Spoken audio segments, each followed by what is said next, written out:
Hi, friends. Host Eric here, host Talking with Famous People. I do apologize for my previous false start with a little bit of technical difficulties going on there. Wasn't intentional because I had some audio problems. I've done a little bit of adjusting here. The audio should be better on this video than it normally is because why? Well, I'm going mono because I'm not recording music and just recording voice. It makes more sense to use mono, really. And so, that'll help. Plus, I got the mic a lot closer to me. That'll help. Plus,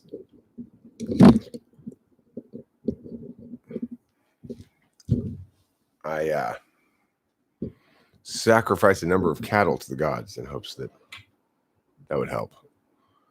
Probably won't. That probably won't be the definitive factor, but you never know.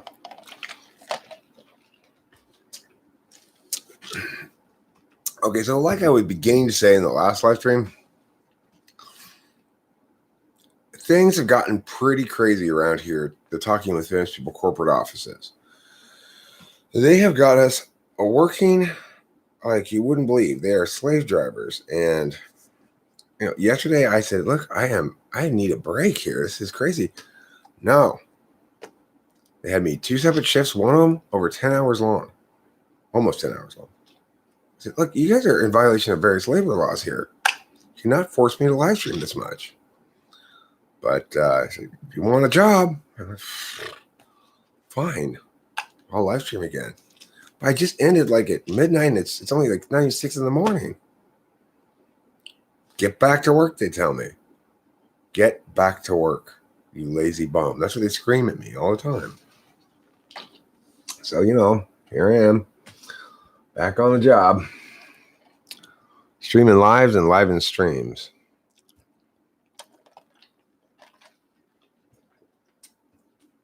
But that's not really the question of today's live stream. That's more of not a question so much. It's more like a topic area. The actual question is, and people have been asking this for years, back and forth, no answers, no satisfying answers ever.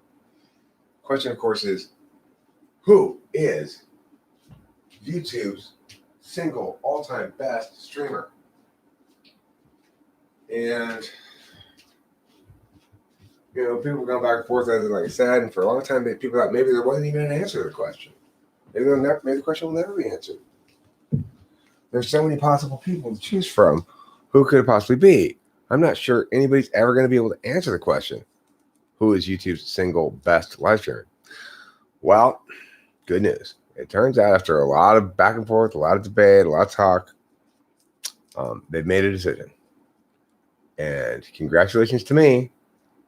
They have declared me YouTube's all-time greatest, single best, number one, fanciest live streamer. When I heard about it, I was like, wow, who are these people that have awarded me this title? Nobody knows. That's the weird thing. Nobody knows who. They just know that I won it. I didn't receive any prize, no notification. It's just somehow been established that I'm the best. It's like, that is so nice. It is so nice to be officially YouTube's number one best and greatest and most interesting, also most fun-loving and likable and lovable and wonderful live streamer. That's me, host Eric. Me? In the whole world, I'm the number one best YouTube live streamer? Yeah, in the whole world. Little old me. I'm as shocked as anybody. I mean, I knew my streams were fantastic, but I didn't know I was the single best live streamer on YouTube. I'm not going to deny it. It's like false modesty is still dishonest, but it certainly is gratifying to be so vindicated in my work, to have earned the official determinate declaration of final truth, namely that I, Eric, am YouTube's single best live streamer. It's like Christmas Day in my pants on Easter near the 4th of July. That's what kind of holiday it is. Speaking of strange holidays, have you ever heard of, what's it called? Old, I forget what this thing called. There's a great holiday. It's called St. Martin's Day. Now, if you're familiar with St. Martin's Day, you might think, well, what's so great about St. Martin's Day? Nothing. Nothing about the day itself. But what's so great about St. Martin's Day is the other names people have for St. Martin's Day. So this is my favorite one. But let's go through some of the names. St. Martin's Day is also known as Funeral of St. Martin, Martinstag, Martinmas, but it's also known as Old Halloween, and my very favorite, Old Hallowmass Eve, which would seem to be a combination of Halloween, Christmas, and New Year's Eve with the adjective old in front of it. Old Hallowmass Eve. What? Is that really the name of this thing? Old Hallowmass Eve? So what will you be doing this Old Hallowmass Eve? Old Halloween. Why is it called Old Halloween? Was it the old Halloween before the new Halloween? Doesn't say here. But I like the idea that, oh, no, you didn't hear? We moved Halloween. That's old Halloween, dude. You got to go trick-or-treating on a new Halloween.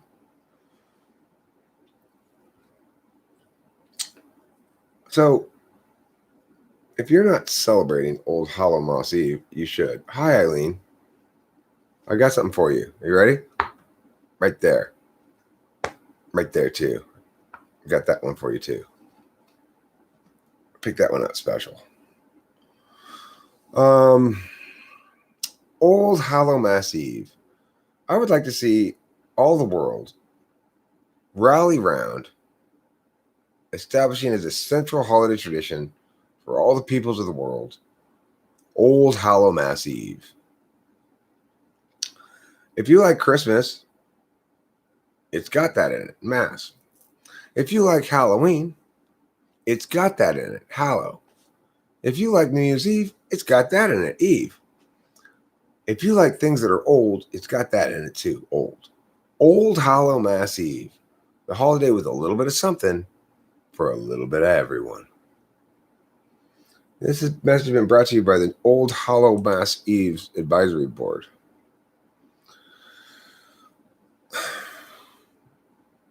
Who would like an advisory board? Would you like an advisory board, Eileen? Because I think it's not fair that, like, pistachios have an advisory board, or pork has an advisory board. Why don't I have an advisory board? This message brought to you by the Eric Advisory Board. What does the Eric Advisory Board do? It advises Eric about things. It advises people about Eric, too. It works both ways. I mean, mostly it advocates in favor of Old Hallowmass Eve, but it could do a number of other things too. So for breakfast this morning, I went to Jack in the Box, and I don't normally go to Jack in the Box. Why do I not normally go to Jack in the Box? Do I not like their burgers? No particular reason about their food. Their food's fine.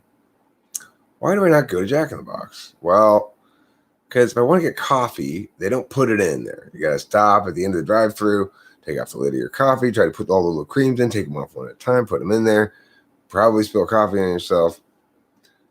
And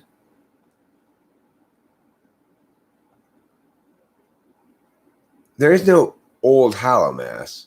There is Old Hallowmass, but I'm saying there's no new Hallowmass. There's a new Halloween. When questioning actual, does one address actual or actual 6?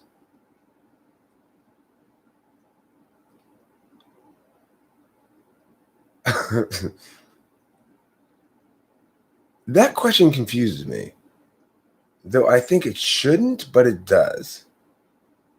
I'm sure it makes sense. It's just my denseness. So yeah, there is a new Halloween, but it's not called New Halloween. It's just called regular Halloween. But there's not a new Hallowmass. There's just an old Hallowmass. So here's what I'm thinking.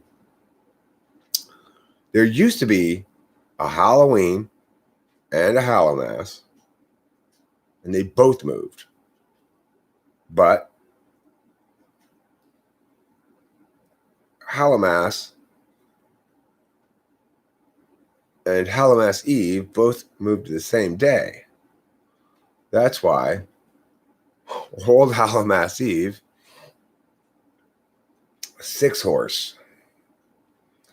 There are 6 large horses in my butthole. There are 6 large horses on my face. There are 6 large horses running close to you. There are 6 large horses on your face as well. Which makes a total of 24 large horses. 24 large horses. How many people can you fit in there? You can fit 6 people or 24 large horses, but not both. Why can't you only fit 6 people if you can fit 24 large horses? The people are absolutely fucking gigantic. Obviously. It's the only explanation that makes any sense. Okay, anyway, back to Jack in the Box. Why do I not normally go to Jack in the Box? Well, if you get coffee, you got to put in your own shit. Orange juice would be fine. But if you get Coke, guess what?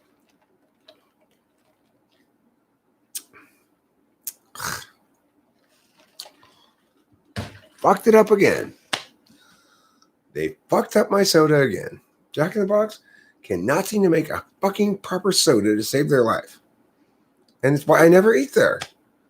Say, I want my Coke to taste properly. I don't want it to be too sweet or whatever weird taste this is. It's like, fucking get it right, Jack in the Box. You're the only place around here that's open 24 hours. And I don't want to have to just throw away my soda every time I go to Jack in the Box, so you fucked it up again. You know what I'm saying? It's frustrating. I wanted a large Coke. I got a large Coke, and I took a sip of it, and immediately I was like, oh, fucking Jack in the Box. Doesn't know how to make a goddamn Coke.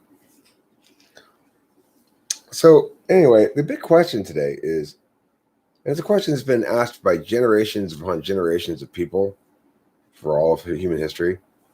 Who is YT's best live streamer? If you missed the beginning of it, it's me. It's me. They made a determination finally. They're like, I was surprised to hear.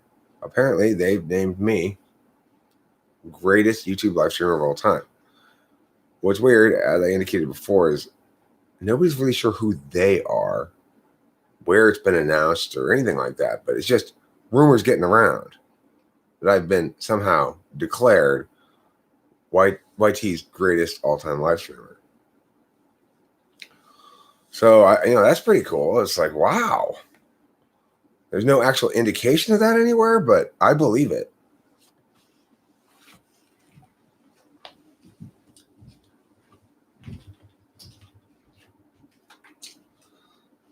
I just thought I'd talk a little bit here. Thanks, Mohawk Pigeon. Thank you. I appreciate it. Yeah. It's one of the bigger prizes I've won in a while. So I also want to talk a little bit about public speech and private speech. It's interesting because people would think there's sort of an intuitive notion that if you talk about someone publicly, that's worse than if you talk about them privately. But of course, that explains why the frame's backwards. So it's like, it's wrong to say, for example, that Becky was trying to silence me. That's not really true.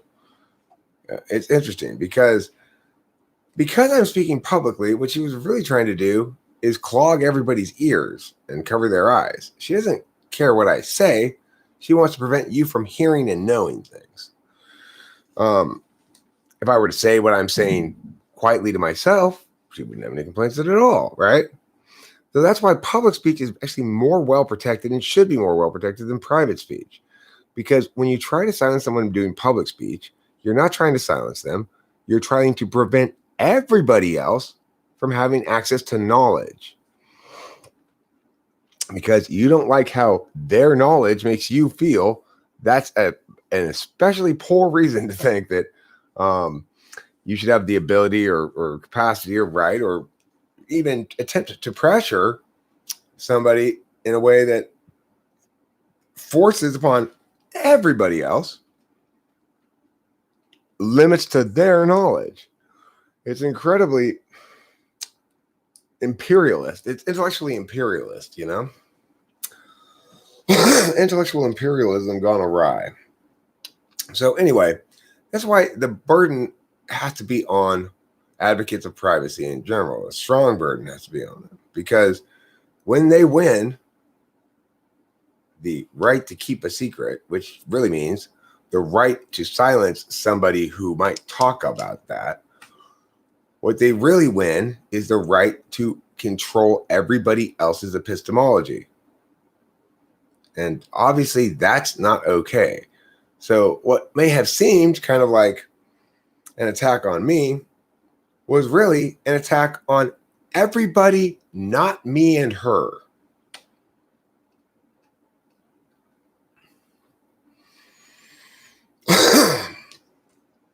To the extent it actually was intended to silence me, which I'm not really sure it ever was. I think that was just sort of a smokescreen so that she could be spiteful by saying spiteful shit to my dad, you know?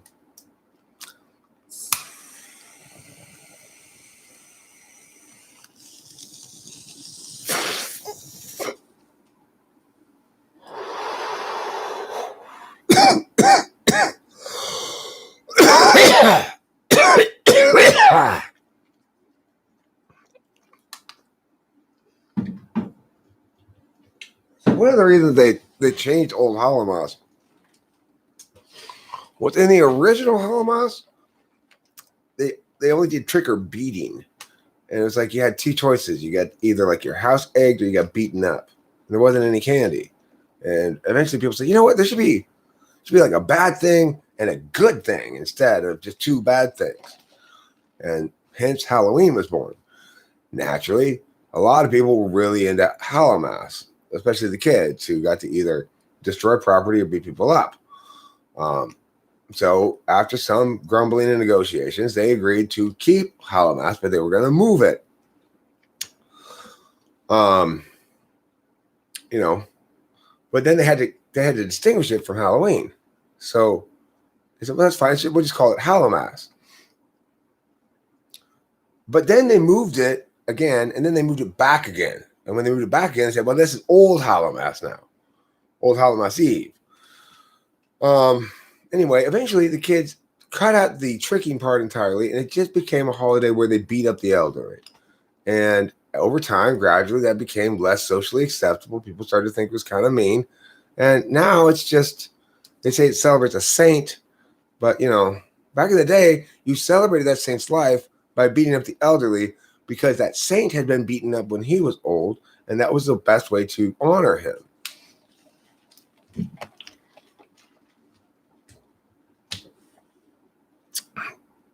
Anywho, people don't really believe and aren't really pious anymore, and that's why the beating traditions of Old Hallowmass Eve have fallen by the wayside. So if there are any YouTube viewers out there who come in right now and you're wondering who it is, who the big winner is, who the one that's going to suddenly bolt up to 1 billion subscribers, I'm as shocked as anybody, but it's me. It's me. I figured there had to be somebody out there who was maybe just a little better than me or something. That, no, I'm the absolute single best streamer in all of YouTube history. Me? He said it wasn't even a close ballot, Eric. You were ahead by like 40,000 miles, and it was only a 40,000 mile and 1 inch race. That's how much faster you were than everybody else. I said, well, it's good to know. Guess you're going to have to find me some stiffer competition. And they laughed and they said, oh, Eric, there is no competition for you. You're the best live streamer ever. And then they all wanted to fondle me. After about 10 or 12 hours, I'm like, okay, enough.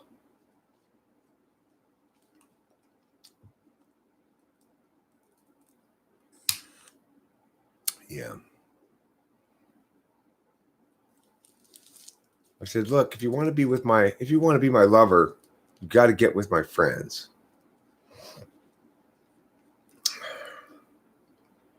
They agreed. And they got with my friends. I still didn't let them be my lover, though.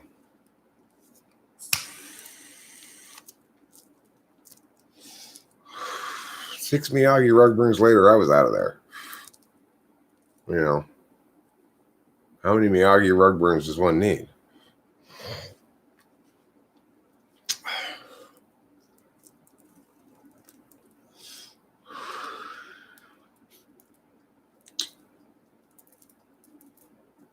Yeah, I poured a lot of aloe afterwards. I had my wang kind of swimming in aloe for about 6 days afterwards, but it was worth it. It was worth it. To know that Mr. Miyagi was that proud of me. That's the important thing.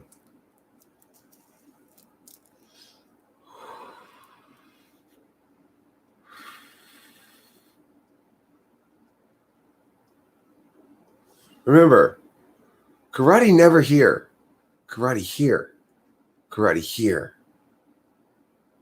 Karate not here. Not here. Here. Okay? So if you try to go to karate and you go to here or here or here, no. Because why? Karate here. Karate here.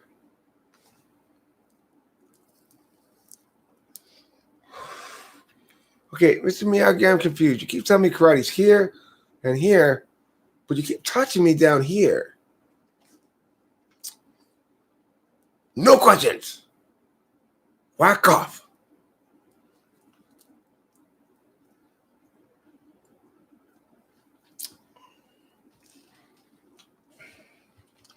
Paint my fence.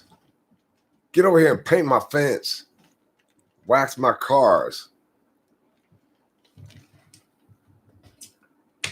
As I'm trying to explain to you this. Believe me, it's not by choice. They've got us all working double shifts right now at the TWFP Corporation. I just got a memo explaining that they're probably going to take away our weekends now. And instead of getting like sort of acknowledged for a good long day yesterday, they kind of intimated that I needed to go at least 12 hours. And I said, it's not even possible. I said, you could have stopped and done another 2 hours. Like, I was tired. I'm afraid we're going to lose my job, though. So, you know, I'm here early today. I'm live streaming. And okay. But hopefully, once the stockholder meeting passes and the quarterlies come through and everything, then they'll kind of chill out for a while. You know, I don't know. You know, corporate. You know how they are. Yeah, I ate. Wasn't poop, no. It was Jack in the Box, actually. Just got back from there a little while ago. With this shitty Coke. That's what I call it, Jack in the Box fail Coke. 1 part Coke, 1 part carbonation, 1 part ice cubes, and 1 part failure.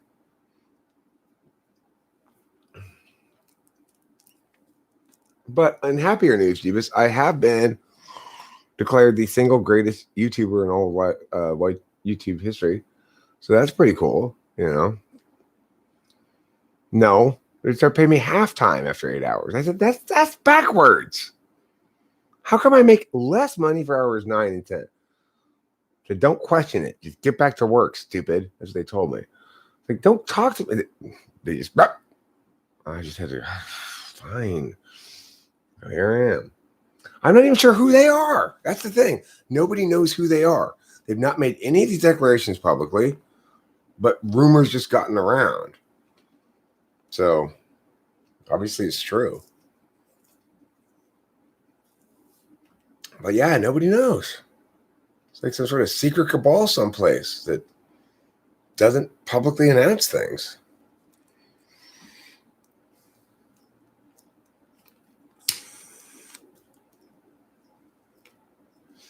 But later on, I'll check with all licenses all the time because they sort of automatically update shit there. And if in fact this is a legitimate prize that I've won, I should be now licensed to have it, but I'll have to call their offices later. The Rothschilds? I mean, I don't know. Nobody knows who they are. Could be. I don't know. Could be like Mr. Google, whoever owns that thing, or it could be Mr. YouTube, or I don't know. Nobody knows. That's what makes it so mysterious. Okay. The cool thing, though, is there are two qualities that really make a prize prestigious. One is the awarding body. Like if you have a really prestigious awarding body, like say the Academy of Motion Pictures, like, okay, well then that makes it prestigious, makes the Oscar prestigious. But the other thing that makes a prize prestigious is level of mysteriousness. And in that area, this prize has got the Oscars walloped. Much more mysterious. And as a consequence, probably much more important.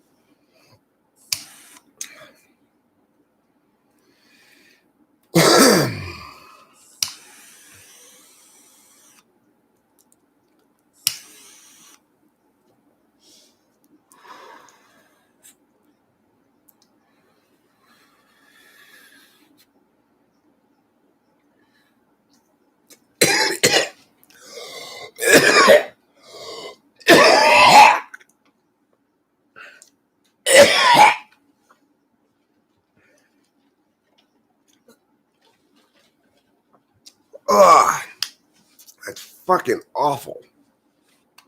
Both that and that.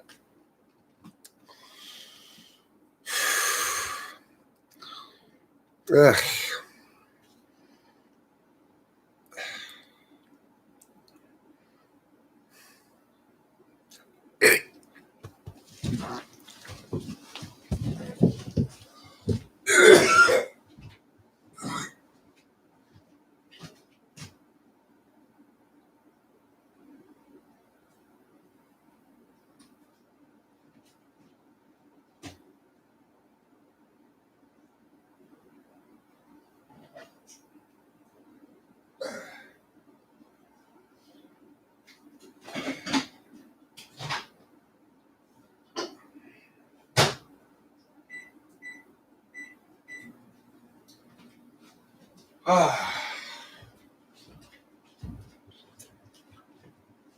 There's a little pukey there. Things got a little bit pukey. When things get a little bit pukey, that's a hard time to shine. We're Puke Clean Incorporated. You puke it, we get it. Where's a napkin? Why can't I find anything ever, anywhere? I'm getting a little scattery or something right now.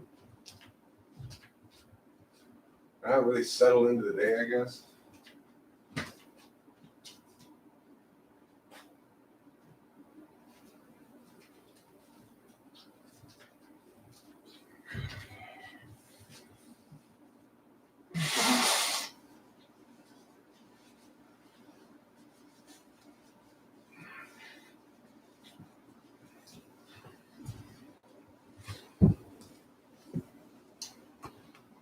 Okay.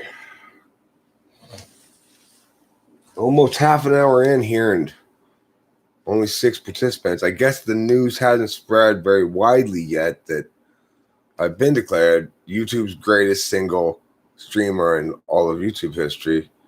Okay, well, there's a sound. The word's starting to spread, I guess. If you are here and have heard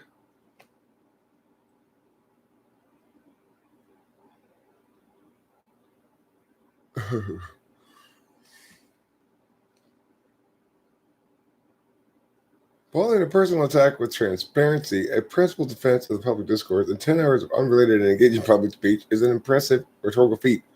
They must suppress it. I guess so. You know, I don't know. I'm just saying that I would. Oh, Rachel Lapalosa. You are both my favorite Rachel and my favorite Lapalosa. No offense to the rest of your family.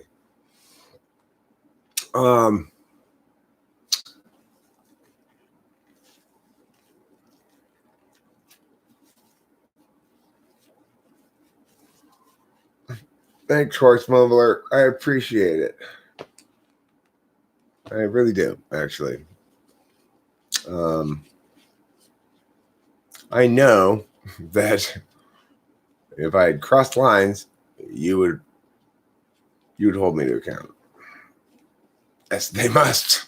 They must suppress it. But anyway, can I type someone from a music video? Who do you want me to type? What's like? Is it like a famous person like Kesha or something, or a regular person who's like made their own music video or what?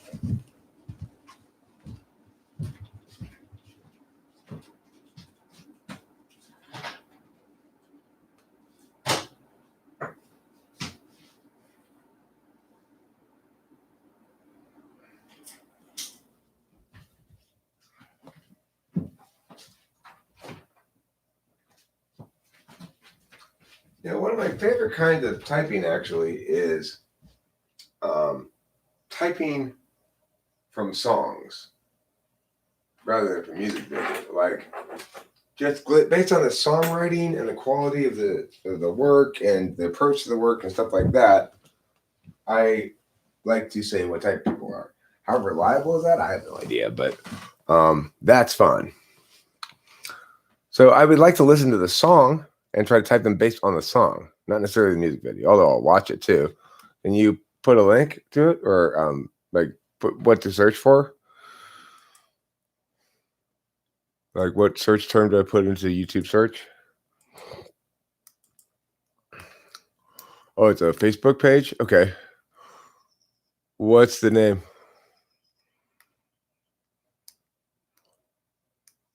Ernie's Facebook page? Mark Bolton. Okay.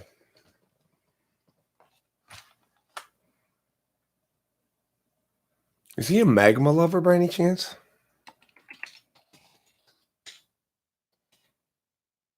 Voltan or Volton?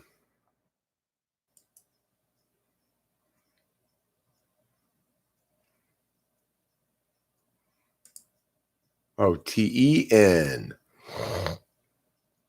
You spelled it wrong, Eric. You spelled it wrong.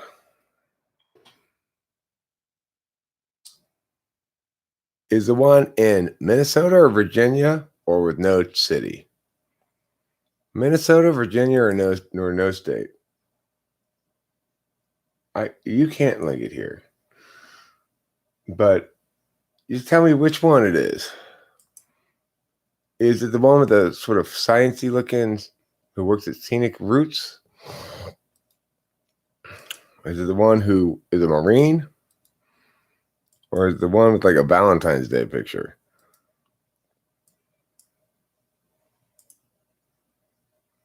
Oh, actually, are you sure you spelled it right? Is it this one?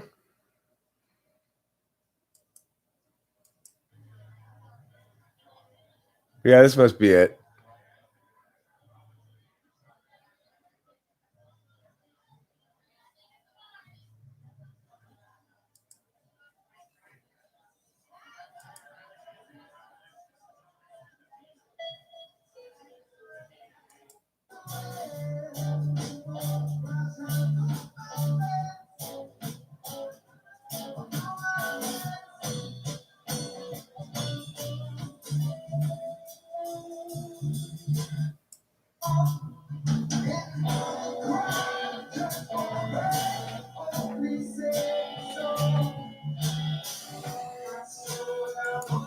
Are these originals? I can't tell them if they're not originals. They're covers. Scroll down to what?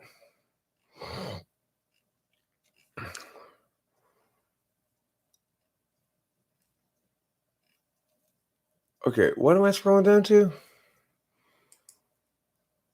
Scroll way down.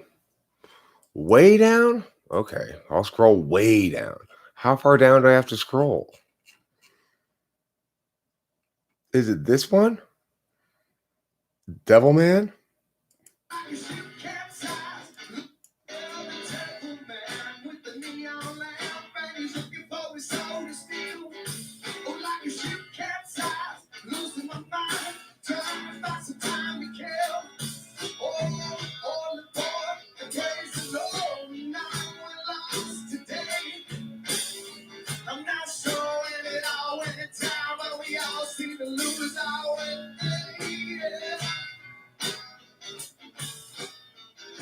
Okay, I'm gonna guess he's. I mean, just from that,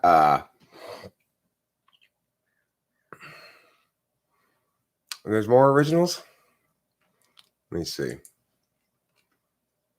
This one.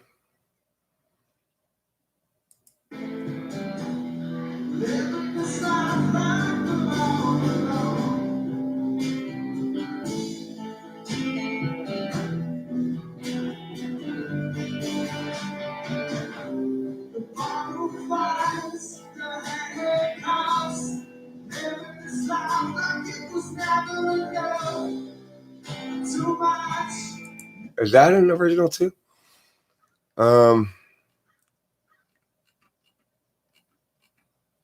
Okay.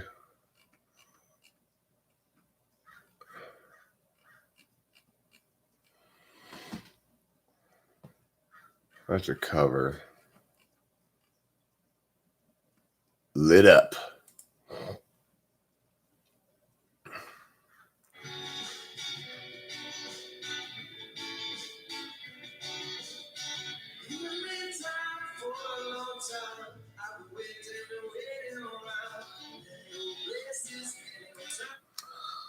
Okay, well, I can't really tell you what he is.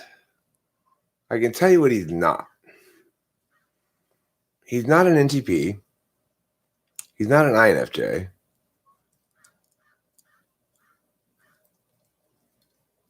He's not an INFP or an INTP.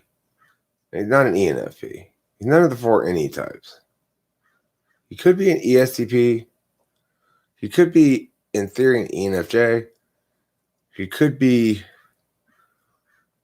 an ESTJ, maybe, or an ESFJ. Could even be an ISFJ. I mean, there's a lot of possibilities. What we can conclude about it is it's got elements of NI in it, in the lyrics and the sort of appeal to a genre, but I suspect if he's not an ESTP, I think he's an SI user. I kind of want to say ISFJ. Maybe ESFJ. I think he's an SI user. Could be ESTJ.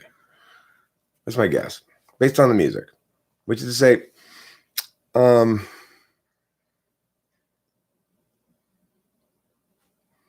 he does a good job of manifesting examples of a thing that are less disposable than many such examples of the same sort of thing, but that everything he's doing is too much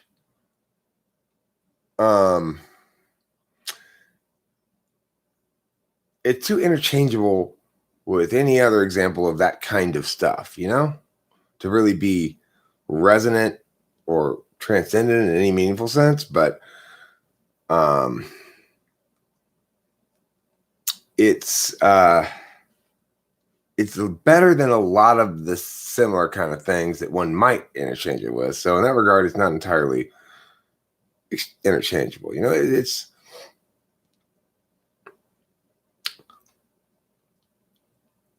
it also is it's unfortunately limited a little bit by its production shit. Like, I don't like the way that the drums are incorporated, and I don't like all the reverb. A couple other production decisions that are questionable, but it's like at least there's some actual spark there. It's not just Dave Matthews Band or something. There's an actual creator there who's got some vision a little bit, and is doing something authentic, and I appreciate that. You trust him to babysit your kids? ISFJ doesn't sound like a terrible choice then. Possibly. Interesting. I like that shit. You think he's ENFP? He could be ESFP, I'd say. He has a giggly body, kind of fight like a teenage girl. Fighty. He's fighty? Oh, he's fighty. Then, well, I mean, he could be ISFJ still, but ISFJs can be quite fighty, actually. Like, how does he fight? He's funny. Funny and fighty. Is he a frame holder? Like, does he like to hold court like this? Or is he an interfacer? Like, he's working off of you more. You know what I'm saying? You think he's an ENTP, don't you? He might be. Like, he was checking out a dude's chick. I mean, there's nothing wrong with checking him out from a distance. Well, fighting the dude. Okay, well, that brings me back to ESTP, which was my original thought.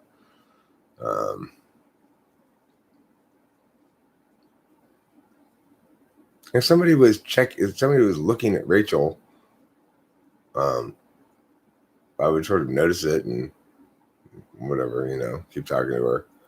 But unless they actually spoke to her in some way that gave me something to work with, I wouldn't. That's the difference between SE and NE.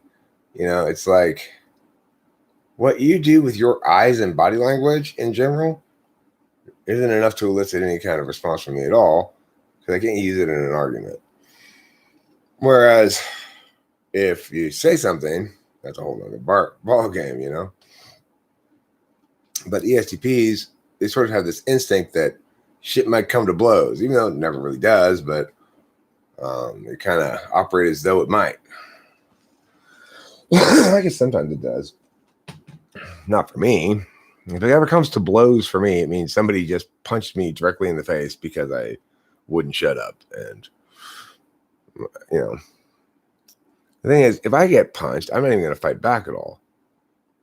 Because I want to make sure that after the fight's over, I want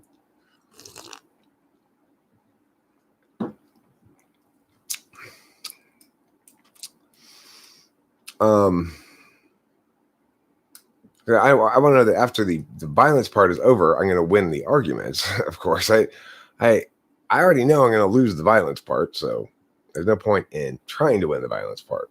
By not trying to win the violence part, I ensure that I win the important part afterwards. Have I seen the movie Dreamcatcher? No, but I've been protected by my Native American Dreamcatcher from nightmares for years. Those guys are so cool in the Stephen King movie. I've not seen the Stephen King movie, nor have I seen those guys, nor do I know what it means to be cool. I'm kind of at a complete loss here.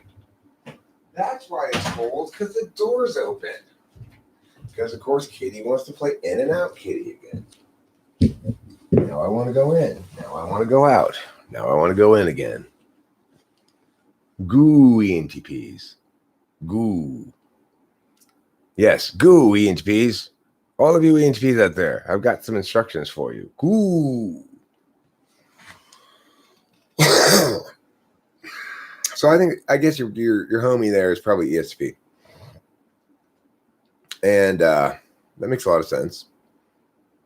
That seems like pretty well developed 4-slot NI, good 4-slot NI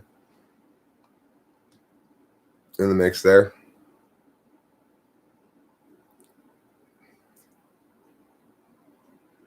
Yeah.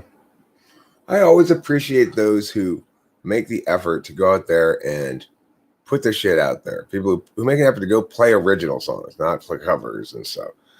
It's like, okay, covers are fine and everything, but I'm not. That makes you immediately uninteresting to me. I can't do anything watching you play covers, even if you play them amazingly, perfectly well. Then I'd just be sad that you're wasting your talent on covers. Gooey NTPs. That's a lot of fun chasing. I want to know something though, Fun Chaser. Do you ever catch it? You ever actually catch up and grab it and wrestle to the ground and say, I got you, Fun. You stop running. The ham sandwich walked into a bar and they say, we don't serve food here. Oh, bye, Rachel. You're going to camp. Okay. Is it St. Patrick's Day? Is that why your hearts are green? No, it's not until next month. This is this month. Catch and release. Oh, okay, cool. Well, that's good. You could do it like Steely Ann recommends and throw back the little ones and pan fry the big ones.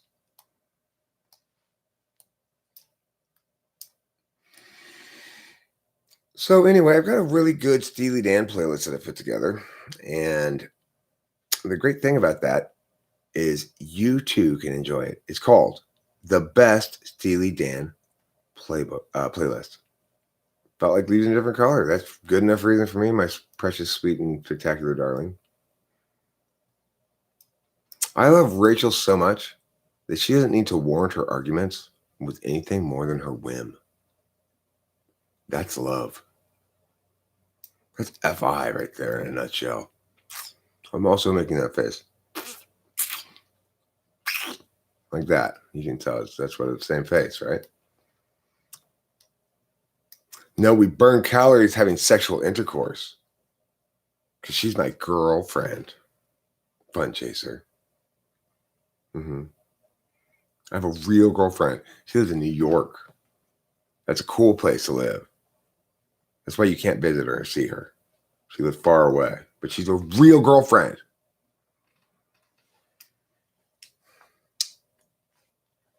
We don't need to burn incense because we like how each other smells. Rachel is the only incense that my nose needs to snort. Rachel's the only aromatherapy that my nose needs to sniff. She's my day blanket, my night blanket, my electric blanket, and my smallpox infested blanket.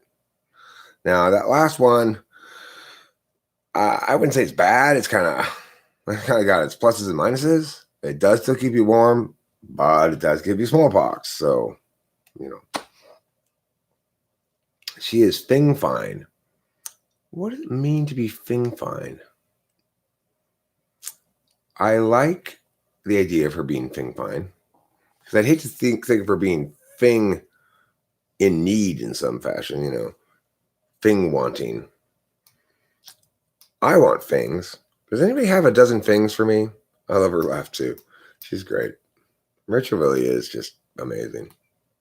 Oh, Effing. Effing. You need an apostrophe there, Fun Chaser.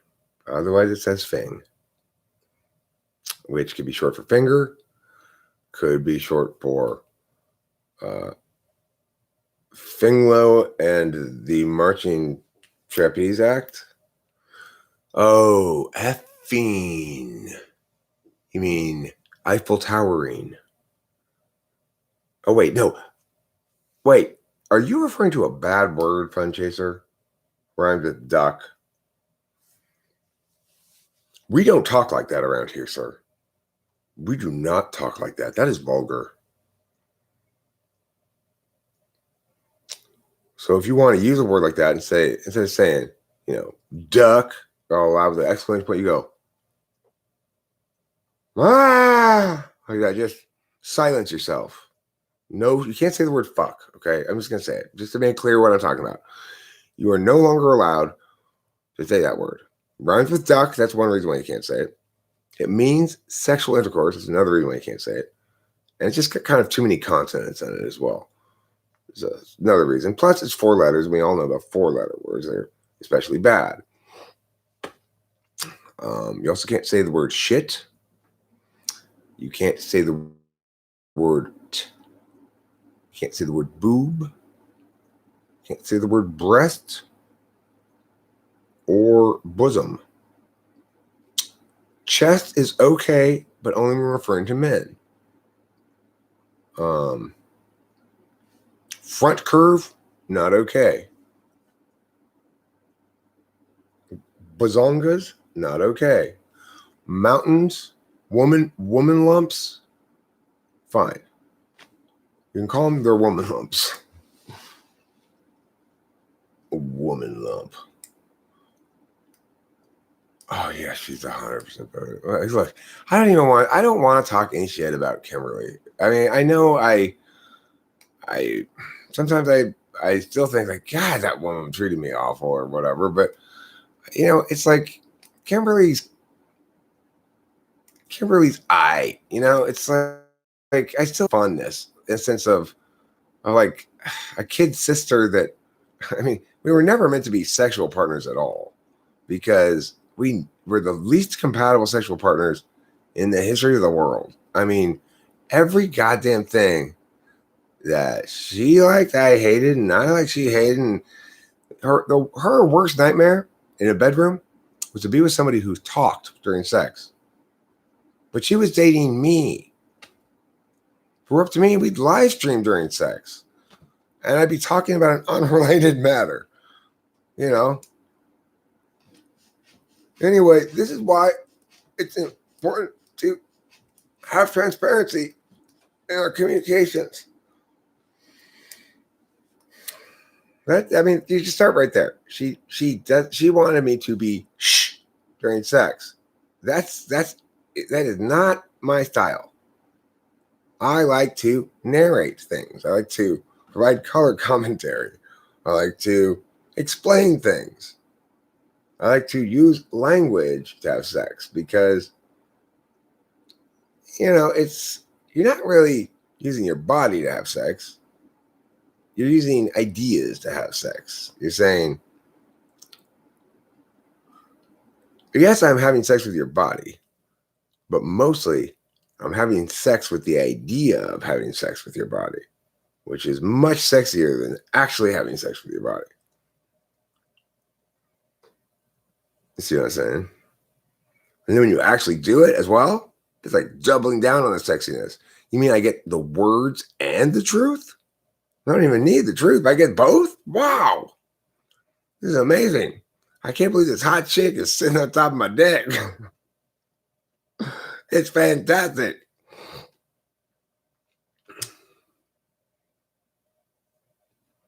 Yeah, it's like, in some sense, I'll forever be grateful to YouTube, no matter what happens.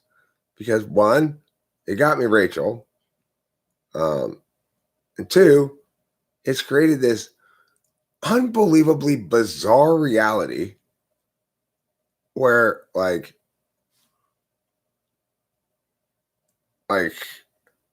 chicks think I'm attractive and stuff, It's so fucking strange because that's just not my life. That has not been my experience at all prior to being on YouTube. So it's not like I was always this very attractive person that chicks liked. And then I got on YouTube and said, wow, it really blew up. No, it's not like YouTube recognized my native attractiveness. It's like just because I'm on YouTube.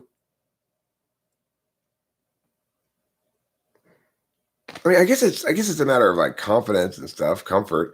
I definitely have optimized myself through YouTube in a lot of other ways that probably are relevant. But what I'm saying is,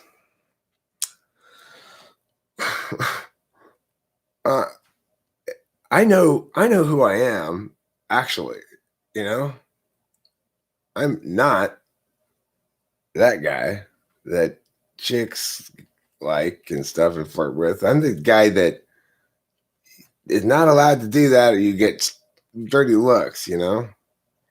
I better stay over here and be non-threatening male or else I won't be able to hang around chicks at all, you know? That's me. But I recognize things have changed, obviously. I just point out that it's weird how just, you know, putting the frame in the middle of the wall with a little typed out thing makes it fine art all of a sudden, you know? Whereas if you just have it on your desk, it's just whatever. You frame shit, you put it on a wall, you type in Courier font on a little slip of paper what the title of it is and the specs of it and the artist and the year and all that shit. And you convert anything immediately into fine art.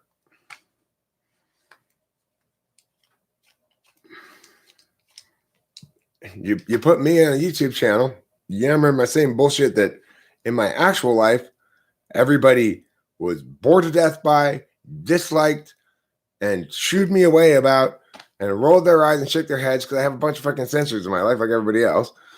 That same exact thing you put in the frame of YouTube, all of a sudden I'm a you know, eligible bachelor, sexy guy or whatever, you know. I'm not those things, obviously. And you can see how I'm not that at all by just how desperately and eagerly I cling to my beloved Rachel. I am not into I don't want to plunder any I don't want to enjoy any pirate's booty here, really, because I wouldn't even enjoy it. I don't even know how to enjoy pirate's booty. I've never learned how to open treasure chests and go with some plunder in my hands. Type strippers in the club. Nobody has done that yet.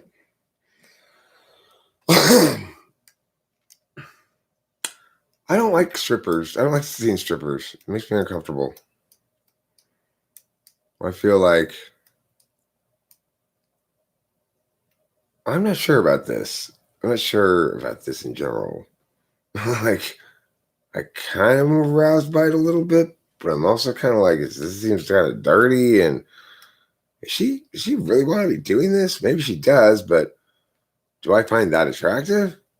Yeah, I think way too much.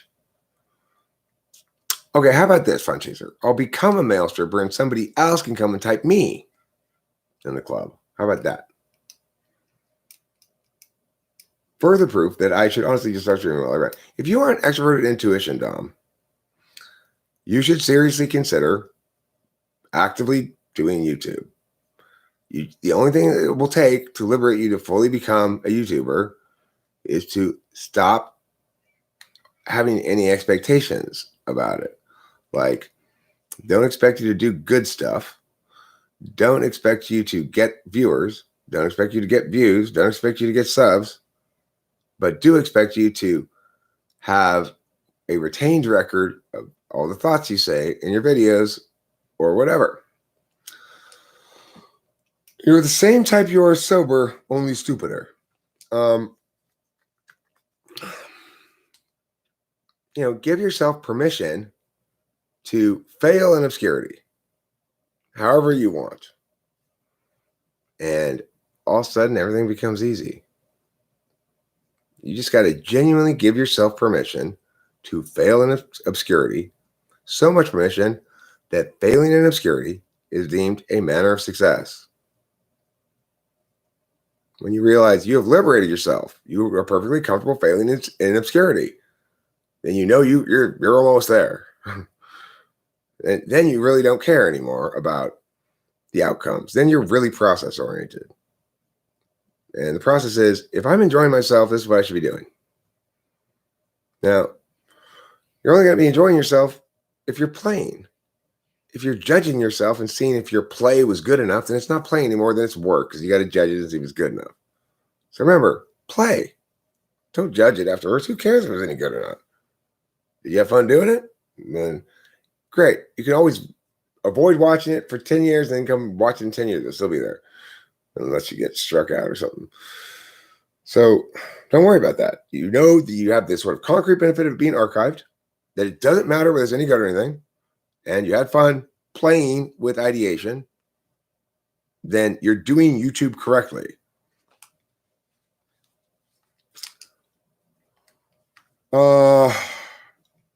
Okay, so let me convert your question into a logic question, Fun Chaser. If all faces have some type, and all people have at least one type, and all people have at least one face, is it necessarily the case that if there are 16 types, the girl with 1,000 faces has all 16? You could also ask, what is the likelihood that she has 1,000 faces, but fewer than all 16 types? That's the question. What's the answer, everybody? Is it necessarily the case that the girl with 1,000 faces is all 16 types? If it is the case that every face necessarily has a type. Any thoughts? Any thoughts? Any thoughts? Thoughts of any? Anybody thinking? Anybody loving? Anybody living? Anybody knowing? Anybody doing? Anybody wondering? I will tell you the answer. The answer is not necessarily, but almost for sure.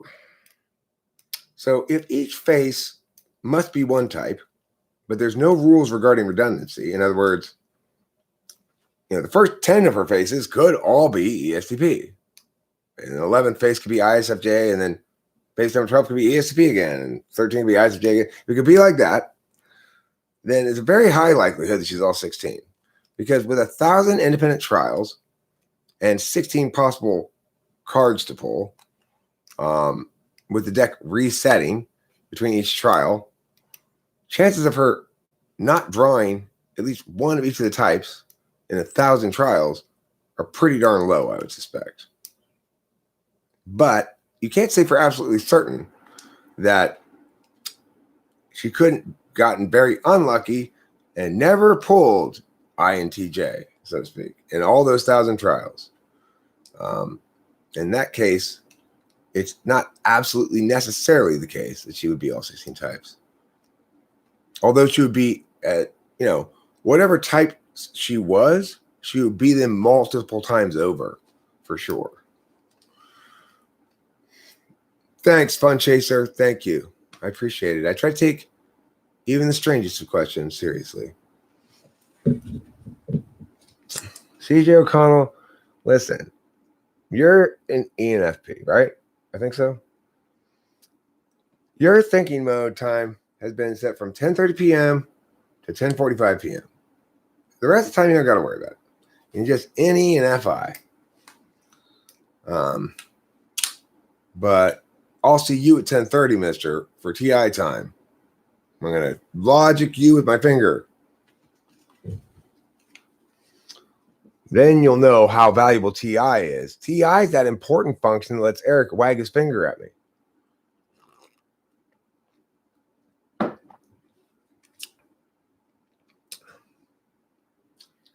Yeah, I believe that's pronounced Rutro. Where is... Oh, I don't really have any more weed. It's the problem. I need to go to the weed store. I smoke all my weed so much all the time. I have a reasonable expectation that others respect the sanctity of me.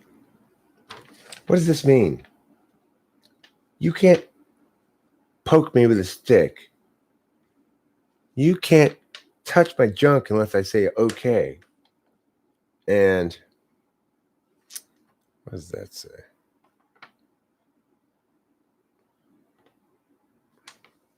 I need my glasses. Where are my glasses? Or at least a magnifying glass or something.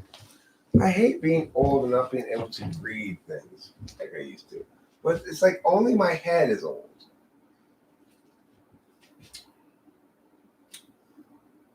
My head, and I guess this one spot on my back right now that has a big zit. Where's a magnifying glass? Or my glasses? Come on, guys, somebody answer me. Where are they? I'm looking for them. You're supposed to help me. Nobody's helping me. I wish Octavio Silva were here. He know where my glasses are. He always helps me.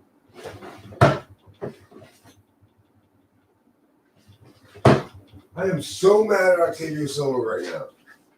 I'm looking for my glasses and he's nowhere to be found. God. Wait, I found this magnifying glass, fortunately.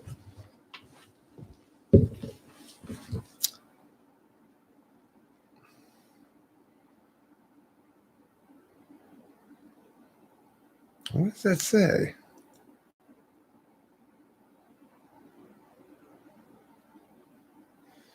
I can't even read it. M criticizes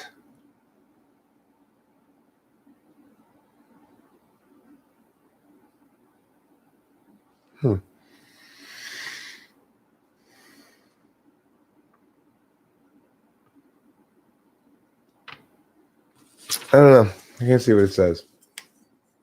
R.L. Stein, you are ref brain trauma.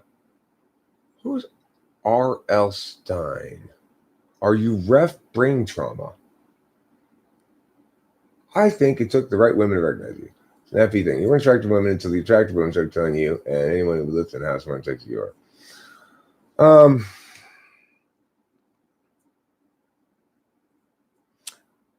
I mean, certainly affirmation, positive regard, like solidifies a person's self-concept in ways that a lack of positive regard, you kind of, if you're FE third anyway, you never can. That transition happened fairly early in the YouTube channel in terms of me being okay. The first thing that happened is I went from not okay to okay. And the reason that happened, you must have watched 1,000 of my videos in 14 months. Wow, thanks. That's the first thing that happened. Was like I realized, like after all this time, I was finally getting some vindication. In other words, somebody was listening to me, as opposed to what I had mostly gotten from real life people, which was, okay, Eric, tell me a thing. Okay. Yes, that's interesting. Okay, can you stop being intuitive now, please? You know, I didn't say those words exactly, but that was the gist of it. And it's hard to maintain faith that you know what you're saying, that you're right about something or whatever it is, or just that you see more clearly than these people who don't recognize or value at all what you have to offer. It's hard to maintain. It's not even possible to have a self-concept in which that's realized in a vacuum. You've got to be realized as an intuitive or a thinker or intellectual or whatever. You need to be able to, at least if you're FE third slot, have some objective data. So I was never going to believe myself any good, no matter what, until and unless I heard it from somebody else or got some sort of external empirics that would validate the notion that I was. So it's like I clung strongly to the notion that I was good, like that I was smart, that I was creative, and that what I had to say was worth saying. But it was very different when you're doing that and you're talking to people who don't want to hear you. And when you're doing it, you're talking to people who are actually wanting to listen to you.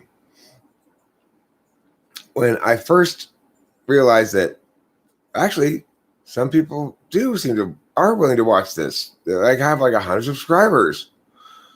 It's like I practically fell all over myself thanking people for watching my videos because it was just water to an incredibly thirsty man.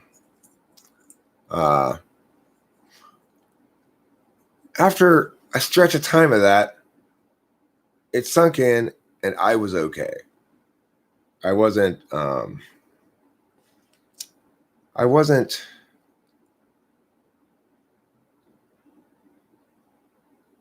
brokenhearted anymore. It's like prior to YouTube, I was brokenhearted about life, about everything, about my being. I was brokenhearted because I didn't know it exactly, but on some level, I must have understood that there was no path for me in the real world. There was a bunch of people, all of whom, to get any purchase with them, ideationally, required way more effort than it should have, Like, nobody had any faith in what I had to say. Like, not that I would necessarily expect that, but it seems like people had an even higher burden of proof for me than other people. Not a fair burden, or because what I was saying made so much sense, they were more likely to listen to me. The reality was, because what I was saying to them was unfamiliar to them or not within the natural wheelhouse of how they communicated, they weren't judging it on any kind of criteria that would have been meaningful to me. But I assumed their judgment occurred on the same kind of criteria that I used. So once I accepted that, okay, I was right about the basics, I am, at least in some areas, a bit of an outlier in a good way. And that's worth at least something to someone. So I can, okay, I'm okay after all. I'm not just lying to myself here or whatever.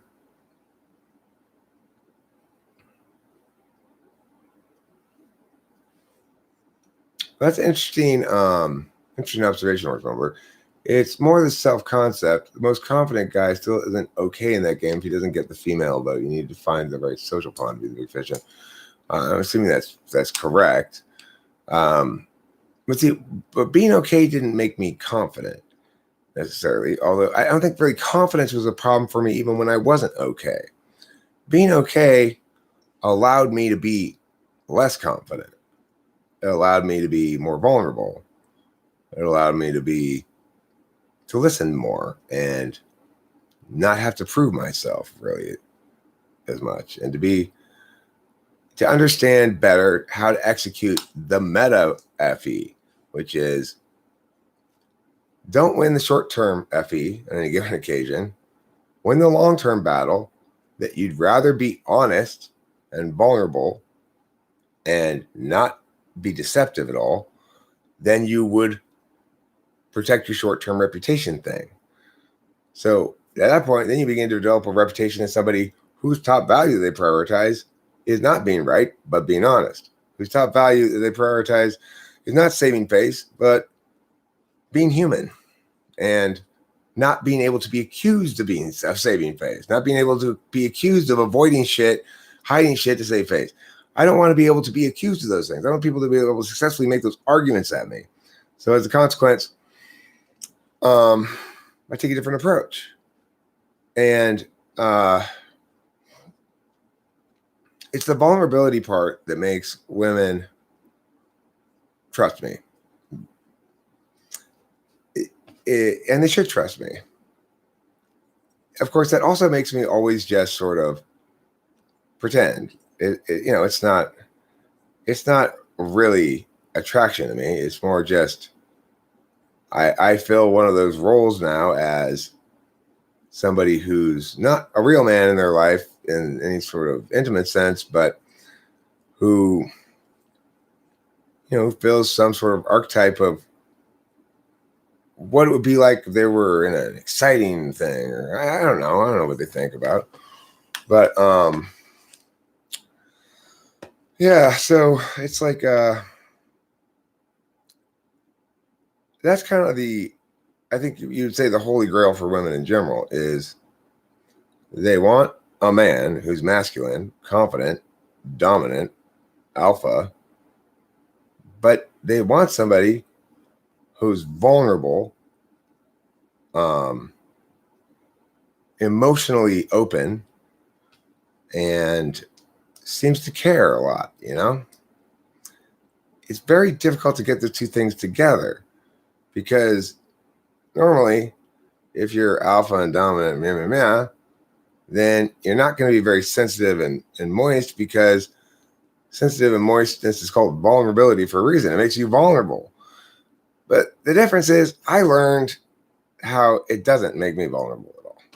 Like me being moist and gushy and whatever, it doesn't open up any lines of attack. I figured that out some time ago, because like I always think, well, what might somebody in theory say to critique me? This happens automatically all the time. I can't think of anything when I'm like, if I'm being a big crybaby or something. I don't understand how they honestly how they would be able to attack that. Are they gonna say that I'm like a crybaby or something? It's not gonna work. Scientology, they have a process called auditing. Yeah, that's called okay. They do have a process. They have process theater, we could call it. Okay. Let's act like we're doing a process. R.L. Stein. Oh, is that the author of Goosebumps? The kids' book series? That's like scary kids' books or something? Right. So here's the thing. Jeebus points out, if you talk about what in life is sensitive and moist, the first thing that comes to mind is a woman's vagina is sensitive and moist.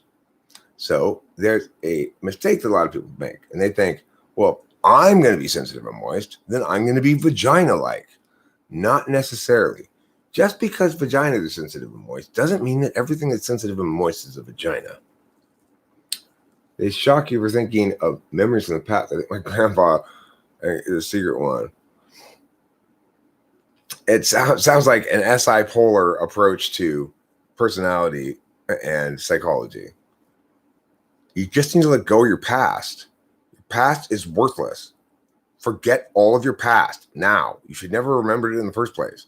I'm an ENTJ. He's an ENFJ. We're running this stupid church, and your past is worthless. But it sounds like, it sounds like ENTJ, ENFJ, twisted fucking, like forcing people to adopt their SI polar value matrix. Eric, can you sign up every live stream with "Stay just, right, and true, you filthy madams"? Instead of "Don't forget, eat plenty of cheese." I could say, how about, because you're all a bunch of filthy animals, don't forget to eat plenty of cheese. Would that be okay? You just deleted your past, Matthew? That's cool. You must have gotten some good advice from an ENFJ or an ENTJ. Student of rhythm suggested a word I liked a while ago as an alternative to vulnerable. Unguarded. I like that. It indicates the same lack of defensiveness, but with less implication of danger from attack. All right, good point. I like that. To call such a significant strength being vulnerable is a bit paradoxical. I agree. I guess you would better call it an affect of vulnerability, or a display of emotional unguardedness. Yeah. I wonder if there's another word like that we could. Yeah.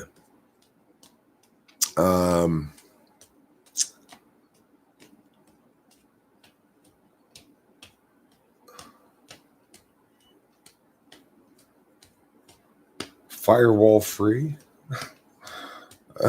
Glad I don't have to worry about it now. Well, here's the thing, Matthew. What you didn't think when you threw out your past was where you were throwing it. Because it ended up in my kitchen area. I started cleaning it up. It almost made me vomit. The fumes are just like, give me a headache. So that's what they call metaphysical dumping. There's a fine for that, 10,000 quadroons.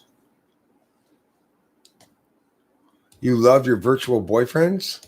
How many virtual boyfriends do you have? How many actual boyfriends and how many virtual boyfriends?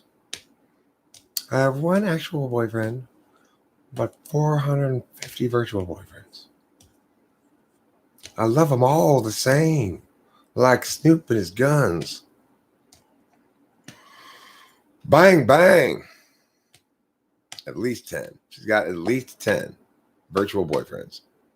Now, what's the difference between a virtual boyfriend, an internet boyfriend, and an e-boyfriend? Well, look, you can convert your scurlery to quadroons if you want to. If you've got any scurlery gathered up. No real-life relationships. Well, you know what? You're a lot less pregnant to get, a lot less likely to get pregnant in a virtual relationship. So that's one advantage.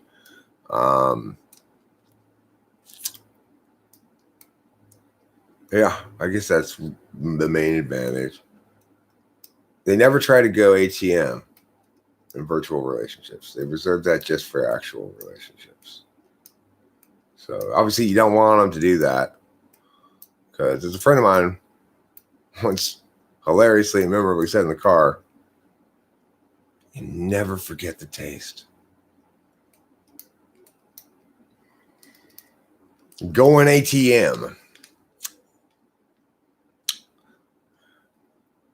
Going ATM means something so very different than going to the ATM. So very, very different.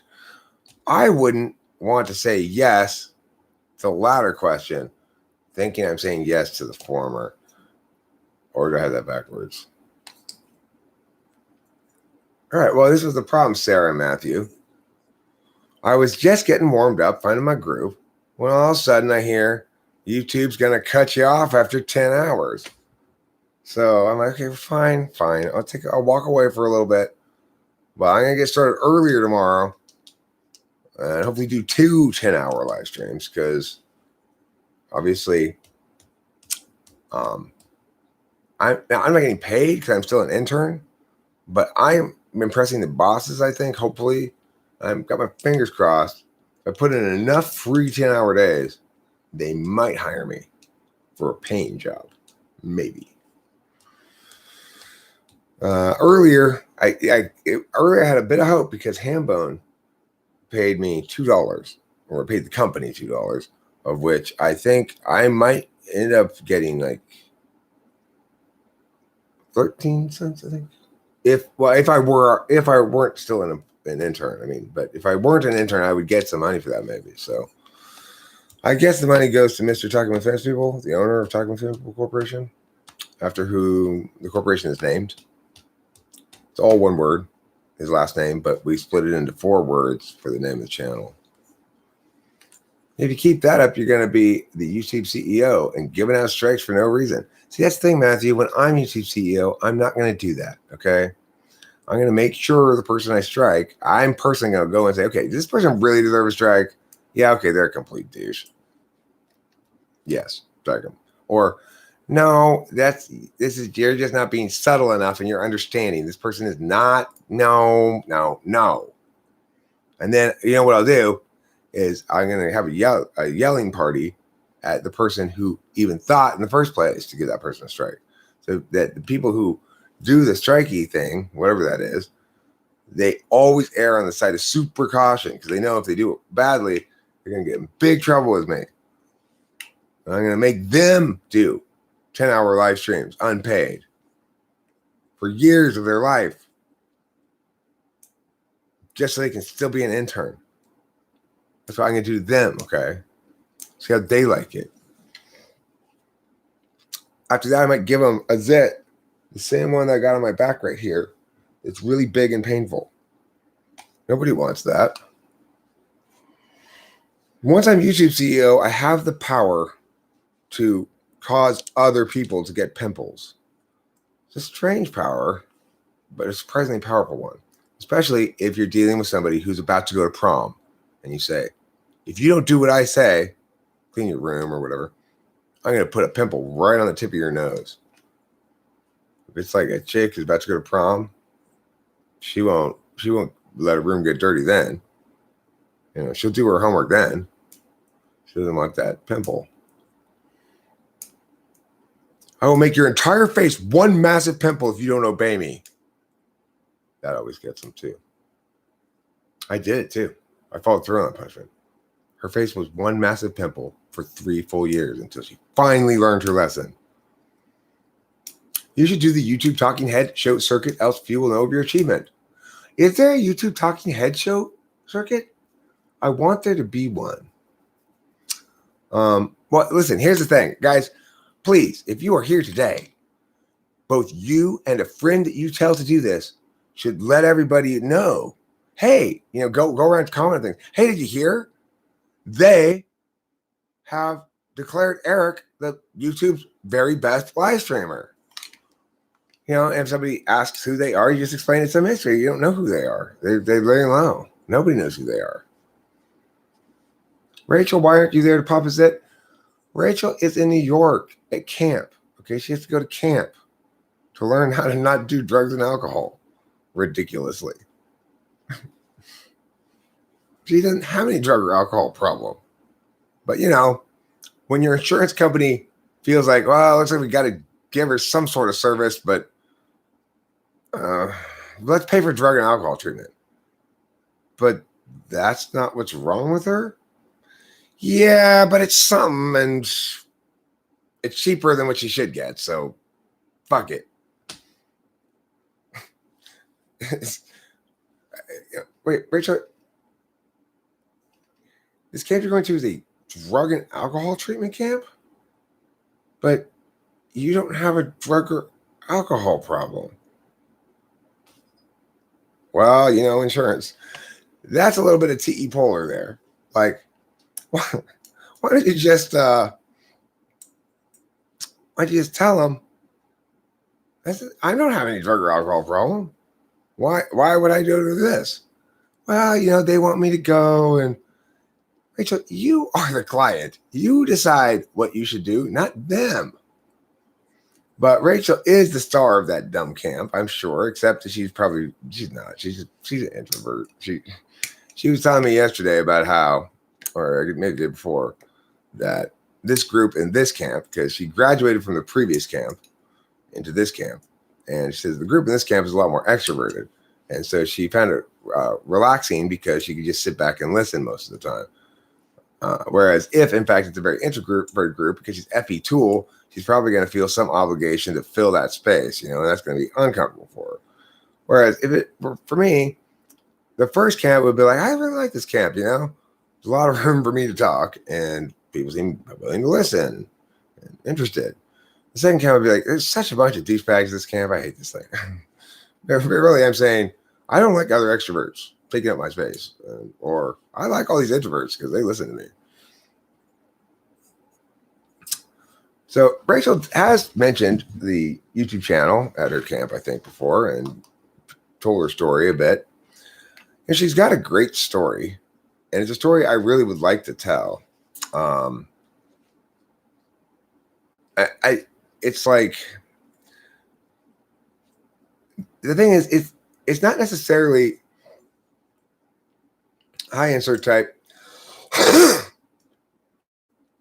mean, like, the story I want to tell is not necessarily her story, but it's very similar to her story. And it goes something like this.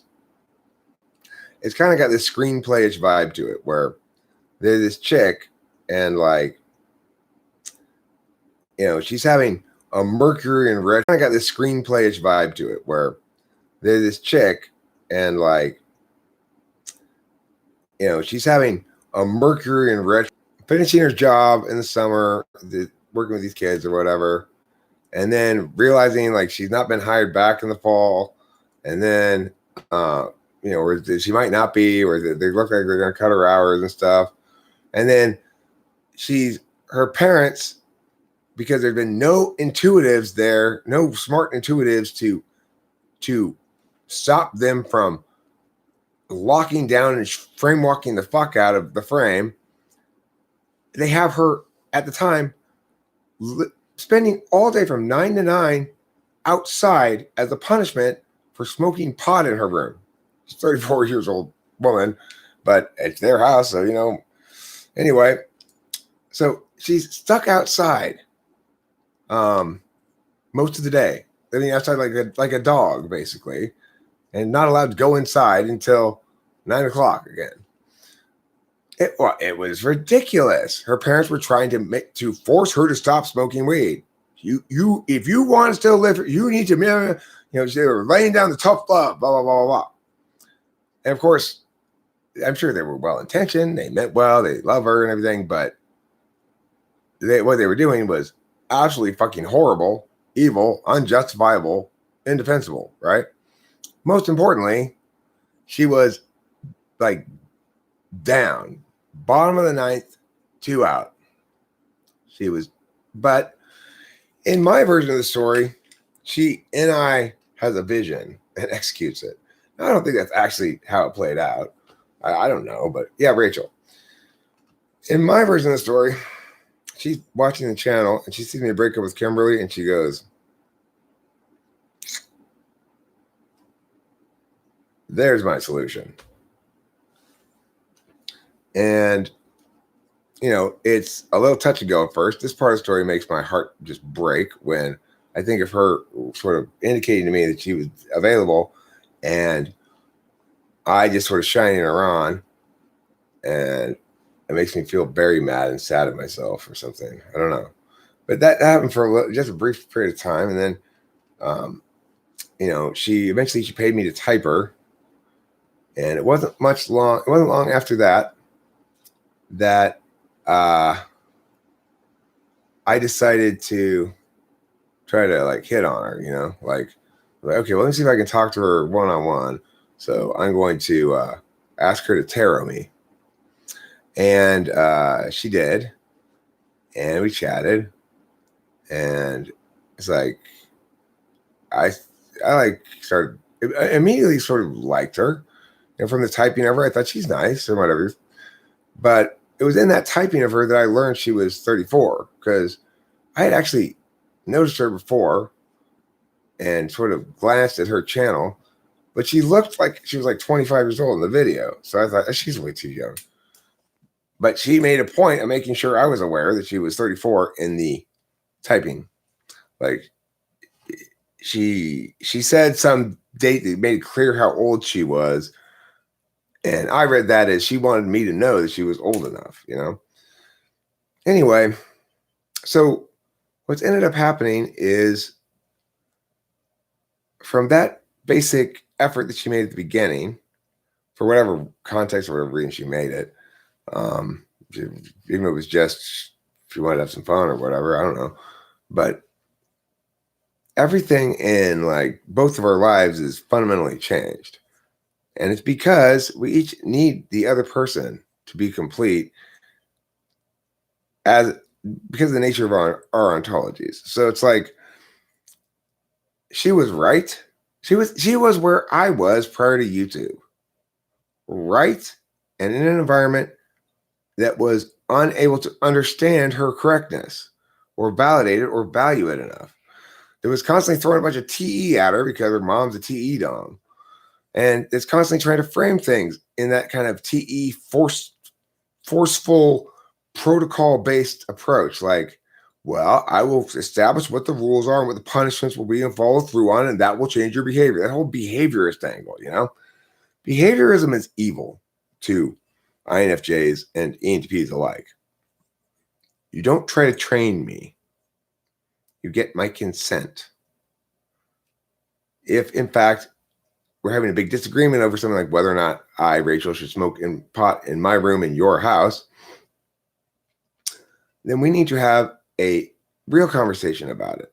And we need to reach consensus as to who's correct about this issue. And then if I agree with you, you talk to me respectfully, and we're not going to be engaging in some sort of you leveraging or training or whatever, pressuring or forcing me, then we can reach consensus and we'll both be happy.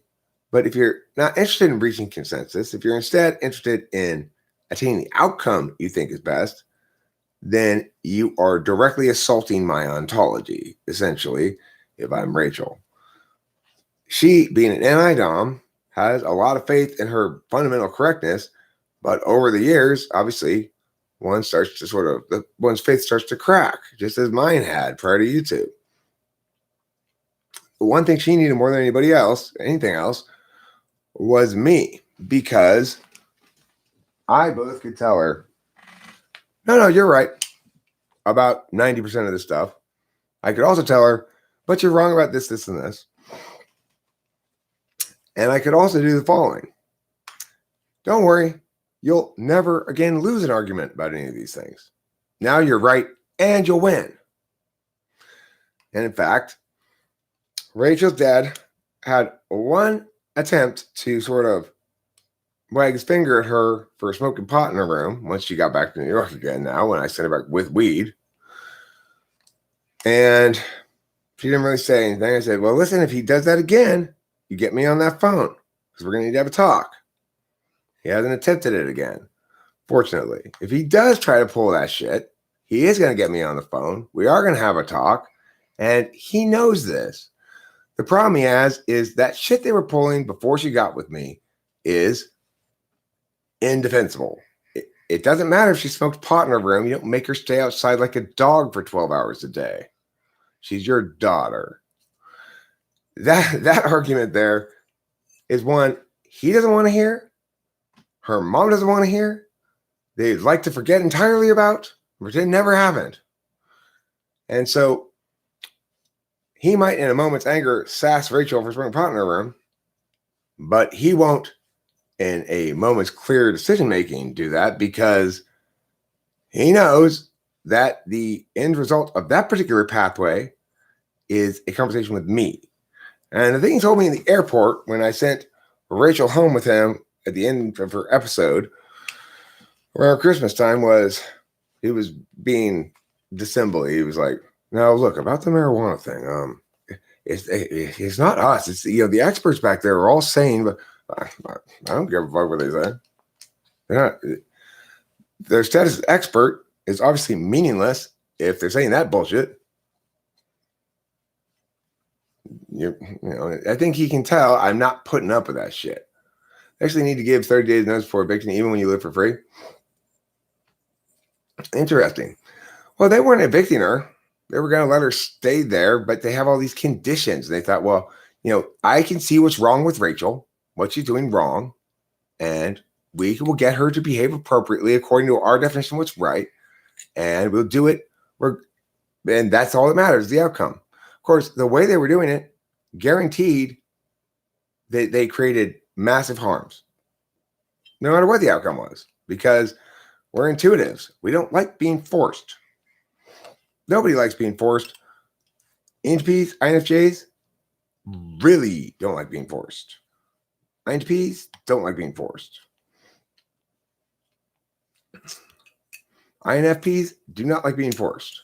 You get SE in the 7, SE in the 8, SE in the 4. It's like, stay away from my SE. Let me SE my own SE. And you all act when I'm good, damn good and ready.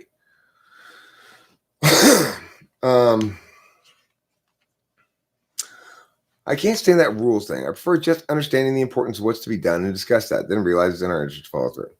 Well, see, look, the whole Rachel thing is a perfect example of the limits of TI, where TI is not adequate and it does a bad job.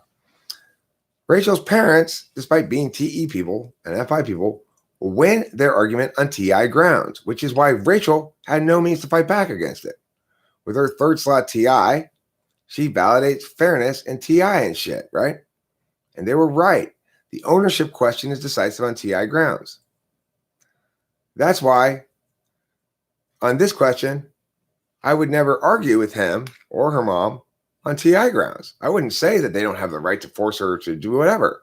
Yes, you can make the rules of your own house. And so, in other words, yes, it's true. You can choose to be asswipes. Now, here's what you actually did. That's being an asswipe. Doesn't matter if it's within your rights or not. It's your daughter, asswipes. And it's a poor choice. Your justification is that somehow marijuana makes her crazy. That's crazy.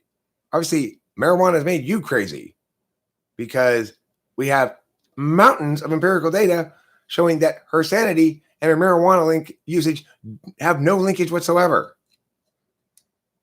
In other words, she's always smoking weed and she's only sometimes crazy.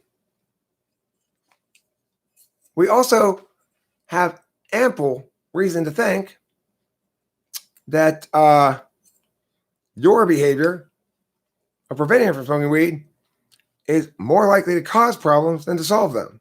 After all, she smokes it anyway. And now there's this harm where she's outside all day long, right? So you know she's not going to obey you when you try to force her like this.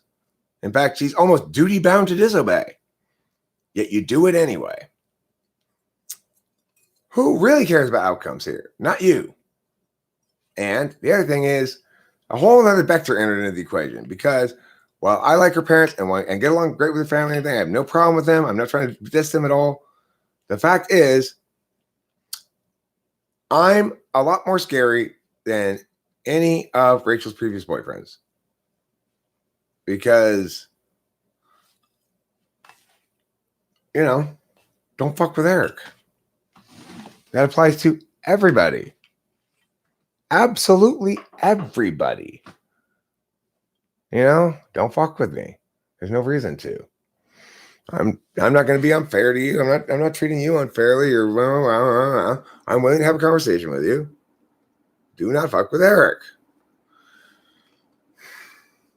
And it's like Rachel's parents, when I first started talking to them, when we first started going out, I understand their skepticism, but Rachel's mom had one of those extrovert 8-8 kind of moments, and she came roaring in, attempting to seize the frame, thinking that she was going to set the terms of the conversation. And so right off the bat, I had to be like, no. You are not setting the frame here. You don't establish it. We're going to deal with each other as equals, or you're going to be subordinate because now you've made this mistake, so I have to correct you.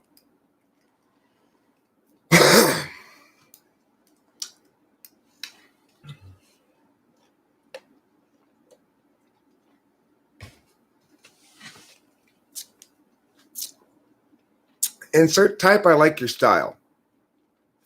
I'm going to give you a couple other options for that sweet turn of phrase. I think you should throw in a little disdain. I just start sarcasm.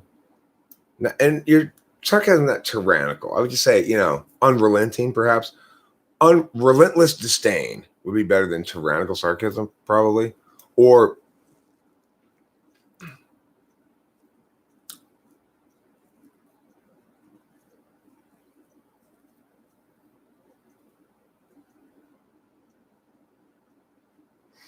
you could say your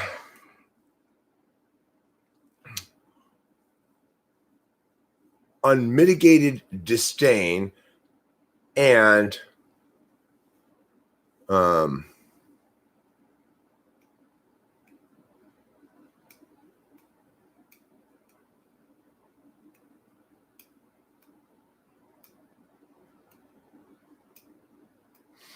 you're at your unmitigated, relentless disdain regarding or for her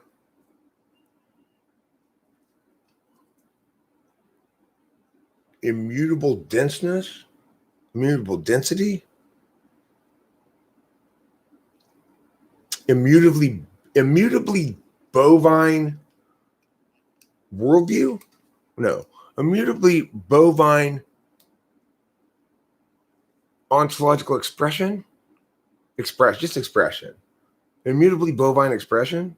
Oh no, immutably bovine affect. Yes, there we go. Your relentless, unmitigated disdain for the relentless, unmitigated disdain that you mercilessly hurl at her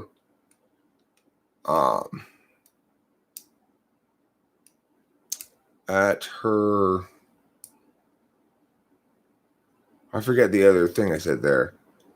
I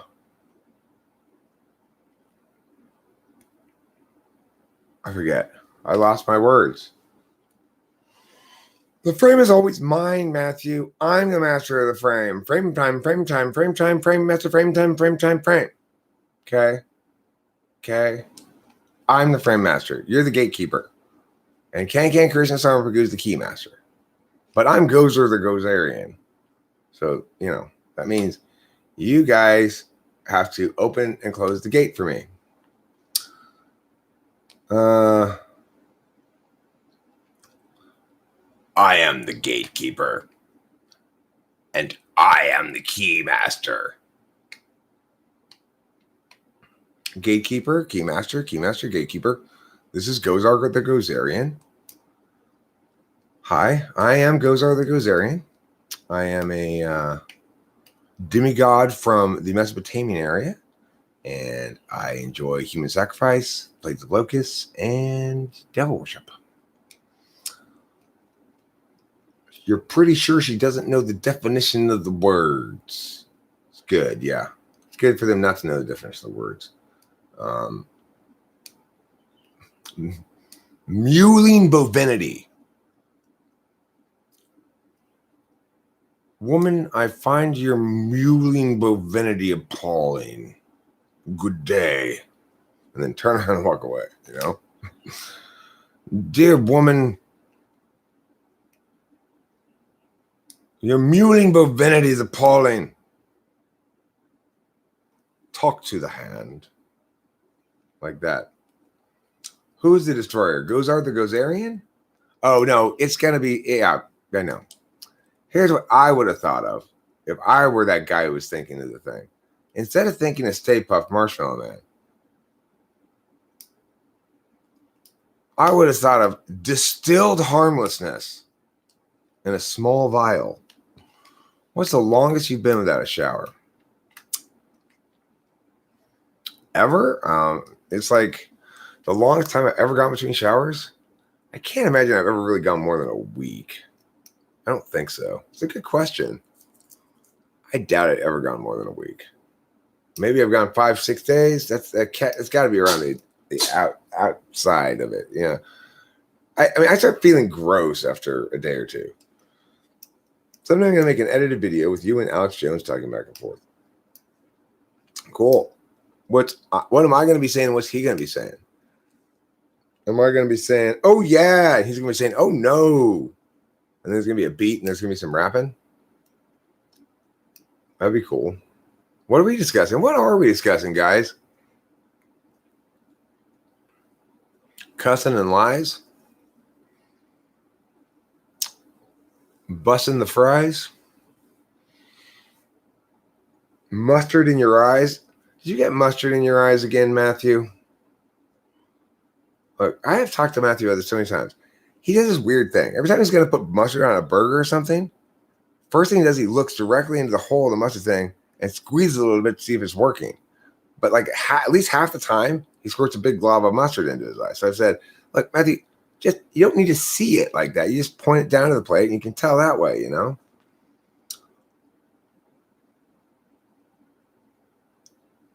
No, listen, I'm not Gozar the Destroyer. I'm Gozar the Gozerian. And I can take any form you want me to take. If you want me to take the form of Gozar the Destroyer, well, that's just me with extra weapons. You're on day 4 right now. See, I actually took a bath yesterday before. When was that was after work, I think. Yesterday. Oh, I know. It was yesterday evening. No, was it yesterday? No, it was. What day was yesterday? Sunday? It was the day before I took a shower. A bath. Saturday night, I took a bath. I didn't take anything Sunday. Yeah, I know. I know you and mustard. But the thing is, also, Matthew, you shouldn't put it in the bath water. It doesn't make you smell German like you think. See, I understand the reasoning that Germans use a lot of mustard. So if you put mustard in your bath, then you'll smell like a German. But just because Germans use a lot of mustard doesn't mean that Germans smell like mustard. Okay? Instead, they smell like sauerkraut. But here's another problem. If you put sauerkraut in your bath water, the bath water makes the sauerkraut smell like mustard. So don't put either in there. Just put soap. It's fine. And then after you get out, we'll rub mustard all over you. But that's the thing. Rub it on you intentionally. Don't accidentally squirt it in your eye. I've got 3 jars of Grey Poupon on hand, ready to spread. So just, bend over, take your cheeks, go like this, and I'll start in with the mustard. It's not easy being a custodial caregiver for all these TWFP people. Each of whom need various different odd treatments, usually involving their naked toe in some food product. Like, I didn't sign up for this. I didn't sign up for this young, hot 27-year-old girl. Now bend over and let me put mustard up your butt. God, it's not what I want to be doing with my time.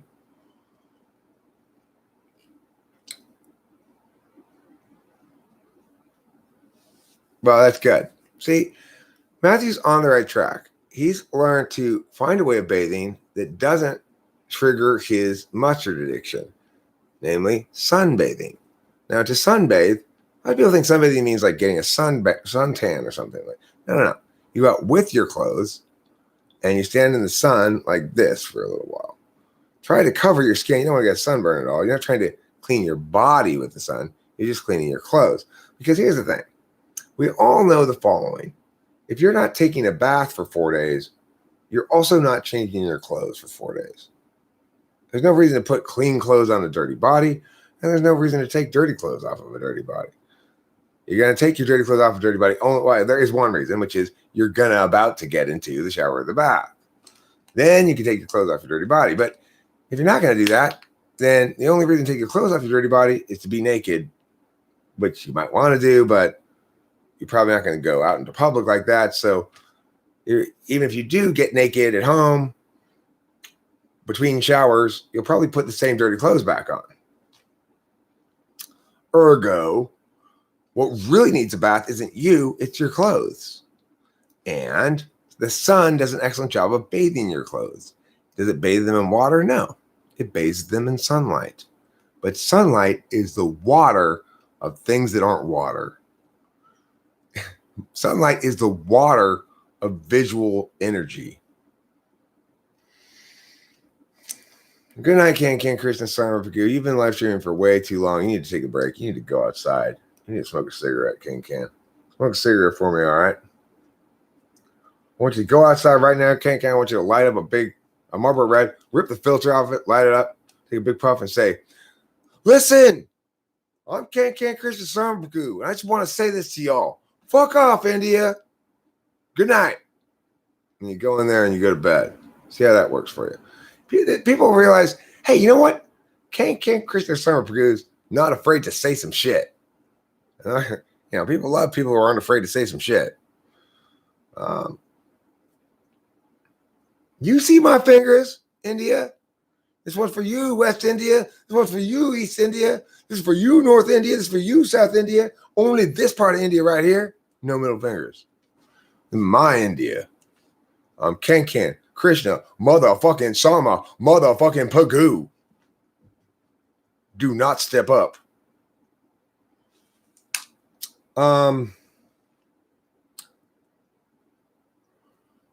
Right. And this is one of the things that we've been talking about lately. If you're like me, you are periodically suffering from a terrible disorder known as itchy anus syndrome. Now, sometimes it happens because you didn't do quite a good enough job of wiping after a previous poo.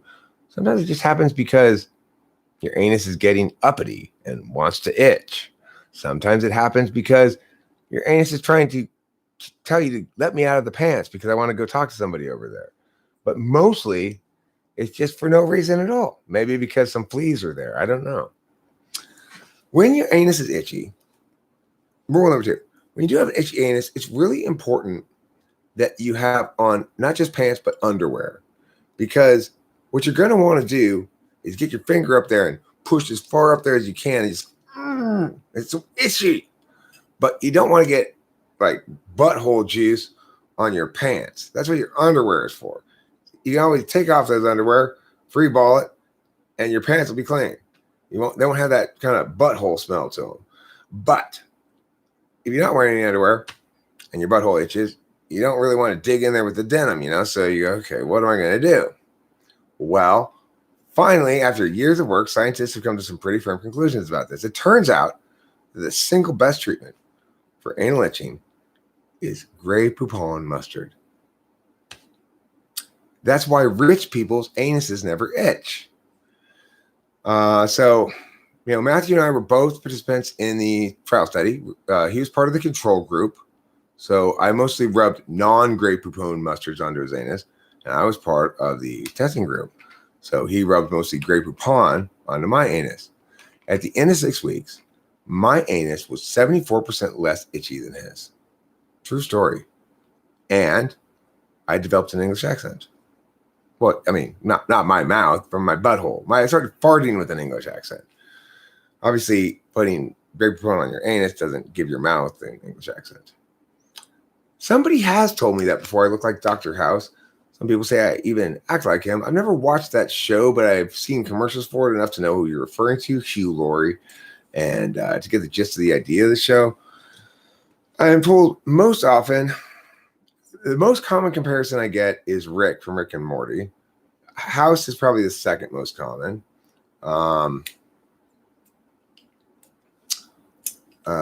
And Whoopi Goldberg is the third most common comparison. A lot of people tell me I look and sound and act exactly like Whoopi Goldberg. That was always been a little confusing to me. I said, well, I guess it's better than Rosie O'Donnell.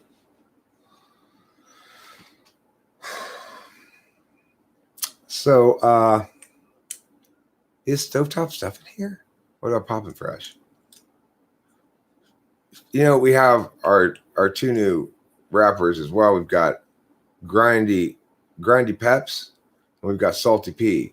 Salty P, also known as Salty Peanut, also known as Elizabeth B. Milburn the third. She represents the sodium family of seasonings in the rapping community. Now, Grindy Peps, he represents the pepper family of seasonings in the rapping community. Grindy Peps, he's the one with the big pepper grinder on a chain around his neck, Flavor Flav style, but pepper grinder instead of a clock. Plus the Adidas tracksuit, plus shoes with pictures, like they're white shoes with a big black pepper grinder, right, and print on the top of them. They're by Nike. They're very special. They're a form of Air Jordans, actually. Cost almost $300. And then later on in his career, he got one. It's the same exact shoe, except it's got a Supreme logo on it, and those are $700. So if you want it for Christmas, you're gonna have to get in line. Everybody wants them for Christmas.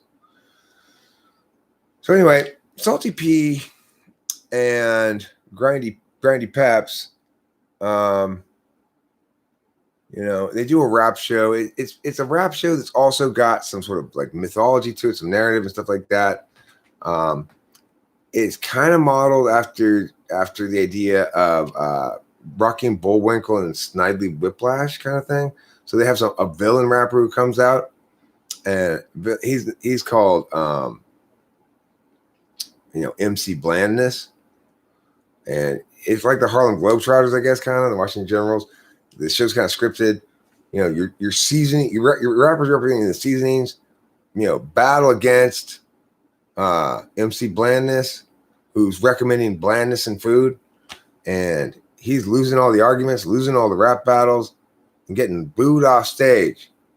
And whenever Salty P wins a rap battle, the section of fans that's been seated in the Salty P section, which are green, all hold up their flags and wave them and stuff, and eat some of their chicken, which is served on the bone, old-fashioned style, with a side of baked beans. MC Blandness, the Washington Generals of the rap business. MC Blandness is the Washington Generals of the rap seasoning business, insofar as he's the foil in the scripted rap battles. They're really trying to bring professional wrestling, Harlem Globetrotters, and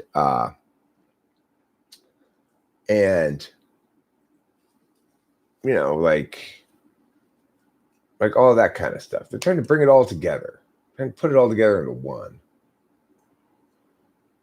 And what really brought it all together for them is when MC Blandness kept having trouble at practice. He kept, what is the problem, Blandness?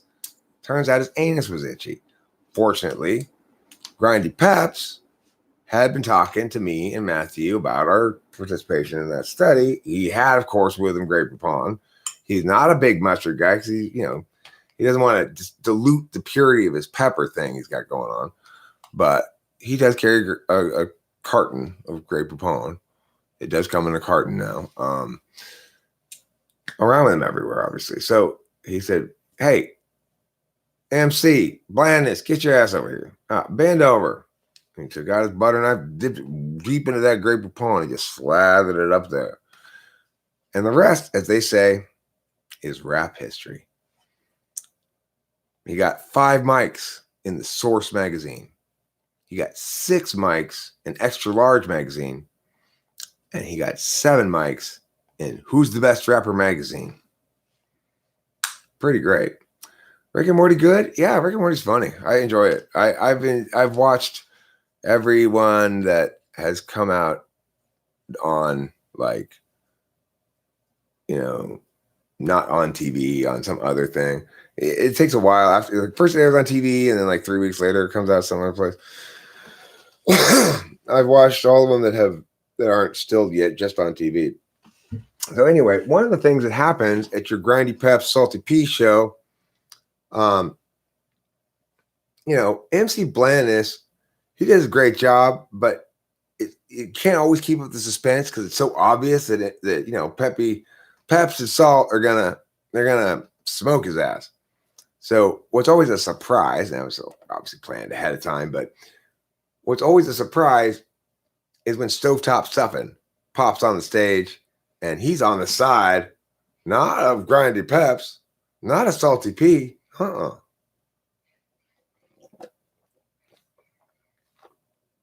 He's there to make it a fair fight. He's fighting on the side of Blandness.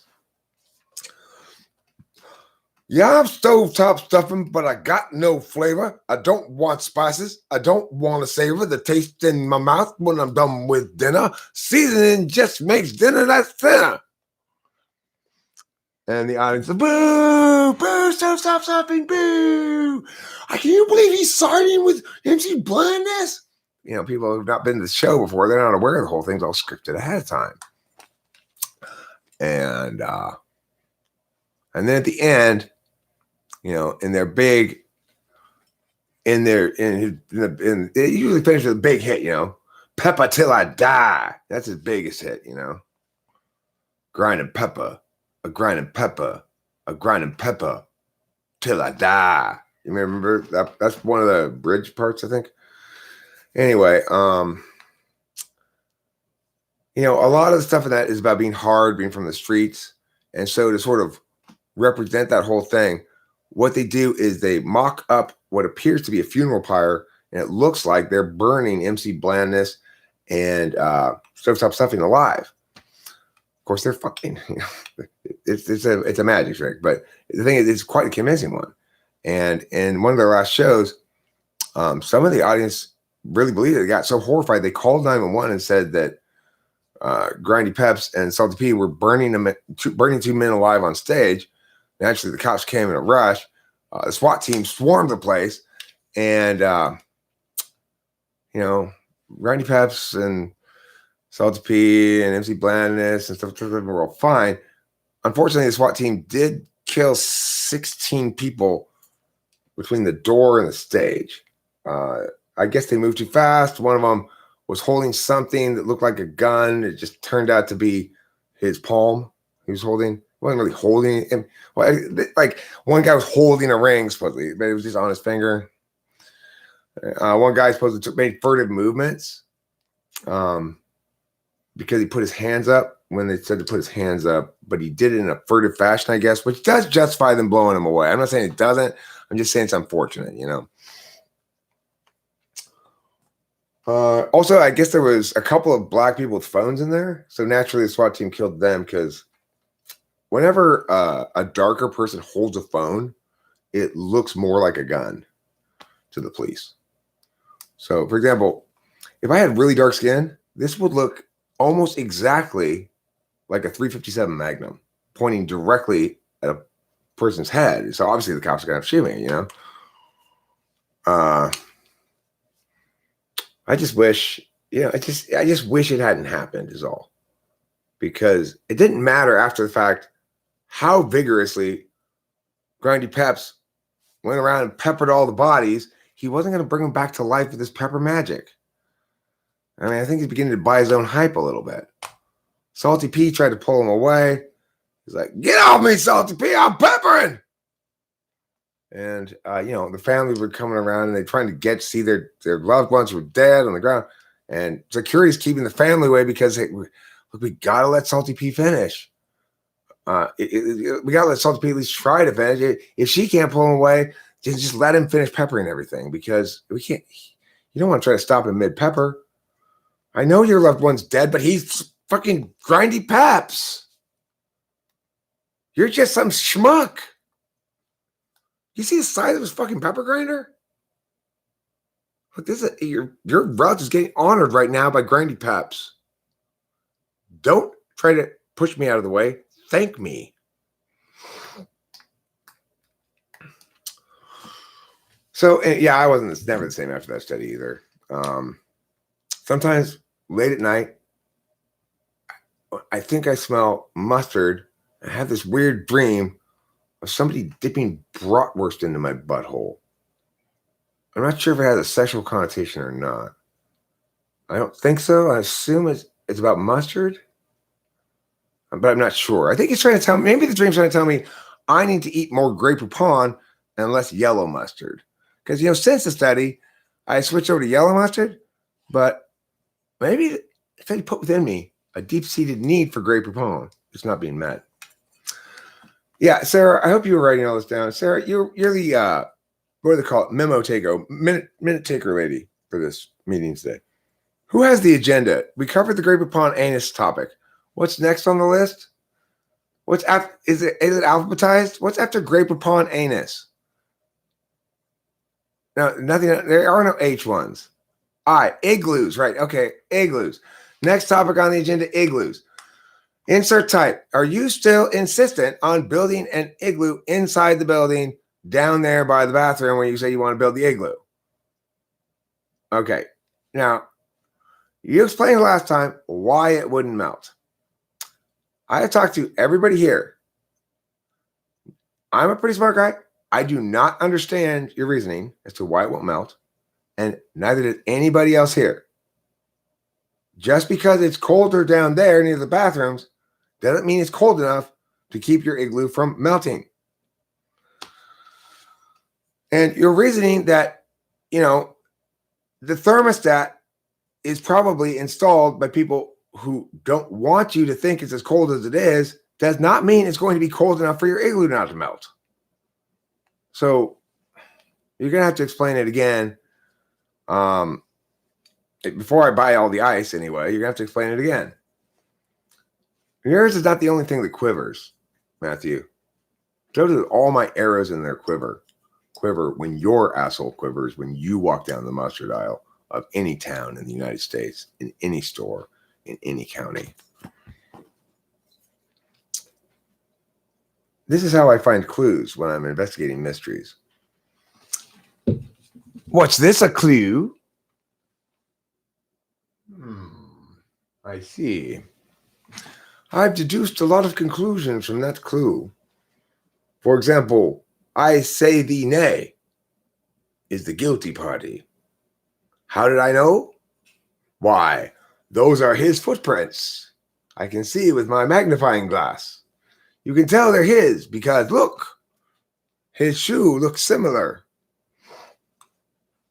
That's how detective work is done. Have you ever thought about becoming a private dick, as they say, private detective, an investigative journalist or something of the sort? You're going to need a couple of tools. You're going to need a magnifying glass, of course. You're going to need the capacity to identify when something is a footprint or a palm print that somebody has left behind, preferably after dipping their palms or feet into a bucket of paint. It helps to preserve more of the details of the print that way. Sometimes somebody might leave a boot print in snow, for example. In that case, you're going to have to make a plaster cast of it. And the way you do that is you pick up all the snow, you put it into an oven to harden it.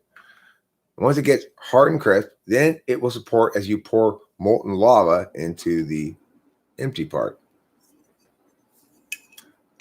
Cool Paul. Did they also make an announcement about the worst streamer?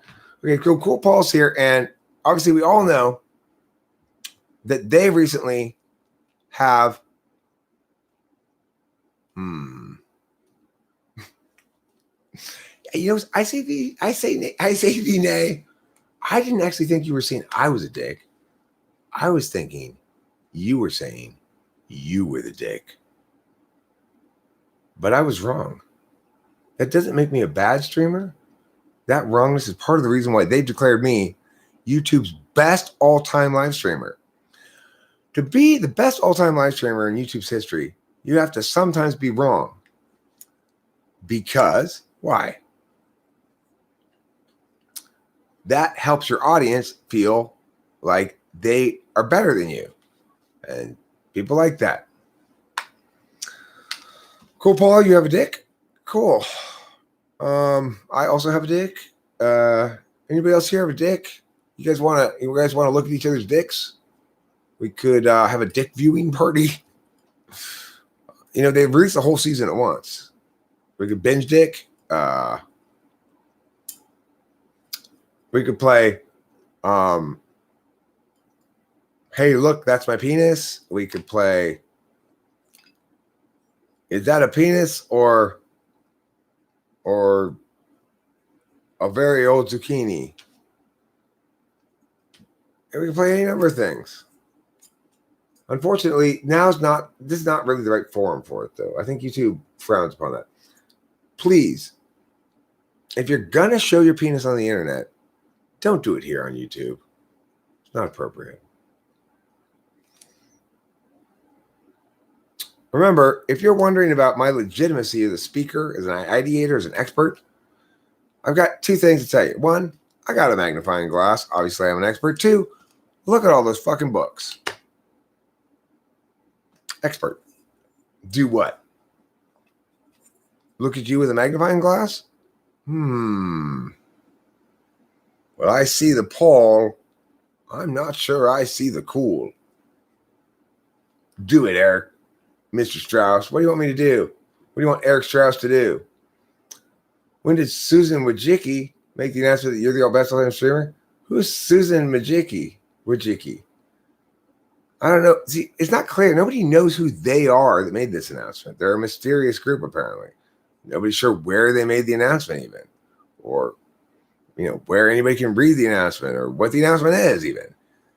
They're making it clear that they've declared me the best through the subtle use of rumor. I am still live. What did you miss?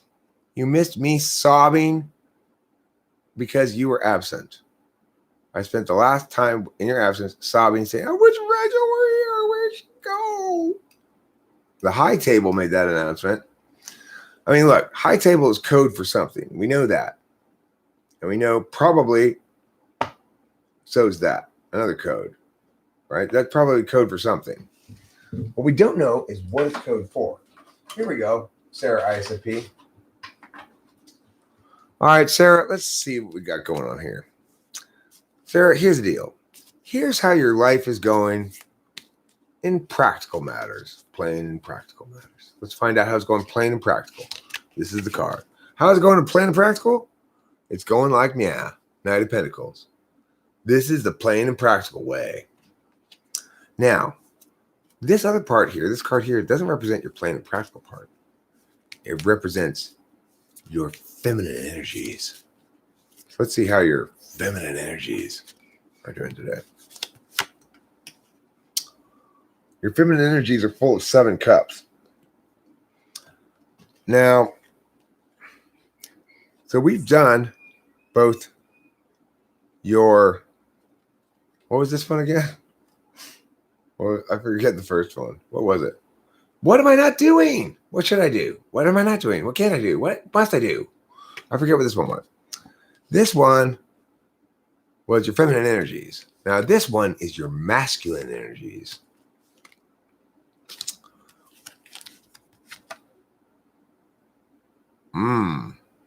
Transition. That means when you manning up, you're calling an end to shit. You manning up, you're saying, that's it, bitch. Okay, that's your masculine energies. And lastly, we're going to have your divine energies. What was the first one again? Does anybody remember? It was feminine, masculine, divine. What was the first one? Animal?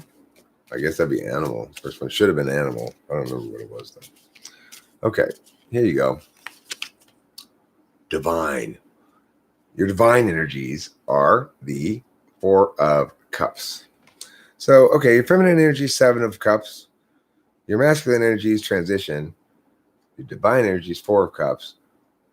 Octavio Silva's not here, so it's not possible to interpret these cards because there's nobody to cut and paste it into there for me. I guess I could look it up myself. Fine, I'm just joking. I could do it myself. God. Do I have to do everything around here? I certainly am gassy. Eric Tarot Guide. All right, so it appears your 7 of Cups or your feminine energies, multiple possibilities, opportunities, wishful thinking, illusion, taking on too much, not grounded in reality. So, you're a little you're a little subject to mission creep in your feminine energies. In your masculine energies, you've got transition here. Where's transition?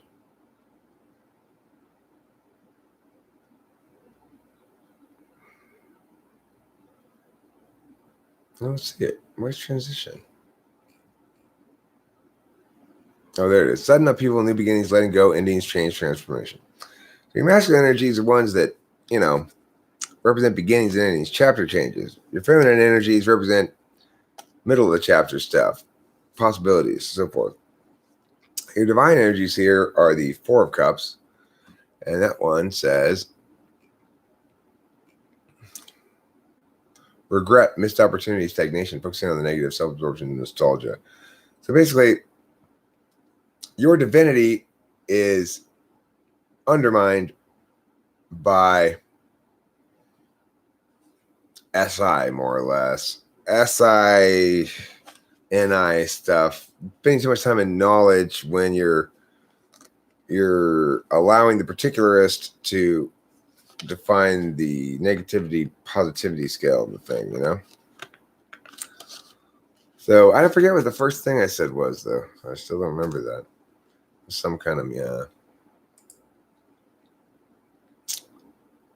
Trebuchetic energy. What's Trebuchetic energy? All right, so now we're going to do is this one. We're going to do a 4 poll for anybody who wants it. Cool, Paul. Would you like it? You're going to take a piss? All right, I'll wait for you to get back.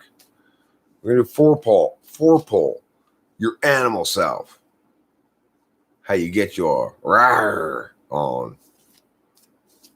Your feminine self. Your masculine self. Your God self. In other words, animal energies feminine energies, masculine energies, and divine energies. Let's see, Matthew, you're next. I'm doing a Matthew poll right now. Oh, Matthew, you're really jumping the gun today. This is your animal energies. Oh, you got 2 of cups, soulmate. Your animal self is monogamous, like a bird that mates for life, like the love bird or the mating dove or the old hollow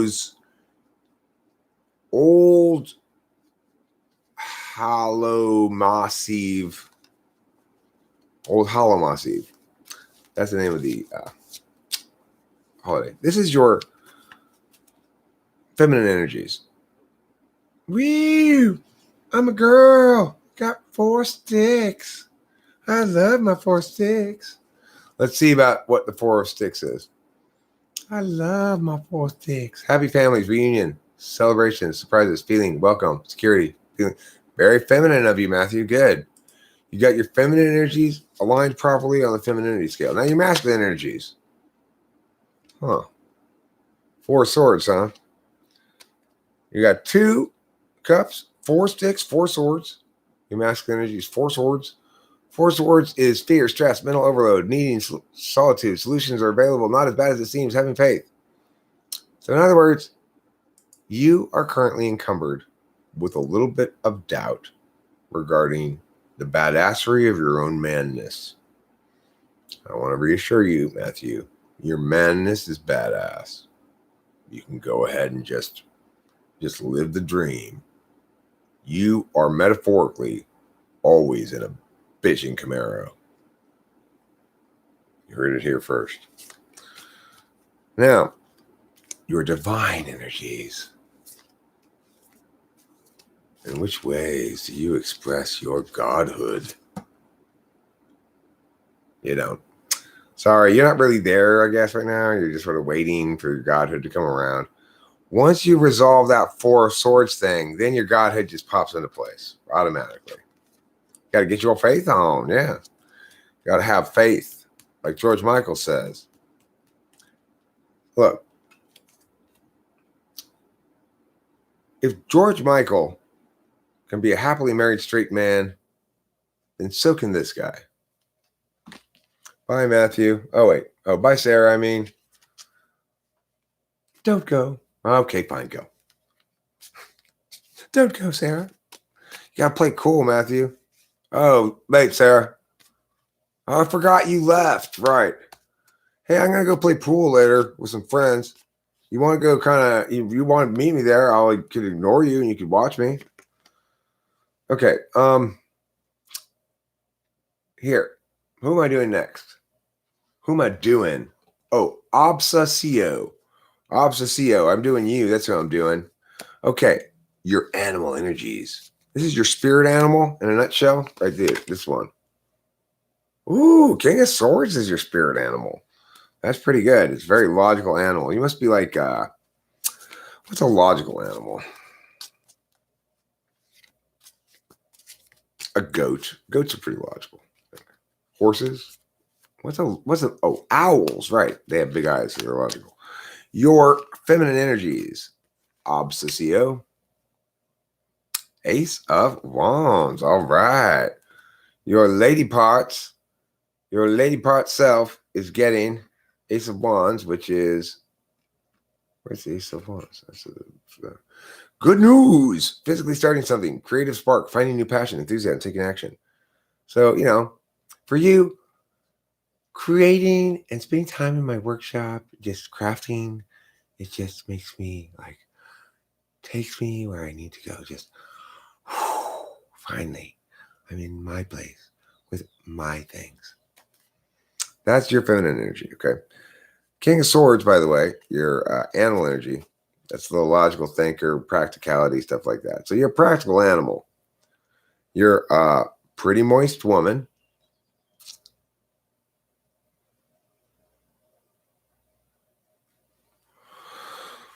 Self-disciplined animal. Moist, somewhat indulgent woman.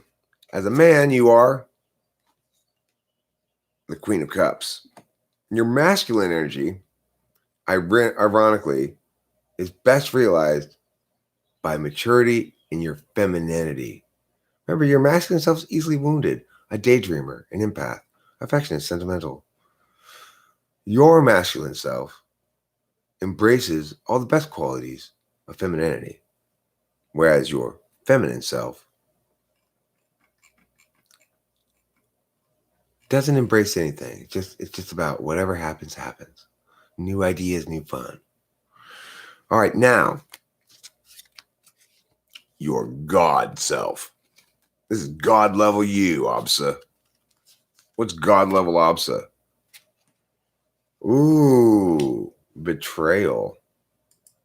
Your divine self is characterized by Three of Swords. The thing about three, only Swords views it as a betrayal. And the reason is because binary logic, binary intellectualism is most faithfully upheld when we avoid the sliding scale, we avoid the third consideration, and we parse things as yes or no consistently, 0 or 1. The reason Three of Swords is a bad card is because 0 and 1 are perfectly fine for Swords, which is thinking, logic, and stuff. A third number besides 0 and 1 mushes out the integrity of the whole thing. So when he says your godhood is this, Three Swords, what it really is telling you is that your God self is about your relationship with the binary, your ability to muddle it or undermine it or prioritize some other modality than the binary logic. That's my read on that card in the God spot. The ones in the God spot need the most interpretation because it's explaining something more complicated than that one. So, okay. You ready to be carded, cool, Paul? Okay. This is your animal self, aka your penis. Ooh, your animal self is waiting to be realized, waiting for you to roar, waiting for you to run like the wolf instead of crawling like a cub. That's your body, your animal self. This is your feminine energy, not that one. Take that one out. That one doesn't count. That one shouldn't be there. This one I meant to say is what I meant to say. This one is your feminine energy. Ooh. Cool Paul gets his feminine on by loving a lady. That's my kind of feminine energy, dog. You're not expressing it. You plundering that shit. Oh, yeah. Okay. So anyway, sex is your feminine energy. You must be a very considerate lover or something. Now, no. See, now that's masculine energy, cool Paul. You're getting it backwards.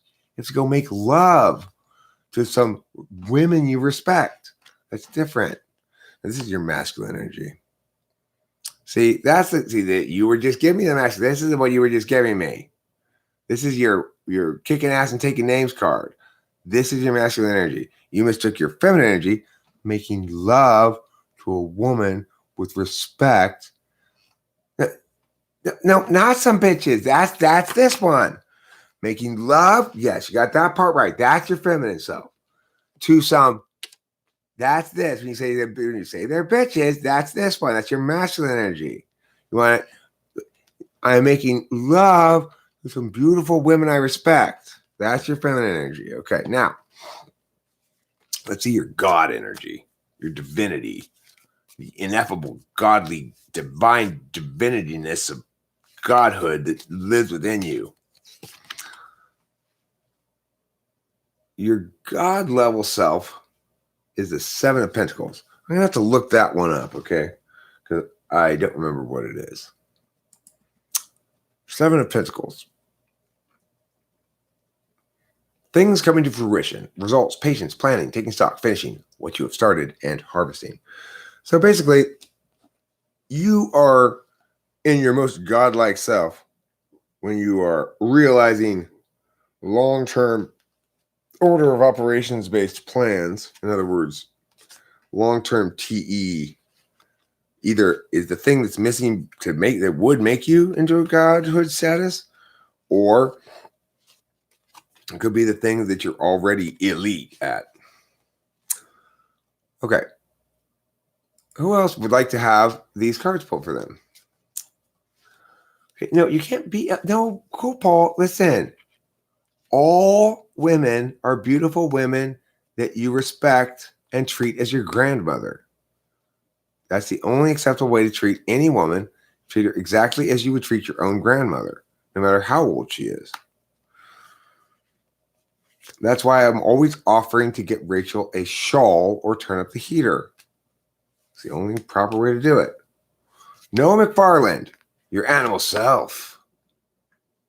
Your animal self is 8 cups. Not sure what 8 cups is. Where's Octavia Silva? Get over here, Octavia Silva. I'm live streaming. You're not doing your job. Eric, that's not my job. I extremely kindly made you this thing, and now you expected some sort of obligation on me? No, dude, no. Oh, I'm sorry. I did that, huh? Yeah, you did.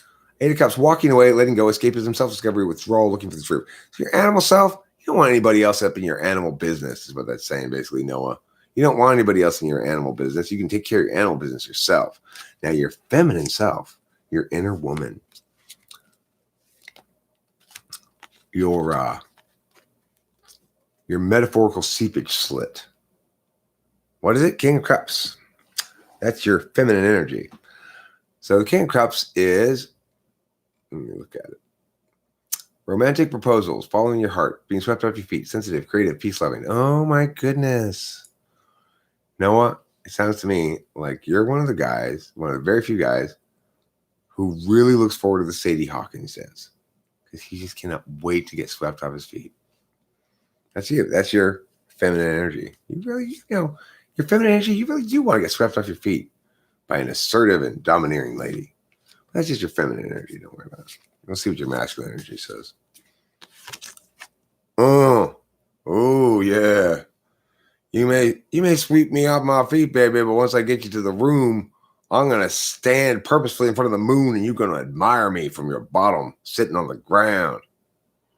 That's your masculine energy. See, like I'm the dude, you sit there and admire me. I think that's what the moon means. Something like that. Either that or like illusion, ruse, dreaming, stuff like that. Okay. Now, your God energies, your divine level self are about to heat. Here it is. There it is. Ace of Pentacles. Ace of Pentacles. Let's look that one up.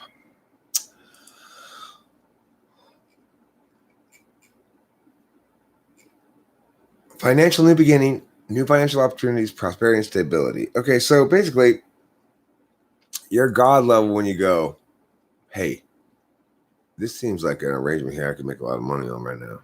About 15 minutes. I just got to buy this 6 pounds of cocaine from those people and resell it at a profit to these people.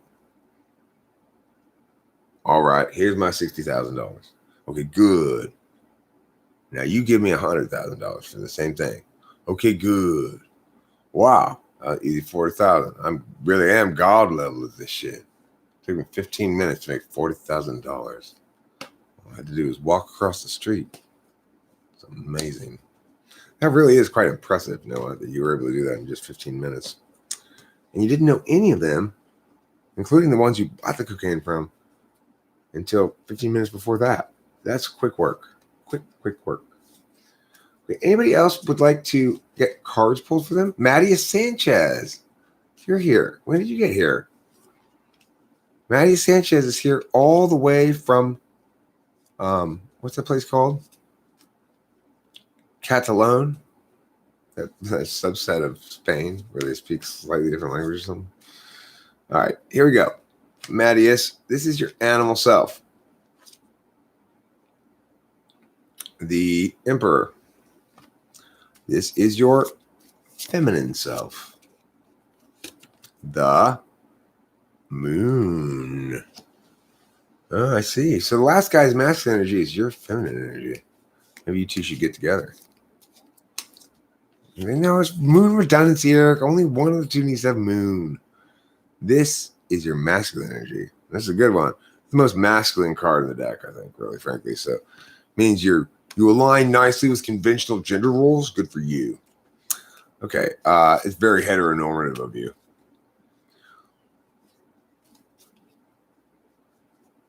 Lastly, the most important one, part of you is almost godlike. This part right here. Ooh, girl, Maddie Sanchez, you got the sun, dog.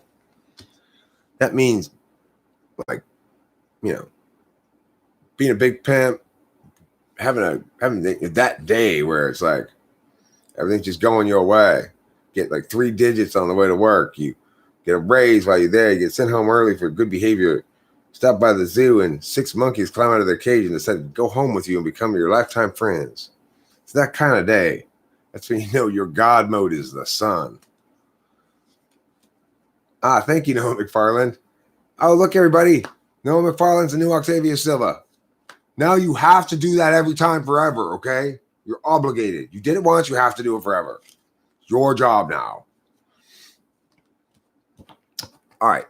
Anybody else want me to pull the cards for them? Everyone else want me to pull the cards for them? That's why I have sex partners bake me oatmeal cookies. To remind me they're just like grams.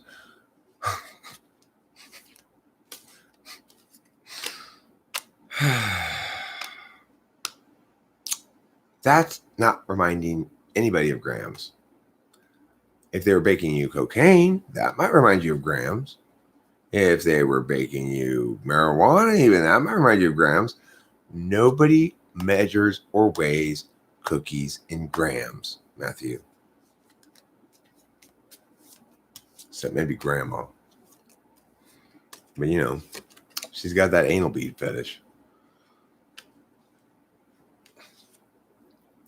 Oh, don't touch anything grandma's had her hands on. Most of the day they spent up in her anus, messing with her beads. Who else is here that I could pull cards for? Nobody. That's how few people are here. Nobody is here. Rachel's not here anymore. She had to leave. I say nay, thee nay. Yeah, he had to go. Sarah ICP, she went to bed. Insert type. He rode off on a donkey. Matthew Alistair, he turned into Horse Mumbler. Horse Mumbler turned into Can Krishna Samapagu, and now there's just like nobody here. Fun Chaser died. I got almost nobody. Well, what do you do with your masculine energy? Let's find out. What should Cool Paul do with his masculine energy? You should build a fence out of sticks. That's what it says. 9 of sticks. I will look it up for you. The 9 of sticks is ongoing battle fatigue, strength of will, nearly there, close to success, holding out, which means is you've just got to not be a quitter. Don't be a quitter. Don't be a give-upper. Be a persister. Be a no-quitter. Okay? There you go, Cool Paul. That's what you do with your masculine energy. You hammer it, and you don't stop hammering until you win. What constitutes winning? Your penis is too short to continue. Olivia Wicklislow. How wonderful to see you. Olivia Wicklislow. Would you like me to tell you about yourself? I'm going to tell you about yourself right now, Olivia. Your animal self is all about victory. In other words, you're a brutal animal. I didn't talk about your penis. What I said was your penis would be too raw to continue after doing that all day to it, Cool Paul. I know it sounds fun, but you cannot spend the entire day getting Miyagi rug burns. It's not safe for your penis. I know. I'm warning you about the well-being of your penis. You need to apply some balm, ointment, or at the very least, a moisturizing salve. Now, Olivia, here's your feminine energy. Oh, wait, not that one. That one shouldn't be there. Here is your feminine energy. I'm not talking about it. I'm offering public service announcements about penises in general. Yours just happens to be an example of the set of thing.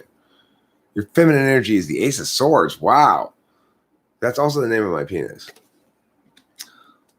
Your masculine energy, Olivia, is Ooh, your masculine energy is causing chaos, causing disruption. Talking shit and trying to push people around and stuff. That's your masculine energy. Let's get to the Ace of Swords in a second. And your divine energy. In other words, your divine energy is stuck in deliberation mode, musing, not applying. Now let me see what the Ace of Swords' feminine energy looks like. New ideas, breakthroughs, intellectual ability, success, mental clarity, making the correct decision. Ooh, that's a tricky one to have in your feminine energy point. Because basically it's saying your strongest decisiveness is qualified by it manifesting as a feminine energy.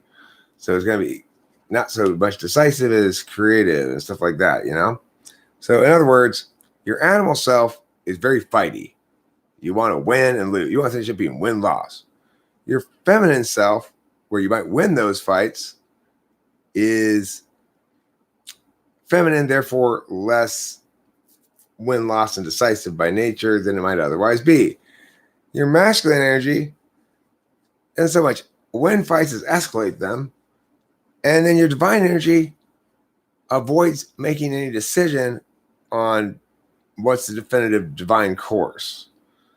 So you're maybe a scrapper. A little scrapper. You like fighting. You like and when it's like this could be Becky's poll. This could be totally be a poll for Becky.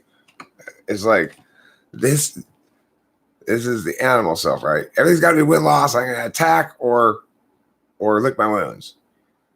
This the feminine energy is where, like, because she's female, all this fighting is coming out, but it's not quite right because it's still trying to do the female thing.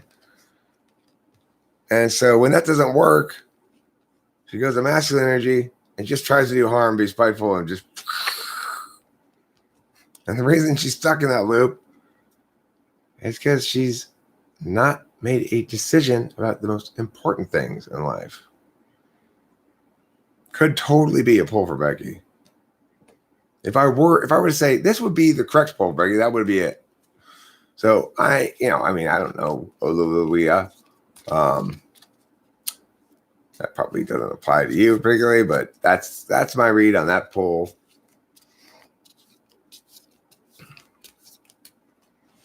All right, who else needs a poll?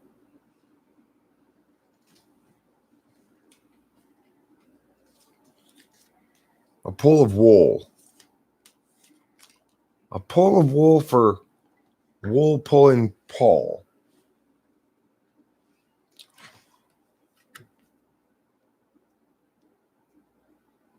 Here, I got a special prize for you.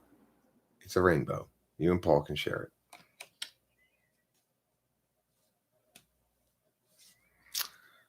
I mean, I don't know if Olivia is Becky at all. I have no reason to think she is. I'm just saying that pull of cards was notable because regardless of who it was for, if I were going to imagine and conceive of a pull that explained that ontology, that would have been it, That or it could be Tories, somebody like that. This fight, try to win with the wrong modality. When that fails, destroy and repeat because a lack of decisions. Quit blabbering immediately. Quit blabbering soon. If you don't stop blabbering, Eric, then I am gonna call Boone.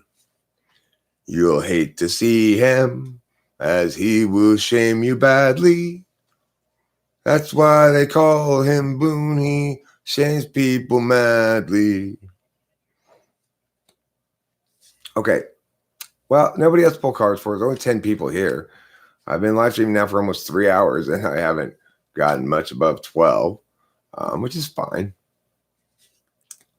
You hate confrontation, fights, and arguments? Well, I mean, that certainly would explain why.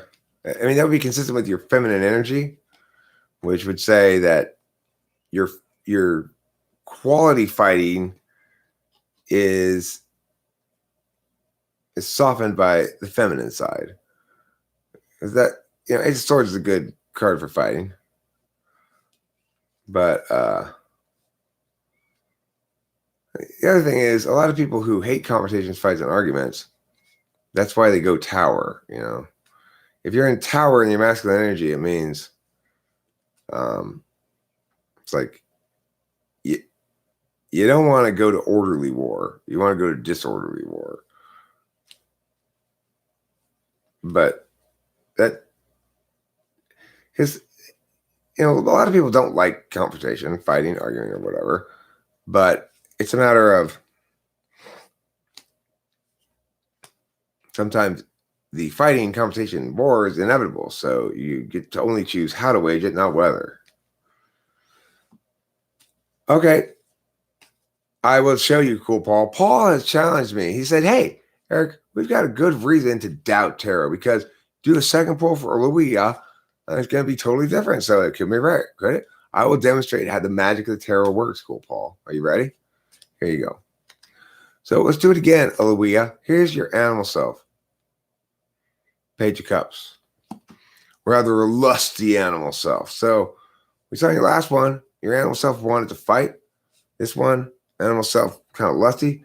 What we're really seeing here is a theme of animal self wanting to conquer, either sexually or in fights. Very consistent with itself. Okay, next. Next, we're going to do your feminine energies. Last time it was the Ace of Swords. This time, perfect. Also swords, of course. Clear as day. Eight of Swords. Let me look it up. This is an educational Chanel. You're right. It's not an educational Chanel. Eight of Swords, feeling trapped, self-inflicted, restriction, helplessness, focus on the negative anxiety. So this is absolutely the complement of the Ace of Swords. In the other one, you saw that she took those methods of attack or fighting that would be successful, the feminine side of this person, parts would be successful, and that undermined the fighty successfulness of them because they're in the wrong spot. So what this one shows us is that instead, when that doesn't work, what happens with the feminine energy, when the misplaced fightiness causes sort of a disruption in the force, if you will, well, then feminine energy slips down into this here, okay? So you can see how the one and the two, they form two alternative realities within the same frame, each necessarily exclusive, like Cool Paul said. Of course, this has to be exclusive of the other one since it's ordinarily preconditioned by the other one. So naturally, Cool Paul's correctly observed that this is entirely consistent with what I'm saying because it would have to be exclusive for it to work ordinarily like that. Okay, next. What we've got is that person's Oluwia's what's it called? Masculine energy. Now, if we remember last time, their masculine energy was, what was the last time? What was the masculine energy last time? I forget. This one, it's this. Ooh, right. Balancing things. So, all right. So what we saw before was a masculine energy that was a tower. That's what it was, a tower card. Where when things become very conflict heavy, you just throw up your hands and say, fuck it, let's just blow up the world, right? Basically. But this one is the other side of the same coin. It's saying when you direct your masculine energies in ways that don't operate in terms of fights, in other words, don't collapse into a fight of some kind or confrontation, then your energy is simply directed to keeping in balance the various responsibilities. It's when that balance becomes threatened that your masculine energies erupt into the Tower card. And you can see the second pull actually ordinarily occurs largely before the first pull, even though in actual time and space, they were ordinarily reversed. But that's something that often happens with tarot magic. Okay, so now, next one, the last one, the divine energies. What were the divine energies last time? Ooh, right, decision-making, conflicted, ambivalent, right. So here's the divine energies this time. Wheel of Fortune, ambivalence, confliction. You don't know what it is. It could be this, could be that. I think I just proved Cool Paul and everybody else wrong. All right. Those two poles are exactly consistent with each other. They totally prove that tarot is telling us slightly different sides of the same exact story, validating itself and the whole idea of tarot as objectively and scientifically more true than anything else. Right, Cool Paul? No, I don't have a bachelor's in science. You think I have a bachelor's in science? In tarot? No, I don't have a bachelor's in science. I have a bachelor's I have a BA, but it's not in tarot, actually. And look, the reason I have such powers is not because of some sort of credentialing or fancy letters or education I got. Those powers are within me, Paul. You can attain them too. All you need is just the right amount of fairy dust, plus a license from all licenses all the time, and you'll be ready to go. Thank you, Jeebus. Paul, it's basic science. BS stands for basic science. Paul, please just know and believe in your heart that Eric's correct. He is true, just, and right. Such wise words, Jeebus. Such wise words. I say thee nay. Bachelors of nonsense. Here you go. I say thee nay. Wait. Did I just hear the 3 wrongest syllables in the history of mankind? No, I didn't. I heard the 4 wrongest. Because my first name has 2 syllables in it. Eric is wrong. You got to be talking about a different man than me. Are you sure you're not talking about Iraq, Iraq, Iraq, something like that? Probably. Jeebus, this is your body on drugs. Judgment. This is your feminine self on drugs. 4 sticks. This is your masculine self on drugs. Justice. This is your God self on drugs. Blind lady. 5 of blind ladies. 5 of pentacles.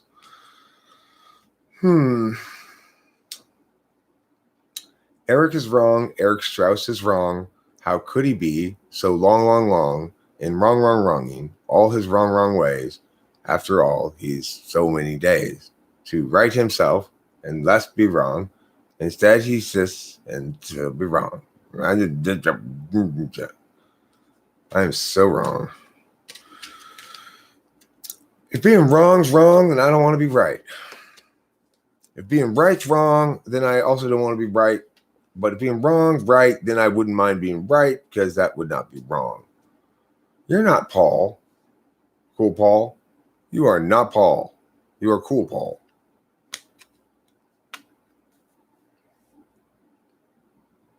Big difference. This is your whole life right here. Cool Paul. In a nutshell, you're this guy on a boat and you've dropped your stick. Butterfingers. Yeah, I know, Cool Paul. I know you're not really Paul. I don't think you're Jeebus, but I don't know who you are. You might be Jeebus. You might be Thomas Jefferson. Cool Paul, this is your card. See? You're that guy. You're 7 pentacles. Thomas Jefferson.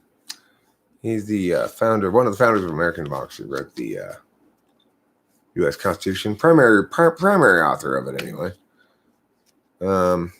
He also invented the hot air balloon, and shortly thereafter, the hot air balloon ride.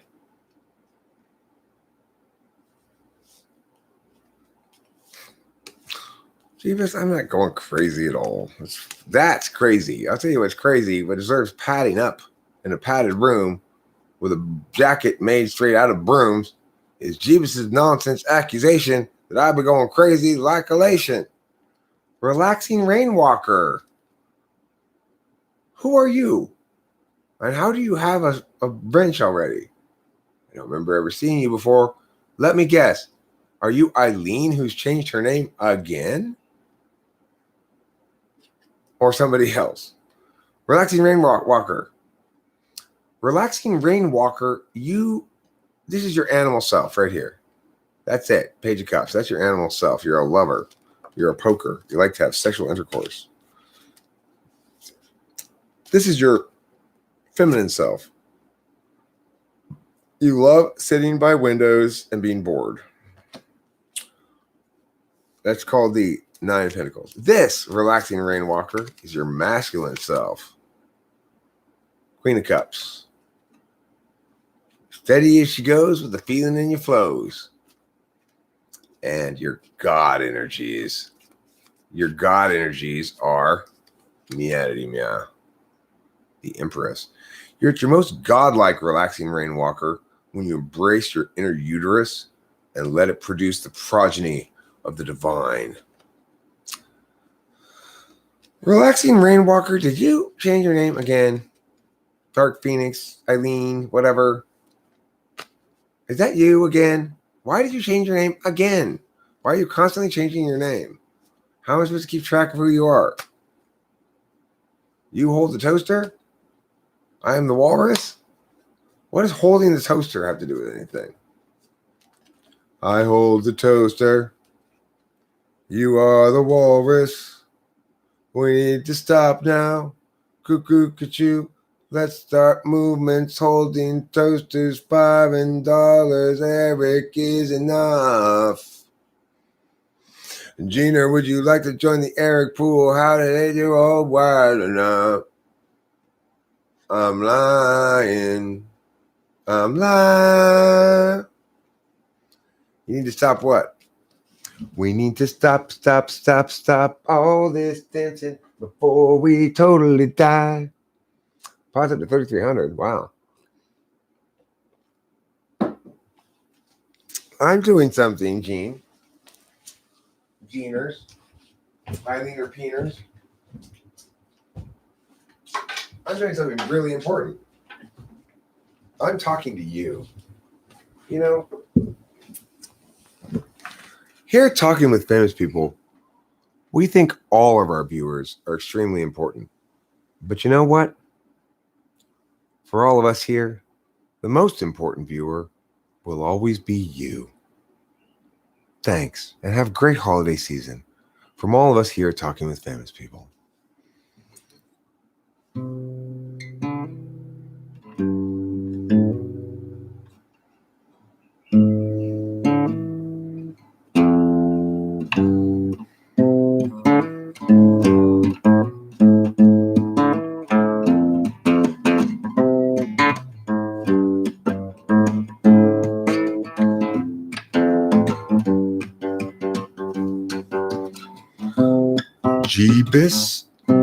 Jeebus, cool Paul, why you wanna police my mall? Jeebus, Rainwalker, why you want to get a stalker? Jeebus, cool Paul, why you won't listen to me at all? Don't you know I'm taller than a sycamore tree? Eric, stop this bad behavior, lest I will write another email to your neighbor. I know you say your neighbor's nothing to do with it, but I don't care. I don't care. I don't care.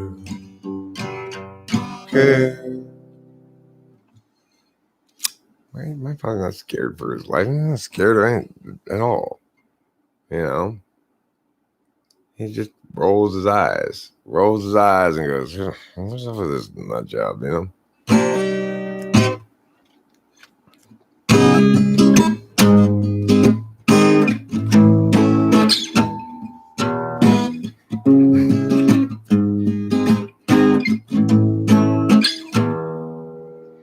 Yes, I am okay using my icebox. Something is bubbling inside my brain. I guess I just got the dog. Oh yeah. Alright. feels good inside. Turn on the telly, wrestle with Jimmy. Something is a stir inside my body. No way is a waterfall away from me to taste it for the every day. To be cool.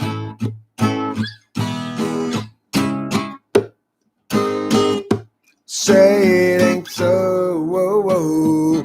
Your love is a heartbreaker.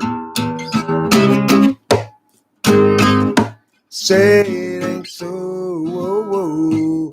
Your life is a love taker. Dear Daddy, I write you in spite of years of silence. You cleaned up, found Jesus, and I'm a banana. A bottle of Stevens awakens ancient feelings like Father, my Father. I am.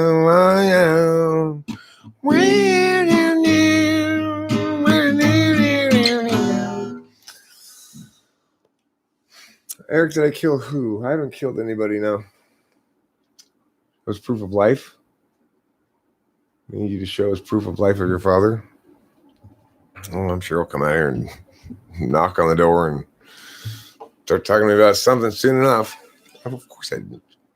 I love my father. I wouldn't hurt him at all.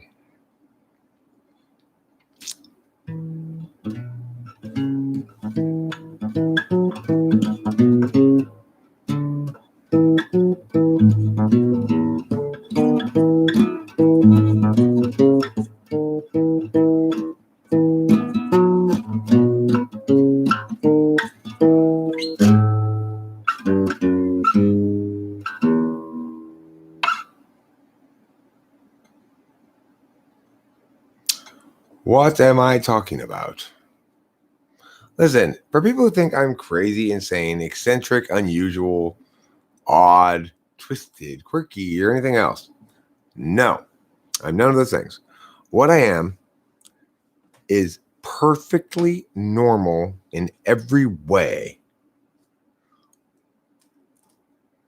Exactly normal in exactly the way you want me to be normal. That's how normal I am. If you're differing from me, maybe it's you who's quirky and weird, because I represent your base level, average societal status quo norm more. I refuse to deviate from whatever most people agree with. I just won't do it. I just refuse, because if most people say it, it's true.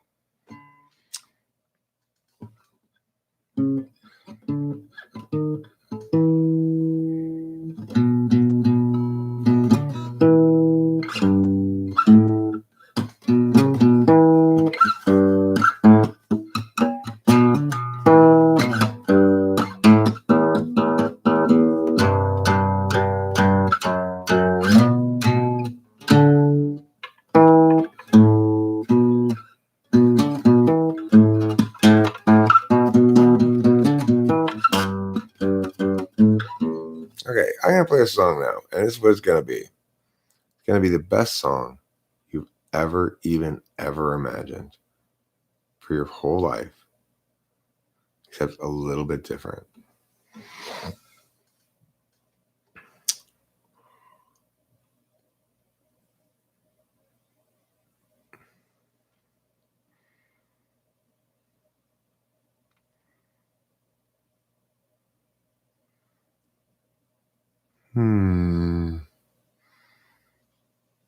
Okay, I'll play this one.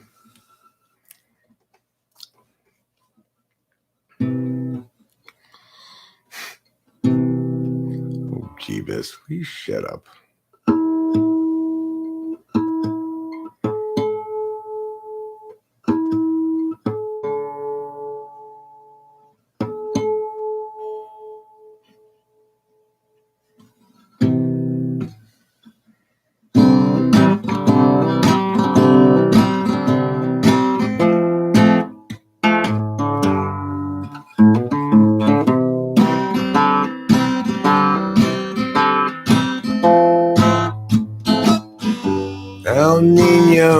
ass. You call those storms? Where is the rain? Those drizzles don't count, I drizzle more when I pee in the sink. And it's just the right height to catch all of the undesired splatter. When I'm done, I'll go outside and climb a ladder. I will go up there and take me a bucket and pour water inside. And I'll say, hey, Mr. Cloud, drop it from the bottom. Hey, Mr. Cloud, drop it from the bottom. Hey, Mr. Cloud, drop it from the bottom on me. Hi, Rachel Lapalosa, my precious perfect angel. What sort of precious perfection have you been pursuing today in your parsimony?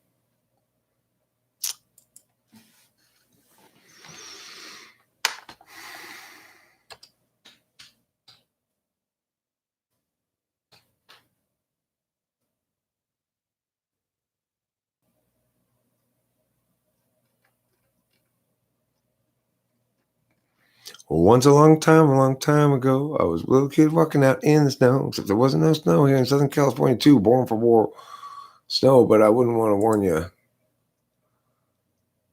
Okay, that's fine, whatever. This now. Song.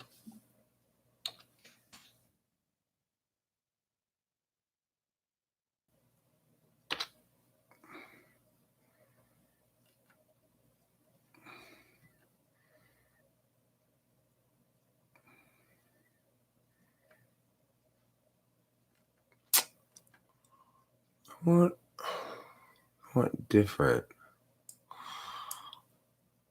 Oh,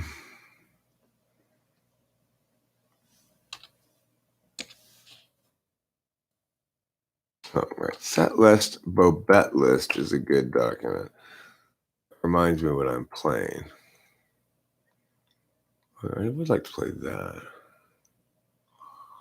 Oh, I could play that. I haven't played that in a while.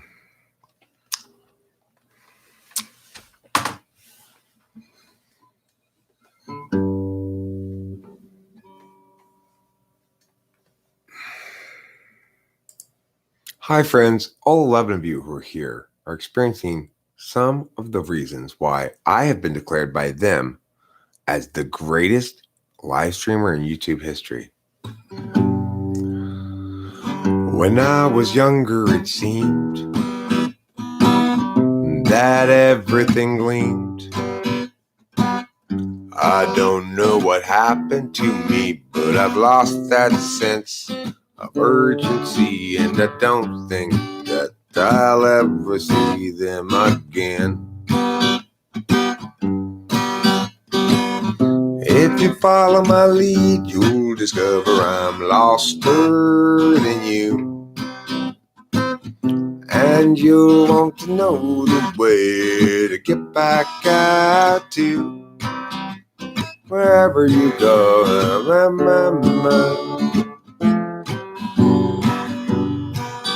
And tomorrow with me, just like today, I'll be lost in two. It's a matter of mood as much as a matter of will, and things I do and the direction I point to still seem a part of me, though departedly. And I wonder if I ever see them again. It's a little bit of a low register for me. A little too low, you might say. But kind of easier to sing it than the high register in some sense anyway. I'm looking for something in particular. Like a song I'd like to play again that I played yesterday or some other live stream recently, but I enjoyed playing it, and I'd like to play it again for you if you want terribly, indulging me thusly. Be greatly appreciated. Here we go. What's wrong with having rabies?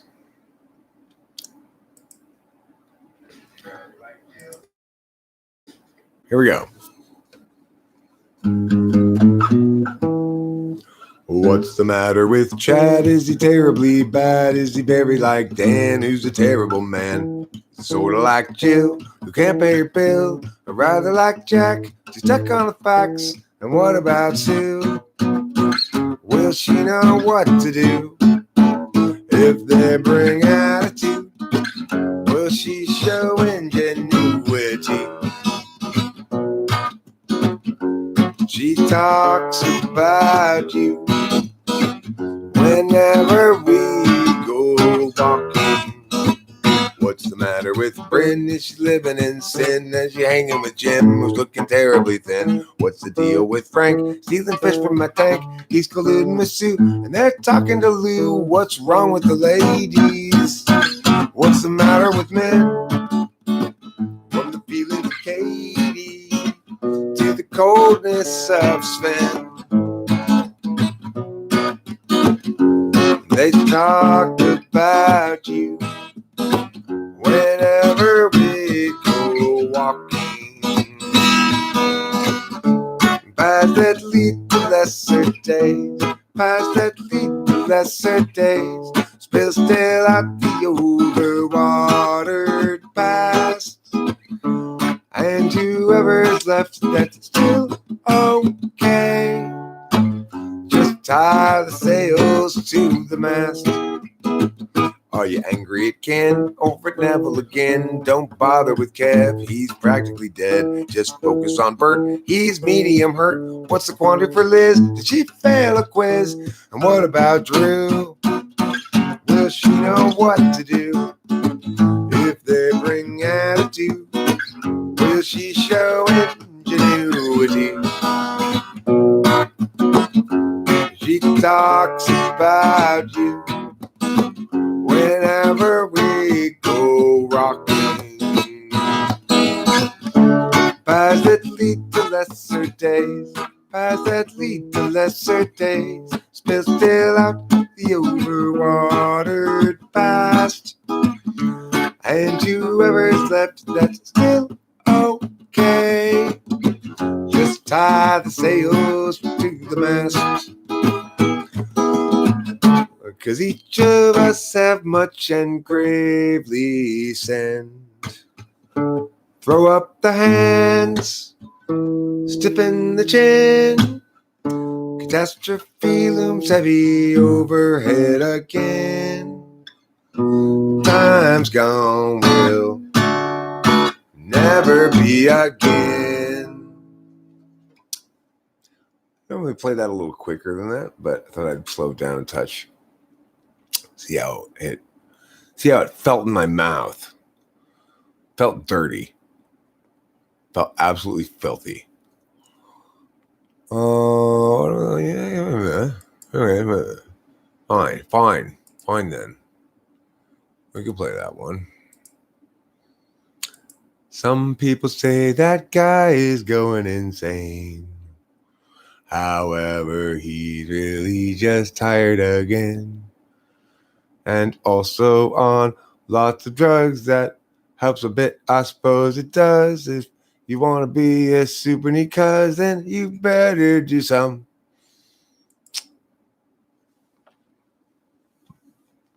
Isn't that crazy? Oh, I'm super sane. I'm an incredibly stable genius. Okay? I'm an incredibly stable genius. I'm not unstable or crazy. I'm an incredibly stable genius. Not an idiot. What are you talking about? Incredibly stable genius. Just like a fucking, like, as stable as it could possibly get. That's how stable I am. And how genius. I see. President Trump. Thank God, we were concerned. Turns out, okay, everyone know you can stop worrying. Turns out he's an extremely stable genius. Yeah, self-reporting works. It's usually pretty reliable. Okay, here we go. You're living on a time frame I will never know. Alienation and humanity's soul. Imagine you a future after the collapse. Returning to the urgency of isolated past. Picturing immunity, free of metaphysics. Hunting buffalo while you're picking red delicious. Knowledge of the seasons and the wisdoms of old. Fires blazing in the night to keep away the cold. Hostility is kept at bay. Hostility is kept at bay by what you think is in the way. You think is in the way of life as children of the land with an agape weatherman. Imagining a history that never could have been. Your lecture at the college, advancement is a sin. Lamenting disconnection and every corporate act. Asserting all your feelings and ignoring all the facts. Hostility is kept at bay. Hostility is kept at bay by what you think is in the way. What you think is in the way of life as children of the land with an agape weatherman. You find maternity just sober now. Wish you had been born any time but now. And experience won't run afoul of exceptions you might allow. You visualize nobility sipping on some port. Their tribes of peaceful savages in beautiful comport. But few of history's people ever thusly did cavort. Cause life was solitary, nasty, brutish, poor and short. Hostility is kept at bay. Hostility is kept at bay by what you think is in the way. By what you think is in the way of life as children of the land with an agape weatherman. With an agape weatherman.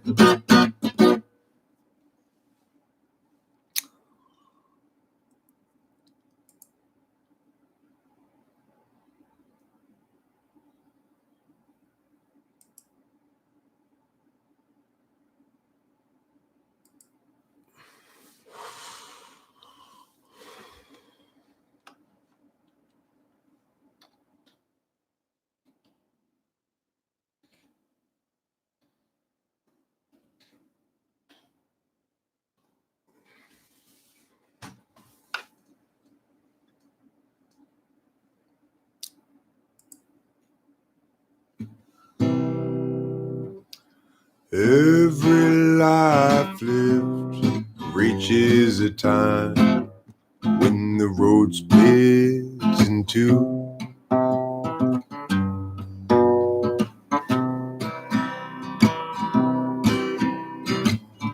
I'm there with arms of despair when it's hard to feel good.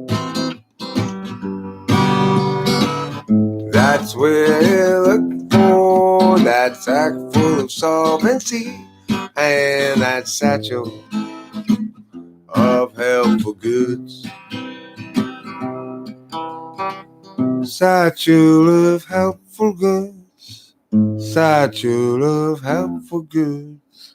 Satchel of helpful goods. Every life lived reaches an end when the road disappears.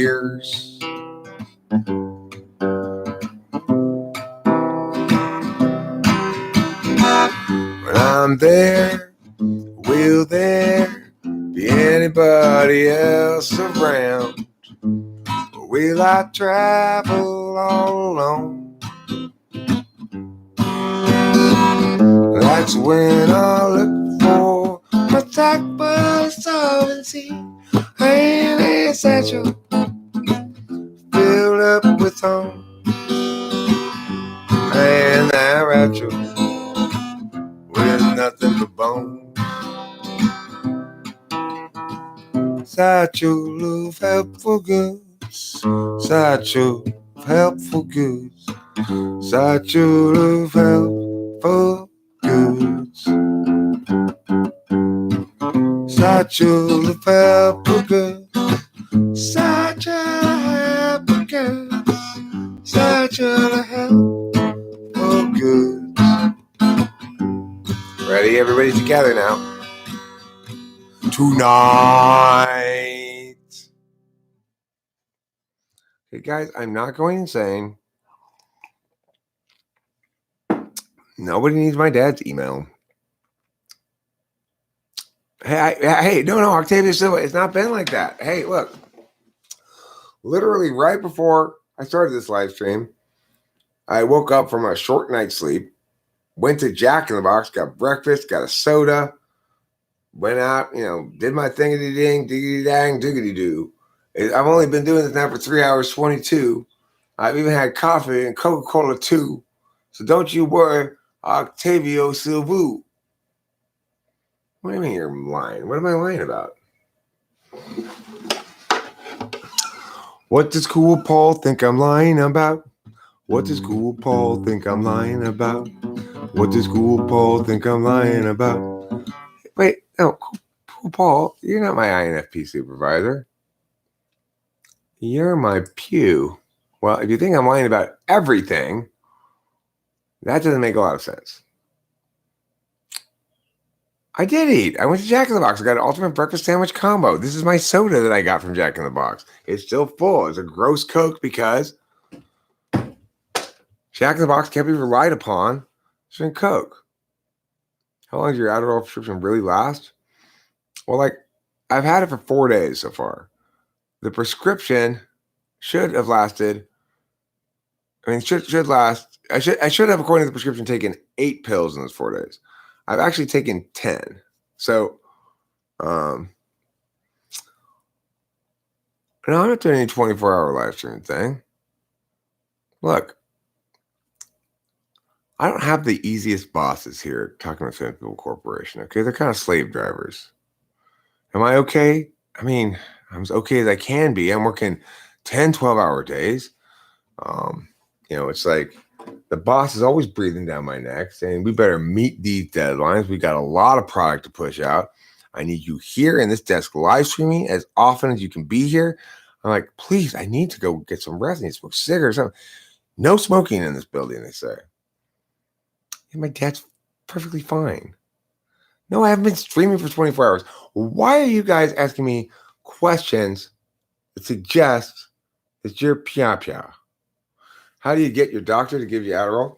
Well, in the ideal world, you'd have a disease called ADHD, and the doctor would do you a blood test for it, and then they'd prescribe it when you test positive for it. But fortunately for everybody, ADHD is not a real thing. So basically, you just have to tell the right story. Whatever story sounds like ADHD. If you would stop telling me to show you my tits. It's not Mardi Gras anymore. I will not show you my tits.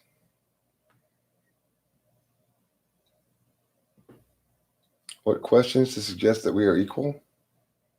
Eric, are you equal to me?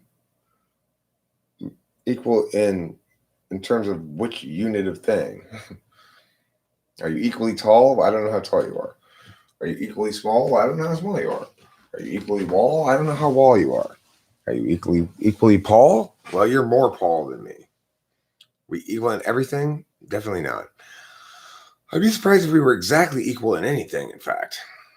But if you're asking me, are we equal before the law? Then I would say yes. How tall am I? 6'4". Oh, thank God. I thought he was standing up to show us that he takes it rectally. I do take it rectally if the antecedent to that pronoun refers to suppository. Are we equal in the hierarchy? Eric, this chat is chaos. I know, we've been waiting for you, Octavio Silva. I was so frustrated earlier when you weren't here and I was doing terror. I was like, Oh my God. These people are driving me like a slave here at the Talking with Family Cool Corporation. I'm supposed to be making all these videos, and I don't even have Octavio here. I'm an intern, and he's an intern's assistant. Neither of us are getting paid, and I'm literally pulling my hair out here. It's like, I can't work in these conditions. I need a break. I need to be treated like a human being. I don't have FI? Yes, I do. I'm nothing but FI, Cool Pole.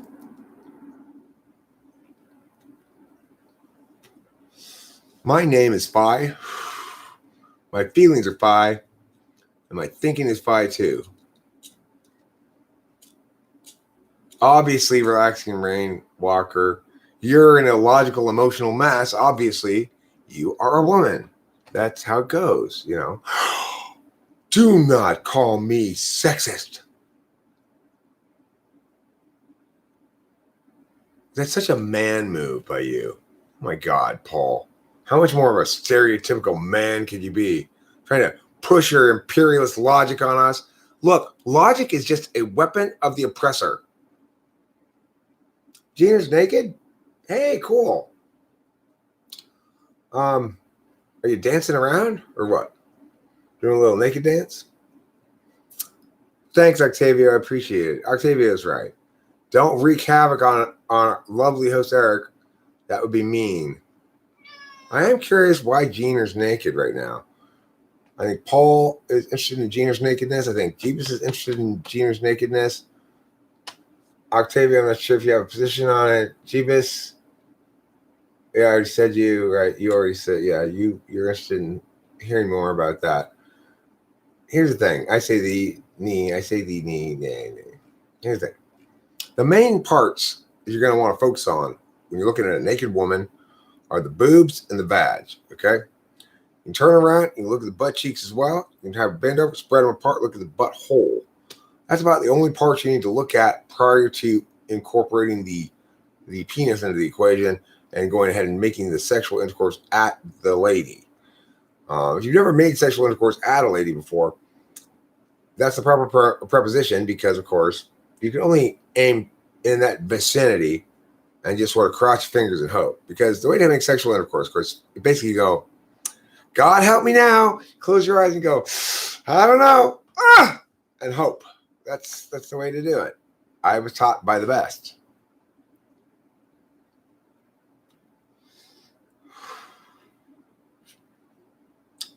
Unite him with the United Negro College Fund. Okay. Dad, I really think you and the United Negro College Fund would just be like a match made in heaven. Auntie? Auntie what? I think you mean auntie. It's either auntie or uncle. You got them combined. A UN tie? You want me to wear a United Nations themed tie? No, thank you. I'm not really a big advocate of the United Nations. Where's my NE? Well, it doesn't really have a physical location. It's kind of how I manifest my being through time. Thai. Okay, look. I get you're trying to talk French or whatever, but Thailand doesn't need an article in front of it, a the or an So even in France, you wouldn't say Thai. Okay, you're really confusing me. Remove the gag, remove the tape. Your innie's in your head. Remove the gag, remove the tape. Innie's in my head. Where is my dad? My dad is not safe. Eric's dad's not safe. You mean his nut safe where he keeps all of his nuts?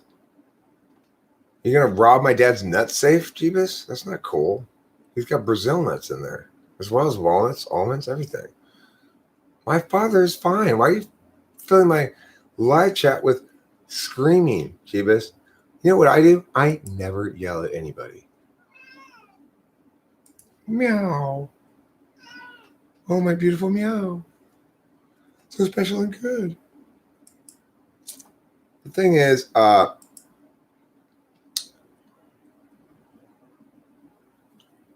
my dad And this is something I've not really told you before, okay?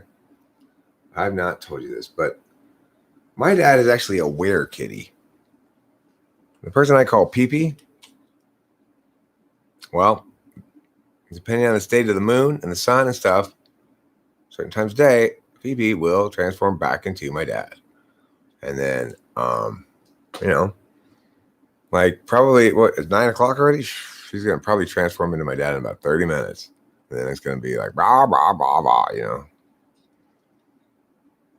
I know, that's what I'm saying. You don't care about my nut safe. But it may just be a nut safe to you, Cool Paul, but to me, it's my scrotum. And if you just stop and sit there and look at it for a while, you see that it wriggles around on its own, even when you're not doing anything with it. It's like a moving carpet of worms or snakes.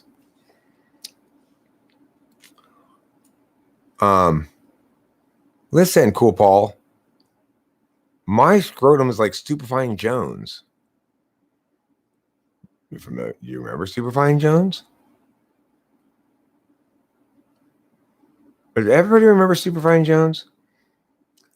When something's really, really sexually attractive, it's said to stupefy. That's what my scrotum does. It stupefies. I will not stop talking about my scrotum until you stop talking about my scrotum.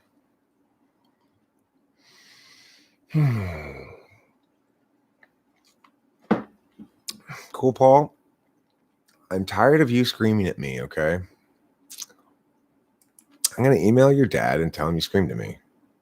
And also tell him you do drugs, I did talk about your scrotum. It's a national treasure, Cool Paul. You're like New York City saying, don't mention the fact that you visited the Statue of Liberty. I mean, that's why people go there, Paul, to see your scrotum. Obviously, they're going to talk about it. Oh, it is. It's a treasure. It's known as the world's flappiest scrotum. Apparently, if you stand with your pants off in a wind, you just hear what sounds like a meat flag slapping against a wet brick canvas. Basically, it's your scrotum slapping against the back, up against the lower back. It's such a long, flappy scrotum, you see. It's big enough that a Middle Eastern woman could use it as a veil and successfully cover her whole head. Of course, probably that would produce an honor killing by her family because she'd get your scrotum all over her face, and that would render her useless from that point forward. But, under their understanding of things. It waves in the wind, and it unfurls like a carpet.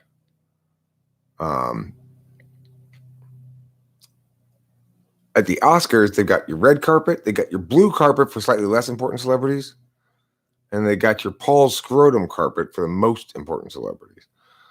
It doesn't hurt that bad, as long as they're not wearing high heels. And when you get it home, you like to take pictures of the different celebrities' footprints in your scrotum and say, this is Keanu Reeves stepping on my scrotum. He is so nice. Okay, listen, Cool Paul. I'm not talking about your scrotum, okay? I'm just expressing myself. What you're really saying is you're trying to tell everybody else that they can't hear about your scrotum anymore. You're trying to deny them knowledge about your scrotum that I want to share. That makes you an oppressor. Remember, anytime you say, Eric, don't talk about something, what you're really saying is, Eric, I'm going to stop everybody else from hearing what you're saying about my beautiful scrotum. And, that's when we really start sobbing, hugging, and getting together. For example, the other day, Matthew and I were comparing scrotums. I pointed out that mine had a greater surface area because it had more wrinkles. He pointed out that his was more runway ready because he used a straight iron on it. We were both right. And we both had a good laugh, tickled each other's scrotes, and called it a night, Well, I mean, see, you're runway ready as well, Jake. I don't have that kind of discipline. I just can't put in the daily time to keep my scrotum ironed.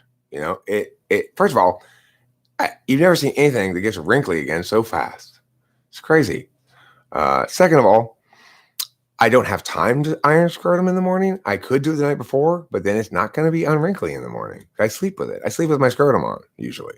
I should take it off. I don't, I'm lazy like that. Let's see, Jake. Mattias, cool.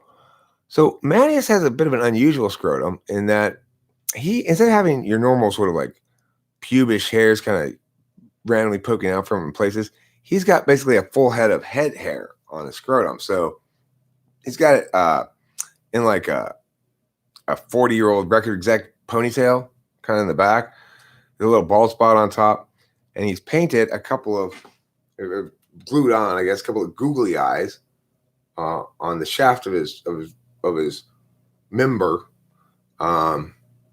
So when he starts dating somebody, and he goes out with a new girl, and he gets time to do the thing, and down go the pants, she goes, ah! She's always scared at first. He's relax, baby. This is just a diorama of some of history's greatest leaders, including, of course, Michael Perez, pitcher for the Washington Nationals. Curly? No, he's balding with a long ponytail. And, at this point, I guess, Paul, your skirt's starting to settle into a mellowness that comes with older age. It likes to relax in its easy chair, read an atlas of the world, looking at the maps and saying, that can't be right, over and over again. Oh, I forgot. I'm sorry. I was talking about Mattias' scrotum. But Paul's scrotum just draws my attention like an attention magnet scrotum. Right? Use water. Or you could use ice. That would also work. Or you could use a cold iron. Consider cold ironing your scrot. You don't have to use heat necessarily. You just use a lot of weight. Basically, put an iron on your scrot, then drive your car on top of the iron. Works just as well as heat. Octavio Silva, nobody gave you a hall pass. You are not allowed to leave. You better get. Did he just walk out of this room? Just say, bye, I'm leaving, and walk out as though entirely up to him? Anyway, as far as fragrances go, fragrances. Cool Paul scrotum emits the most beautiful scent known to man. He collects the fumes, condenses them into a liquid that it then sell. What do you call that liquid? Distilled Paul scrotum fumes? It'd be a little bit too literal of a name. I don't think it would market well. Cock sweat's pretty good. What do you think about Essence of Paul? Paul Session. Paul Fume.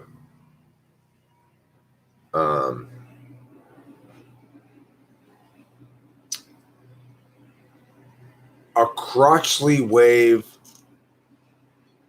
of springtime daffodils. Crotchly. I don't mind what he's doing. I just wish he would do it less crotchly. I'm not sure what you mean. I mean, I wish he would involve his crotch less in the activity. Paul Fume. Paul Fume.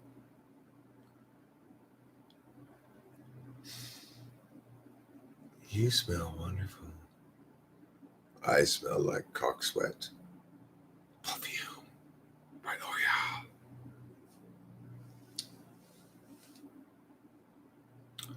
Cloud, listen, I didn't say I was the best streamer in YouTube history. I'm not the one who said it. They've established this. It's taken quite a while, but they have established, after a lot of deliberation, a lot of back and forth, a lot of meetings, a lot of fighting, a lot of arguing, a lot of parsing it out, they've decided I am the single best streamer in all of YouTube history. I didn't expect to be that either, Cloud. Look, I think maybe they overestimate me or something, but that's what the rumor says. Cloud is Queen's Gambit. I mean, Queen's weakness? I think it might be Queen's weakness, but I mean, look, the Queen's weakness thing, I love the symmetry of this whole fucking storyline with the whole Becky and Queen's weakness and everything. The symmetry of it is beautiful because here we have Queen's weakness talking about me in videos, talking shit and meh, and I don't give a fuck and just completely ignore it. And then we have me who occasionally mentions, Becky or whatever. I mentioned in one video, make a little snarky remark. She completely flies off the handle. And so the cool thing is, for every bit of thing, I have the contrary thing that provides the example of what it looks like when done properly. So it's like, it is quite astonishing how completely and thoroughly Becky has resolved this for me. And it's great. It's like, I didn't really understand that. I still was carrying around some sort of like, I guess, resentment or meow about it or whatever. Okay, look, it may have been Susan Wojcicki. I don't know, but nobody knows. Nobody can figure out who they are. We just know that they've announced that I am the greatest live streamer in all of YouTube history and that it's, I guess, permanent. I can't figure out where they've posted this, where they've written it down or whatever, but everybody starts to know now. Everybody seems to be knowing. People coming to me left and right saying, "Hey, did you hear they did this?" So we know that they did. So anyway, Queen's weakness provides a great example of somebody who is doing what I'm supposedly doing to Becky, which is harassing her. Of course, I'm just talking about her every once in a while on the internet as naturally occurs. Queen's weakness is actually, I think he started the channel. I think he's so, what's the word? He's so smitten with me in some regard, or involved with me in some regard. I think he started his whole channel just to have a means to get at me. I suspect he's been rather disappointed, and maybe it's probably a little demoralizing when he had this sort of plan of attack and everything, and just from the very instant beginning, nothing worked and everything backfired on him. The only thing he was able to do was successfully trade enough of his dignity that Taylor and I were like, okay, well, I guess you're interesting enough to talk about. You traded in enough dignity. Why not? Let's get off my back. It's like, that's not a gambit. That's just abject weakness. And I still haven't heard anything he said about me. I don't bother wasting my time listening to his shit. Meanwhile, Becky, apparently, is spending all her time still obsessing about me. Like, why are you even watching my videos? Well, somebody else said that, Okay, see, this is critically important, Matthew, what you're saying here. I'm glad you brought this up because it's hugely important. I should continue saying Becky's name as it naturally occurs to me to do so, as I feel like forever, no matter what. Because it's critically important, no matter how this ends, that Becky understands that what she wants and her behavior has absolutely zero chance of influencing or impacting me. Zero chance. And that to the extent that she wants to move forward into a better spot than she's in now, the way to do that is not to try to force all of you to not be allowed to hear things, which is what she's trying to do. That's what she's really trying to do. She's not trying to silence me. She doesn't care if I talk out loud to myself. In fact, she specifically doesn't want me talking publicly, which means she doesn't care about what I'm saying. She cares about whether other people will hear her. I mean, we will see, because what I've explained to her before is over the next few days, I will gradually talk about her less until she ceases to be interesting enough to mention. I am not going to stop talking about her at all for any other reason. She will comply with reality, which means she's going to stop emailing my dad, stop thinking she can do anything about this, accept that she has lost and that I am correct in my analysis of things, namely that it is wicked and unrighteous of her to try to stop all of you from hearing things, right? So I want to make sure these narratives get hammered out there.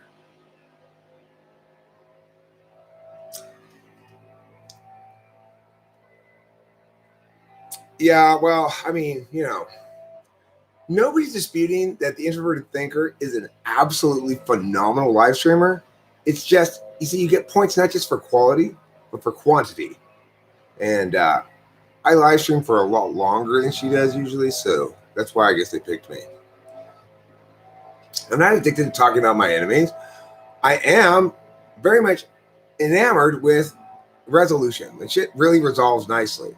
And the fact is, this whole thing has really resolved great for, I think, all parties. I mean, the thing is, probably Becky and Tori are still super hateful, because I still see a shit ton of thumbs downs on my videos. But it's resolved beautifully in the sense that all of these sort of complicated narratives that were giving me kind of weird feelings and like, God, this is really fucked up what the people did. By pushing it, she's made it all resolved cleanly, and you can see all of the truths all sort of come into resolution. Nobody can any longer think this was a he said, she said thing ever. Everybody all now realizes she's lost her credibility regarding that sort of stuff. It's pretty clear that when I'm saying she's spiteful, now people know what that means and what it looks like. So I feel happy because she made it such that the truth came out about all the narratives. In other words, things were fairly well muddled for a while. But when I just happened to talk about her in that Frank James video for a bit, I didn't intend to provoke her at all, but she decided to create a situation where all of those narratives actually finalized, collapsed, resolved. She had done the work to muddy it pretty well, better than I thought she could. But she ultimately couldn't control her impulsiveness when it came to hurting me. She was so desperate to hurt me, and as a consequence, she solved all of it for me. She resolved it all. It's like, it's great now. I feel like a big load off my back. What would you say is a clear difference between ENFP and ENTP? I mean, ENFP is necessarily going to consider the other person's feelings. So it's like ENFP goes, yeah, but Eric, doesn't matter how right and true and just and whatever you are, cannot be making her feel good. My point with ENTP would be, I certainly hope it's not. I certainly hope it's making her feel bad, because the whole goal of this is to resolve everything. In other words, now the narratives are clear for everybody, and then we have a single narrative that works and is correct and true, and only committedly biased people like Shane or Tori or Spacey or whatever will possibly even give any credence to her interpretation of things anymore. I've got too much evidence of her dishonesty and her spite, her malfeasance, and her insistence on doubling down and shit, right? So it's important that we get all those narratives locked down. So now there's no more mud. It's clear as day. To the extent that Becky or Tori want to continue opposing me, they do so because they are wicked. There's nothing specific of mine to oppose, so they're just trying to hurt me, They're not disagreeing with anything I say, they're just trying to hurt me, slander me, or defame me, or whatever. And I think there was genuine confusion amongst some population of people as to what this was prior. I think that there was a successful muddying of it into takes two to tango, he said, she said, etc. But now I'm quite relaxed about it, because now, to the extent anybody still thinks that, it's an indication that they didn't get misled, they're committedly wrong.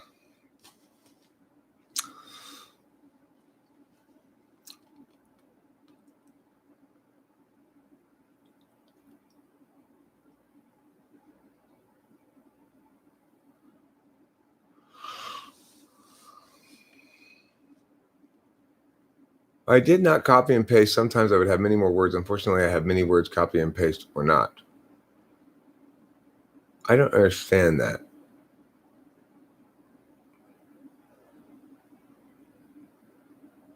I dreamt that I was walking my dog and he got poisoned, but in that dream I didn't care about the dog. I just wanted to bury him so nobody blamed me.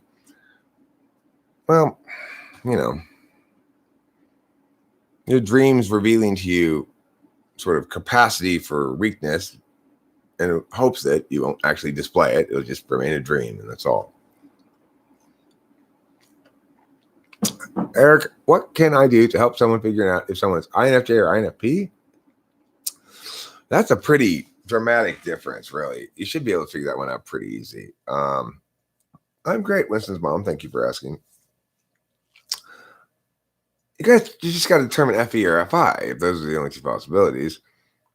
It's pretty easy to see.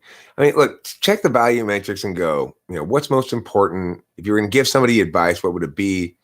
If you were at a party and you learned that it was hosted by like a white power dude, and there were a lot of those people in attendance, what would you do? If you were having a good time, would you leave anyway? Or,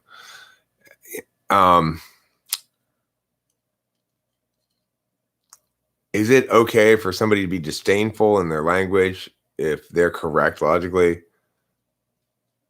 I mean, I would answer that question yes, even though I try not to be. Well, yeah, it's okay. Yes, it's totally okay to be disdainful if the person's being stubborn. Means basically, you only get to be disdainful if they use FI, then it's fine. That's how I would answer it, But an FI person would probably go, no, it's not okay to be disdainful. Everyone deserves respect. FE person would go, well, it depends. I mean, do they deserve it? Are they being not a team player? Are they being a stubborn non-team player? Translation. Are they an FI user? Is she one of those fake manipulative people? Translation. Is that an FE user? What advice would you give to a young conformist ENTP? First of all, I'd say you're on the right track trying to conform. That's great, because reality is, even if we are totally on board with that notion, it's a challenge because we aren't like other people. The advice I would give you is let your NE go. Get used to playing with it. Don't get used to constraining it, because the world will force ENTPs to do one of two things: either share less of their NE, they'll still do the same amount basically, or share more of their NE. Most of your youth is spent being shut down. Give us less extroverted intuition, ENTP. We don't like it. We don't like that. Stop that. You got to learn, oh, wait, no, actually, me being me is better than those people ever will be. And you got to learn to believe it, and learn how and when to draw a distinction between being you, at which point, even if you're a conformist, you need to learn how to wield this and this.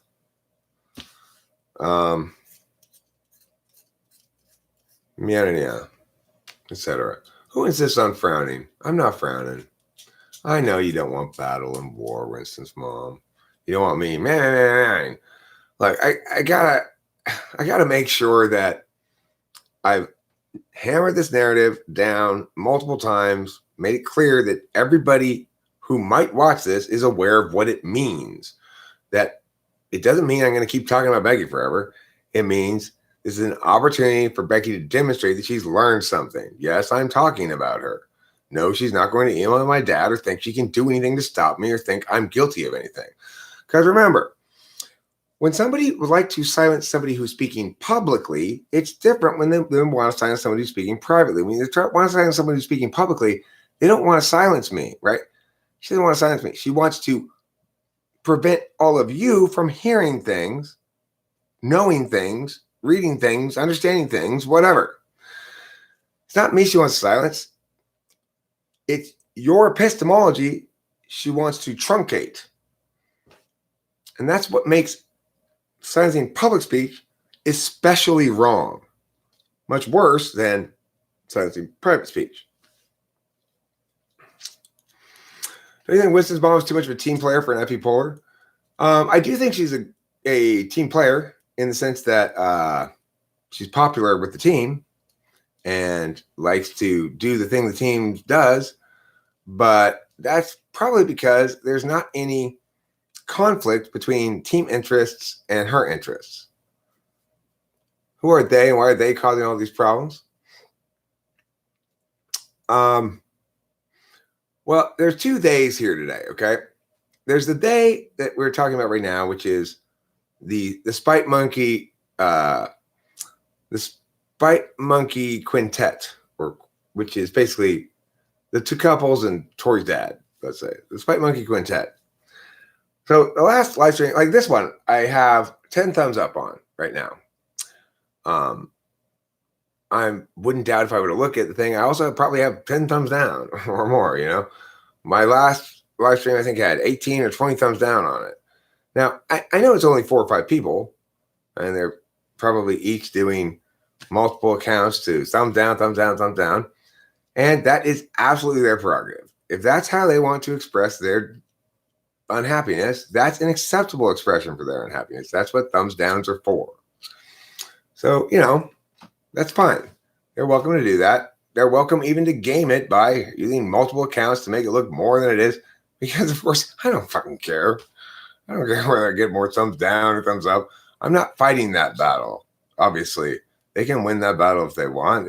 It just shows. Like, the thing is, when I see a bunch of thumbs down there, what I know is that the Sprite Monkey Quintet has once again chosen to spend a great deal of their time on surrounding, thinking about, and otherwise engaging with my YouTube channel, which they supposedly hate so much.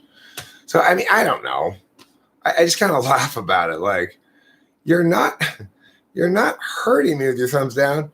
You're showing me just how fucking weirdly obsessed you are with me. I do the same what? What do I do the same? I do the same pew. I do the same pew.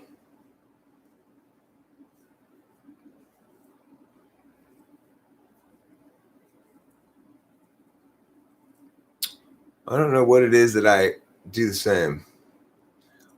If you're saying, just like Becky, I also go pee periodically, you're right.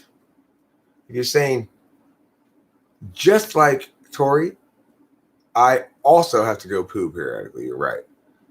Okay, take them too serious, ignore and smile. I mean, I don't think I'm taking them too seriously. I'm taking them the appropriate amount of serious. Namely, a couple of things. One, there's the basic justice thing where Becky really ought not have emailed my dad and tried to hurt me with just pure spite and no purpose, really, in the way that she did. So she deserves the justice of being called to account for that.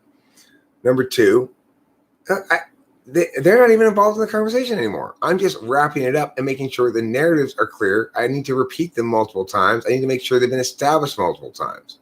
What happened, what it means, why it happened the way it did, what Becky can learn from this and should learn from this, what it tells us about people who refuse to learn, stuff like that. Those narratives need to be nailed down. And Becky needs to be aware that they're being nailed down very clearly, very definitively, very correctly and fairly, and realize that there's nothing she can do about it and not try to do anything about it. Then I will know she has learned something. I mean, what I'm saying is I've structured it such that she can either learn, disappear, or keep kamikazing against the sides of the cliffs until she either learns or disappears. That's fine. Any of those. She doesn't have any options that don't serve my interests. She either learns, disappears, or keeps kamikazing. All three of those hurt her. I mean, all three of those help me. One of them hurts her. Two of them help her, potentially. One of them helps her. The other one's indifferent. The only thing that she could possibly do to help herself would be to learn. That means be humble, lose the pride, come to me with the head hang low. Please help me. That's how you improve in life. That's what I've had to do multiple times in life. When I've had my moment of defeat, I've had plenty of moments of defeat. The absolute worst thing a human being can do when they lose is to avoid it, fight it, pretend they didn't, wish they hadn't, keep fighting, double down, learn to lose. If you don't learn to lose, you're doomed. I mean, it's like, until she embraces the reality that my public expression is a good thing because it enables everybody to know the truth, and the truth is a good thing, and her feelings ought, in fact, ethically, legally, morally, in every good sense of the word, ought, in fact, be of secondary importance to the important things that I'm upholding here. That she should agree with this, realize it's true, acknowledge it, not to me, at least to herself, and, say, okay, Becky, you're going to have to beat yourself up for a little while, and then you need to forgive yourself, and you stop beating yourself up. But what you can't do ever again, because this is how you got yourself into this mess in the first place, is blame Eric for your own bad behavior. That's what I've learned here. I'm Becky, and I've learned that if I try to blame Eric for my own bad behavior, it's going to blow up in my face every time.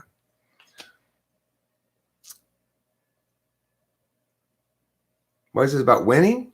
Well, because that's the engine of the problem. Becky's pride is basically the engine of the problem. She fucked up badly way back when. Then she fucked up minorly way back when. When I tried to call her on the minor thing, she tried to do a turn, an ENTP turn. No, I'm not the one with the problem. It's you who's morally questionable for calling me out on the problem. Textbook ENTP move she tried to pull on me. Of course, zero chance of it working because I'm 55 steps ahead of her. But so then after that, I said, well, look, Becky, no, you can't claim moral high ground on me. After all, you just did that big bad thing. At that point, when she realized that she was fucked narratively, she disengaged. She said, I had crossed her boundary, her arbitrary personal boundary, stormed off, refused to engage with me as a human being anymore because she could see she didn't have the bullets to win that fight. And in fact, it was going to cost her a little bit of dignity. Now, it could have cost a little bit of dignity if she had worked with me.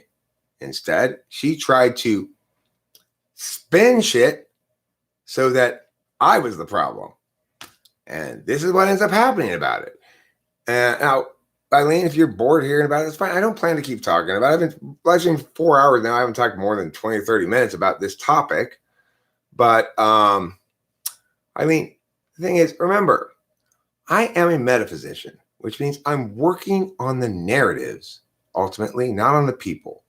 So I understand that hearing this narrative repeated multiple times is not necessary for you and is boring for you and you don't like it and stuff. And I don't want to not care about that. That's important to me. That is boring to you. I don't want to bore you and so forth. But I need to know that I've done the legwork I need to do as an SI user. I use a lot of repetition and I sort of go over the same ground over and over again until it becomes part of my ontology. That's SI over NI. And I need to become part of Becky's ontology too. I need her to walk away from this sharing some of these narratives, at least being able to say, okay, yeah, what happened there is I lost. And that was one of the most important growth moments for me in my life because prior to that, I hadn't learned to lose. I'd been able to spend shit my whole life, probably. How can I tell people IRL and I'm a metaphysician without sounding like a douche? Okay, so the trick to it is you've got to play it super straight. So you do it like a completely straight story that you're not making a bullshit at all. And you go, well, actually, I'm a metaphysician. It's like a doctor for metaphysics. And I went to all licenses all the time and they licensed me as a practicing metaphysician, which means I can metaphysically prescribe drugs, metaphysically do surgery, any number of things. Just, don't make it as a joke. Just present your mythology as though it were fact and let them parse it out. That's the fun stuff. Always present your mythology as though it were well-established and understood fact.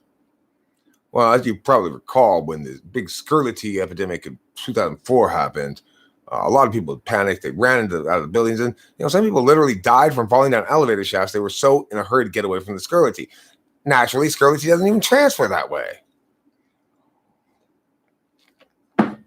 That's what you call implied mythology. Like you reference something that the other person's supposed to already know by putting a bunch of of course you already know this language around it. It's like kind of like meta frameworking. Frameworking for its own sake as an art rather than for any teleological purpose. Don't framework my art into your car. Don't framework my art into your bar. Don't framework my means into your knees. Don't framework umbrellas with me.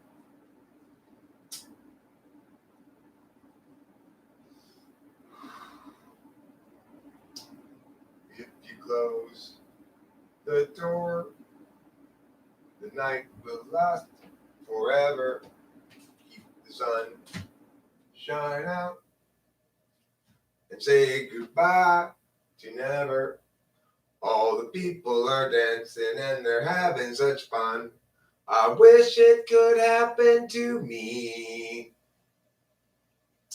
But if you close the door, I'll never have to see the day again. Bump, bump, bump, something in cars and the Cadillac cars and the bum, bum, bum, bum, bum, bum.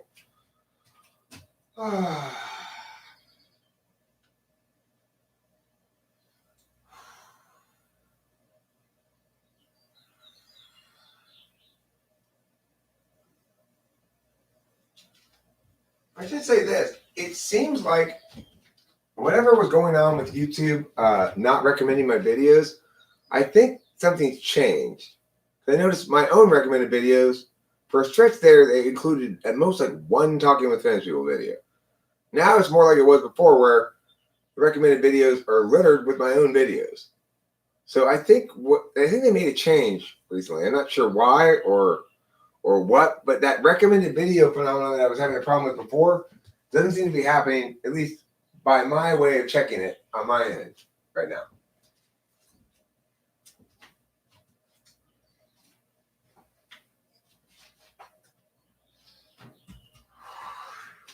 So I was thinking, I wonder what would happen if I just live stream for 10 hours a day every day, saying this is the best live stream here. You should come check it out. Or, hey, you want to meet the president? And something like that. And say, hey, I'm live streaming until I'm president. Or whatever. If I could cover enough topics and have enough people sort of drop by during that process that at some point it would reach critical momentum or escape velocity and start to develop its own snowballiness. Hard to say, I suppose, what would happen.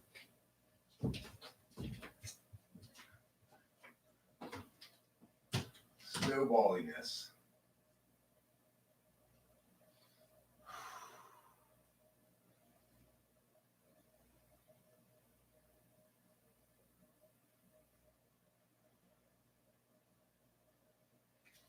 Snowballiness is the quality of a thing to both roll downhill and grow in size concurrently.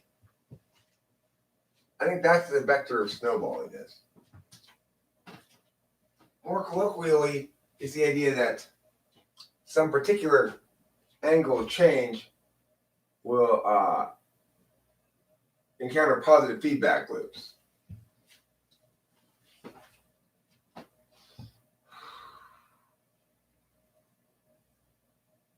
I have so many snails in my fish tank that I want to open up a snail store that gives snails away for free. That's how many snails I have.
Scream out, sweet urine, urine, come for tear me home.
One thing that's kind of been driven home in the process of all this is that I basically fundamentally view Becky as redeemable in some fashion, where they kind of view Tori as irredeemable.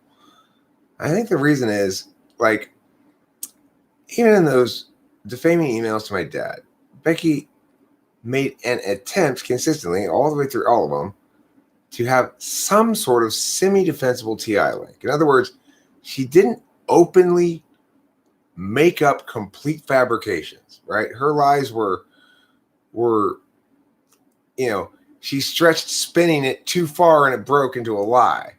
But see, it's like what I've gotten from Tori is just she shows no constraint at all. Like, Becky's constrained, therefore, a little bit by the truth. Tori is not constrained at all by the truth and doesn't seem to. I mean, like, for example, Tori made a huge mistake when she contacted Rachel during her psychotic break and tried to poison her against me.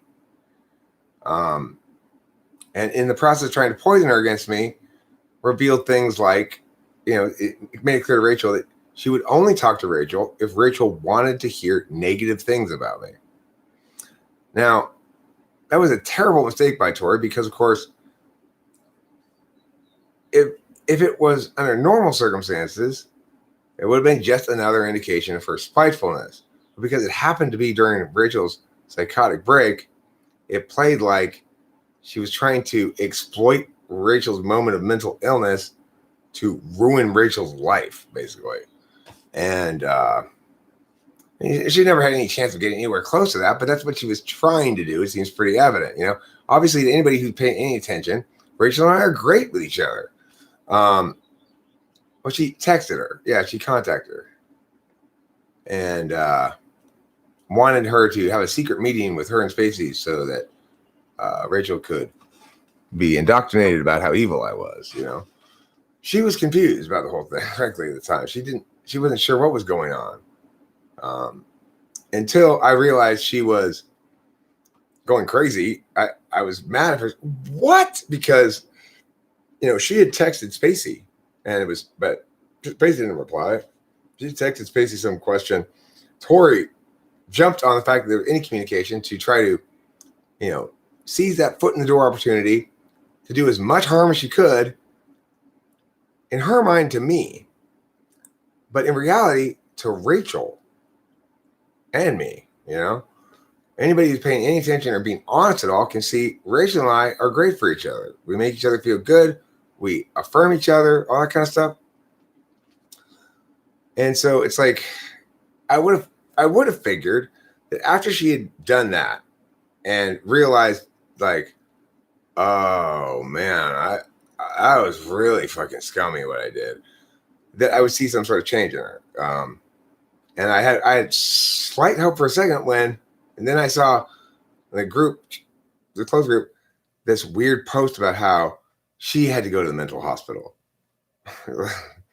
Like, are you? It's very clear, and obviously she got herself admitted there by answering certain kinds of questions. You can't answer certain ways to make sure that they committed her. It seems very clear to me that she was jealous of Rachel's mental illness, maybe? Like, oh, see all the legitimacy she gets because of her problem. I need to have that kind of problem too, so I don't have to justify things. Because when Rachel was crazy, she didn't have to justify anything. But see, she was actually crazy, and so that is a reason to not have to justify shit. And she didn't do anything evil. She was just nuts, even at her craziest, you can still see the fundamental goodness in her. So, it's like Tori got herself committed to a mental hospital, put a post in the Facebook group, almost like proudly, like, yes, I'm insane too. And then she comes out of there and right back to her shit, putting comments on my videos and shit, negative, hateful comments about me and stuff. So I don't think she's really redeemable. I mean, I would hope that right now Becky is doing some thinking, doing some actual thinking, going, okay, fuck. I've been so absorbed in my anger and wanting to win that I've not been listening to Eric at all. And now that I realize I've lost completely and can't pursue this course of action, it won't work, my TI can't help but parse the shit out. And maybe I have a chance. Tori I see as like a weird, like a bit of magic it's just this, it's like poor Spacey has this giant ontological leech on his metaphysical neck, sucking out his nutrients, his blood, because he's got to carry that weight. He knows very obviously that she lies. We've already talked about this, I was there when she faked this illness to have him take her to the hospital when she was here in Los Angeles, because she was so upset that she couldn't win the exchange with me, which she couldn't because she needed to be held to account because she was doing bad things and I didn't because I wasn't. And she wasn't even doing bad things. She was just being childish and rude and disrespectful. And it wasn't until a little bit later I found out she was actively poisoning people against me in the raw room. And that's when I said, okay, you guys get nothing more from me then. If she won't even come to this meeting to be held to account for that, and she refuses to meet with me, but still expects me to give you guys money, she's fucking nuts. For months after that, she still tried to say that I was to blame because I hadn't given them enough, So it's like, I don't know if she's redeemable or not. I don't want to throw anybody into the pit of irredeemable forever, but thus far I've seen from Tori no response towards truth. No matter how much the reality is punching her in the face, she's determined to demand that her reality supplant actual reality.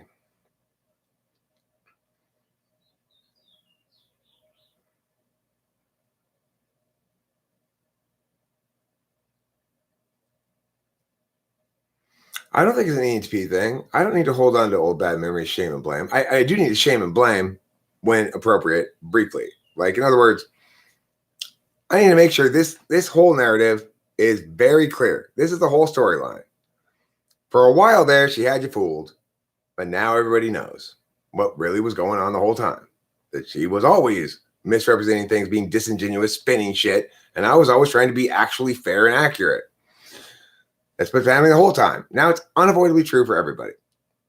The thing is, I'm talking about Tori because she's very recently put more comments up, even though I thought I had hidden her from the channel. And so am I moved on? Of course I'm moving on. And I don't want to do a bad job of moving on by leaving wrong narratives, unfinished narratives, unhammered narratives, unsolidified narratives. Everybody needs to be on the same page. So for me to make sure I know what page that is, I got to go through a certain amount of recapping. It'll probably be the last day today, assuming she has learned something and doesn't respond to this with other bullshit, you know. Yeah, I have. You're a tricky one, right? Ruminations. I don't know if you're INTP or INTJ. I still think you're probably NTJ, but I'm not entirely sure. You argue quite well in a way that seems sort of INTP-ish, but INTJs are excellent debaters too. The three best debate types are INTPs, ENTPs, and INTJs. So because I haven't really typed you, and I always talk to you about ideas rather than who you are, it's very difficult for me to tell the difference. You know what I'm saying?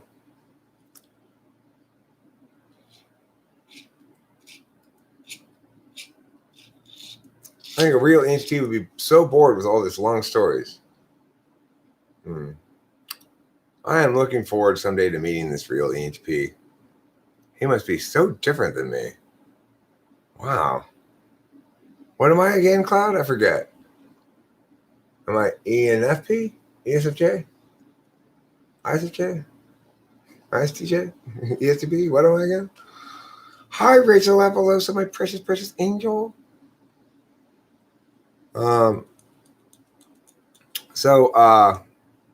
Yeah, it's like I want to make sure that, you know, the fight is fully over. We had to use 2 nuclear bombs before Japan surrendered. So, you know, I don't expect that just because it seems very obvious it's been decisively determined that necessarily the enemy is aware of how thoroughly they've been beaten. I want to drive that point home. Is it a win-loss thing? Absolutely. Why? Because Becky made it a war instead of working with me. So when you make war against me, the end result of that ultimately is you lose. Because if you're making war against me, it means you're not on the side of righteousness.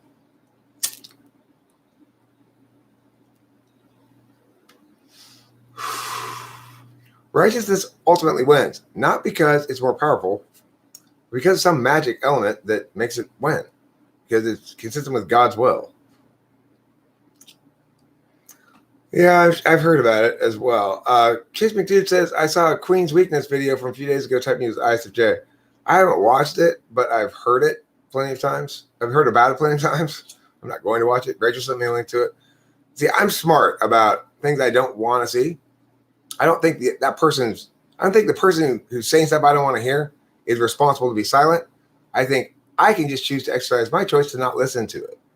You know, I'm sensible in that fashion. Queen's Weakness says some interesting things about INTJ. Well, I mean, I don't doubt he has the capacity to say interesting things. Unfortunately, no matter how interesting they are, they probably don't help if they're wrong. Imagine seeing host Eric as anything other than ENTP. What do you think about my statement for a bit? And then Don would be really bored with all this. Okay, so I did think about it. I asked you the natural question. So what am I then? And what would an ENTP be doing instead? Those would be the natural question. This is not sarcasm. I'm actually asking you questions, Cloud. God. I don't need to think about it very long to know what questions to ask. I'm a debate coach, and I'm a good thinker, and I can parse your shit in 5 seconds at most, even if it were 10 times that long. I think I'm a good debater, but I'm not like most INFJs. INFJs I put fourth, actually. I put INFJs fourth. The thing is, they are better than ENTJs, at least for most of their debate career. It's like this. INFJs are better for this much of the debate career. ENTJs are better for the very end of it, maybe, after they've gotten everything down. Queen's weakness is too heavy on volatility when typing. I mean, I don't think there's anything wrong with using whatever when typing. But there is something wrong with saying that the person is that type because of these pieces of data that are subjective, or this interpretation thing that has no link, you know? Okay, so Cloud's answer is you'll be doing different stuff every day, but your days are pattern-like, doing the same things over and over again in a loop. All right, so if I were doing different stuff every day, you'd say I would be live streaming less frequently and making more uploaded videos. I'd be making some comedy, some music, some typology videos, some ads, yeah.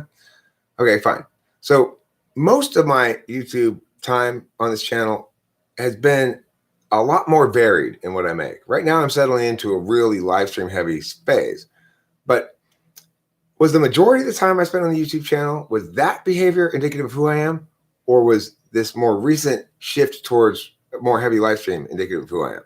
So in other words, you have a totality of data to look at, and it shows you that this recent stretch is actually kind of anomalous. So let's evaluate then.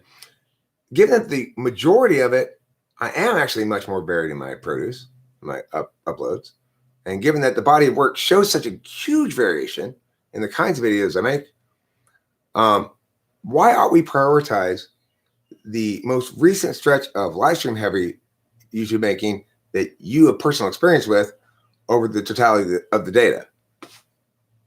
So that's my question, Cloud. And see, this is how you actually engage logically and reasonably with somebody. Okay, so no, even if you streamed only, your streams would be different. You would talk about a variety of stuff, but this is one big pattern. So, okay, if I were to talk about a variety of stuff, what would I be talking about, like, for example, in this stream that I'm not talking about? Give me an example of something that constitutes a variety that never enters into my streams or not often enough. So what would be examples of things I could talk about that would be different instead of just repeating myself?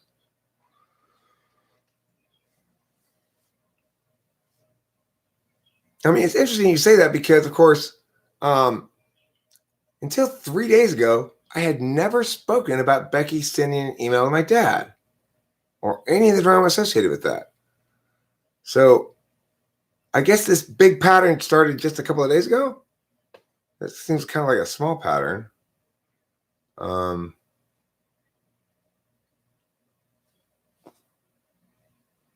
Cloud. So we know that the last few days, the stuff I've been talking about, I'd never talked about before. So are you sure you're right about that, Warren? That logic? No? Okay. No, that's what I'm doing. I am having fun. Instead of just going telling yeah, wrong, I'm actually asking him questions so he can sort of be depanced on his own rather than just me depantsing him, you know? I do repeat stuff plenty. You know, I recover the same ground because I am an SI user and I need to experience the things I know to know them, which means I have to say them out loud, basically, to make them my own. And repeating them multiple times in different dynamics and stuff helps me to understand it from all different angles. That's also an any thing because remember, any is a negative space. NI goes, here's the positive space truth. Any has to know that positive space truth by knowing everything that it's not. Music, games, movies, philosophy, hobbies. I saw one ENTP guy on YouTube and he is into so much stuff that he has no continuity. Cloud, thank you. This is the first time, I think, in my life, anybody has accused me of having too much continuity. Thank you. I am too orderly to be an ENTP. My videos link too much to each other. It all tells a whole big story, you know. And what appears to be just random chaos is all part of my plan. And I'm succeeding massively because, of course, as you can see, Cloud saw through it. What appears to be just random crap thrown up there willy-nilly is actually part of a big repeating pattern story. And, you know, it takes somebody with a lot of insight like Cloud to be able to pick that pattern out of all that random crap. Of course I am what? Of course I have continuity. You are an SI user, dominant SI user. Okay, cool. Cool. So guys, you know, the bar for EHPs has been dramatically raised because now it's the case that ISFJs make thousands of videos, live stream for huge numbers of hours, make shit tons of songs and comedy stuff and all kinds of other things, talk about movies and games and all that kind of stuff like I do. So EHPs, they really need to produce because since I am an ISFJ and I made 5,000 videos in a few years, EHPs, they better be making fucking 20,000 videos in that time, because otherwise that's not any, that's SI.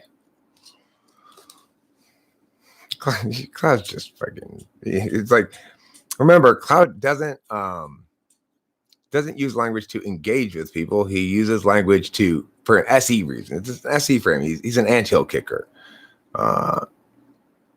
What's tempting for language users is whenever he kicks the anthill in a certain way, you go, hey, you shouldn't have kicked it that way or something like that. It's just fun to bug with him like this more really in general because he's not, even if he tried his hardest, I don't think he would actually be able to do the parsing that you're doing. Even if it's very simple, even if it's one-step stuff, he just doesn't think like that. He doesn't think about words as being significant, having meaning, being distinct from other words.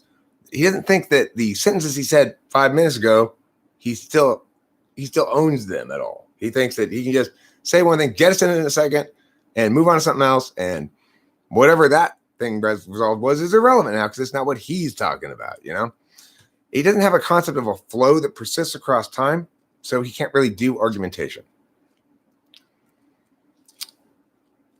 Yeah, he's also a non-native speaker of English, but I mean, that's not really what it boils down to. What we're seeing here is what it looks like when you attempt TI, but are TI polar. It basically looks like SE with a justification. So it's like he does have a justification. That's what makes it an attempt at TI. If I go like, he goes, well, you're not an EHP because if you were, you would, meow. That comprises a TI sort of reason. It's a conditionality thing, right? But the problem is, of course, that's not how we determine whether somebody's a type. We don't go, okay, well, how many of the correlate boxes do you check? And if you check those boxes, then you're this type. If you check those, if you don't have this much variety, then you can't be any. Nobody's saying types like that, obviously. So you got to do a process analysis to be real, engaging with the ideas. Cloud's making his best attempt to engage with the ideas, but his best attempt to engage with the ideas mistakes the process for an object. Is necessarily the case because he's particularist, and he's TI polar, so he can't do the logical parsing. It's not his fault, and he doesn't even know he can't do it. He doesn't know what it is that he can't do. In the same way that I'm blind about my FI.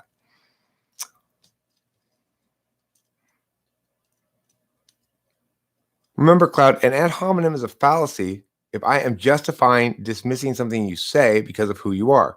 I'm not. I'm just explaining that Horse Mumbler is probably banging his head against the wall because you probably aren't willfully not understanding. You probably can't understand. I'm not even talking to you. I'm not negating anything you're saying.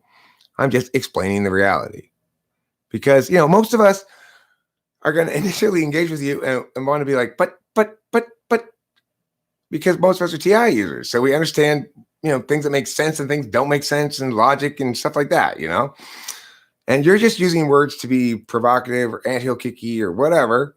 But your FE is not good enough to do it well. So, for example, if you really want to come in here and kick anthills, you need to sort of co-opt the community. You can't just negate it. So you come in here and you talk about how stupid we all are and how wrong we all are. But the problem is that automatically every time leads to, well, then leave, Cloud. But of course, you don't want to leave because you liked the engagement. But it's frustrating for you because every time you engage and we actually start talking about ideas, you get lost and you can't follow it and you feel like you can't participate. What I'm trying to explain to you is it's not because you're less smart, Cloud. It's because you don't have the cognitive attentional manner that's prioritized in this environment. You'll notice none of us are touching each other. How we're sitting, where we're sitting, all the physicalities don't matter at all. It's all words based. And you come in here and you'd like to be, an equal and operational member of the community. And you don't quite understand that the things you keep thinking are what we're doing. Oh, I'm going to do that too. You're not doing the same thing. You're doing something, in fact, that's exactly contrary to what we're doing. In other words, you're negating the utility of understanding and prioritizing in its place the primacy of experience. So, because we're talking about what it means to understand things correctly, your experiential frame isn't relevant. Okay, get it? I'm not trying to insult you. I'm certainly not ad homineming anything, because that's a fallacy in which I would be justifying a conclusion with the wrong kind of warrant. That's not what I'm doing.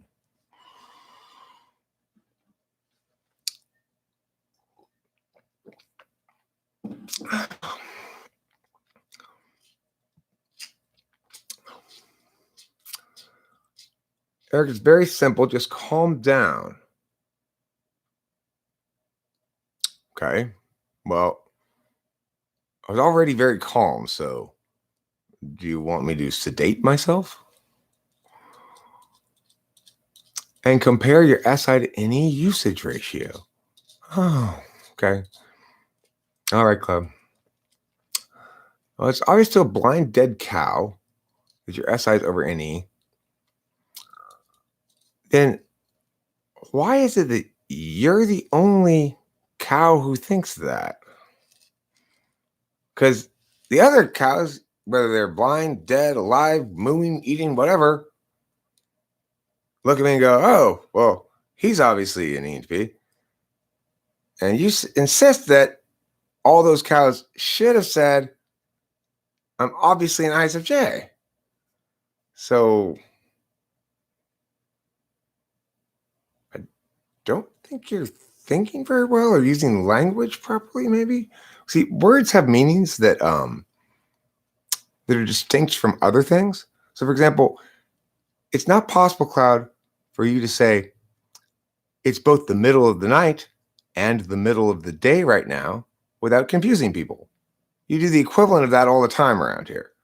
You try to say it's both the middle of the night and the middle of the day right now. You can't have your cake and eat it too, Cloud. And that's why this sort of shit happens all the time, where you get frustrated, you try to make your points, and I point out that those aren't arguments, and you're just doing your thing again, and you kind of start stomping your feet, and then pretty soon you're going to stomp on out of here. See, like this. I don't value what this group thinks. See, it's just us 20,000 followers. Ah! Okay, well, if you don't value it, then leave. This is the problem you have, Cloud. You want to come in here and negate this thing. But the obvious thing to tell you if you're negating it is, oh, you don't like it, then leave. But you keep coming back and spending all your time here, which means you do like it, whether you want to admit it or not. Now, I get that it's extremely frustrating because you like it, and also it keeps exposing you in your weakest area. That's got to be a painful experience. But I mean, all I can tell you is, if it is that painful, don't come here. And if it's not that painful, you want to come here, great.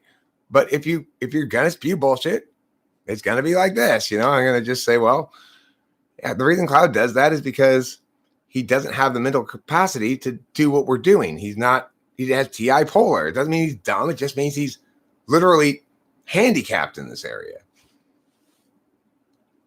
I'm out of weed. I got to go to the weed store. I shouldn't have even started this thing, because now I'm almost 5 hours. How am I almost 5 hours into this live stream already? How did that happen? Anyway, you don't like the group. You like the arguments. Okay. Well, by and large, I am not going to respond to you when you do this shit. I try to sort of frame it for you properly to make sure you understand what's happening here. Look, so when you proceed forward, going forward here, and I ignore you, don't be upset that you're getting ignored. Remember, you're being ignored because you're not saying anything meaningful. Okay? Not because I don't like you, not because I'm being unfair or whatever. All you got to do is make real statements, real arguments, real warrants and stuff, and I'll respond to them. But like I say, I want to make it clear that you probably never will be able to do that, at least not until you're like late 40s or something. You just don't have the mental capacity to do it. I don't portray you as dumb. I do portray you as angry because you obviously are. Yeah, we do need a weed run store for sure. And I'm going to go down there. I also need to get weed so I can mail it to Rachel. I've got a homing pigeon that I'm going to let go with some weed tied to its leg. It's going to fly all the way to New York. Bring it to her. Hi, Bacon. Hi, Spoon. Hi, Mumbles. Hi, Rachel. Hi, Mattias. Hi, Cloud. Hi, Spoon. Hi, Mels. That's everybody. Just when we thought we knew what love was, then we really saw what love was. You're not angry? Okay, you're not angry. So what are you then? You're just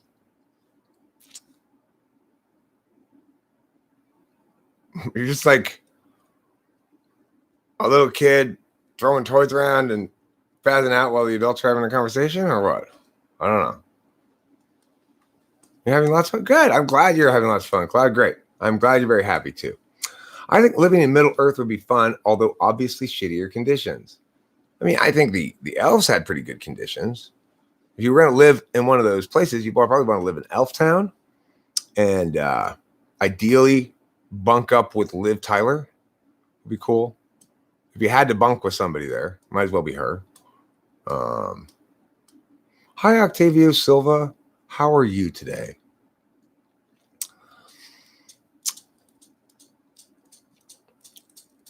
You prefer the Hobbit areas? I do like their mound of dirt houses, but you know, I saw how much trouble Gandalf had standing up in there. I'm probably taller than Gandalf, so. Also, I don't like hobbits. They eat too frequently. They seem a little SI heavy, and some of them can be a little bit judgy, kind of like a bunch of ISFJs, really.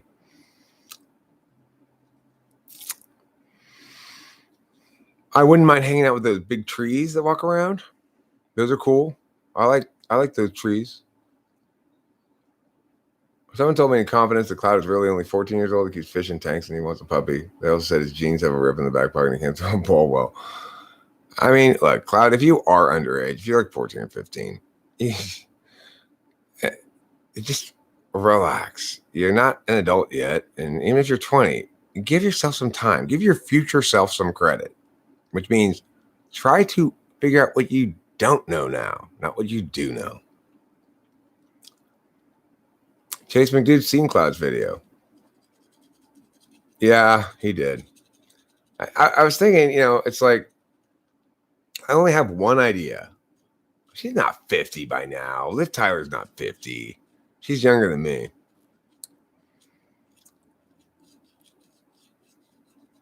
There isn't Spoon, you're Ampianic? Well, that answers that question. Okay, what do you want to ask? Sure.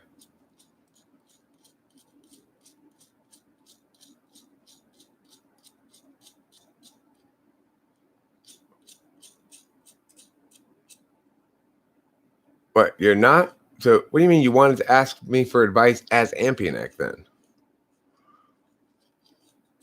Thanks to Horse Mumbler for your tacit endorsement. My hobbies are psychology, forex trading, movies, and gaming. Yeah. Okay, well, the thing is, the challenge isn't so much reading Nietzsche at a young age, it's understanding why he's wrong.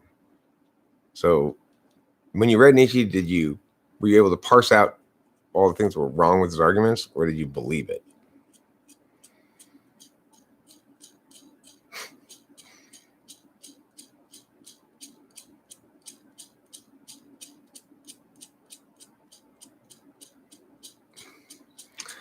Look, Cloud, it's perfectly fine for you to eat beets, okay? Oh, cool. You understood his wrongness and transcended all books in philosophy. So when you finally understood Nietzsche, you didn't just understood Nietzsche, you concurrently then understood all the books you haven't read as well. That's really impressive. He just transcended the need to read things. He just sort of knows it, It's crazy.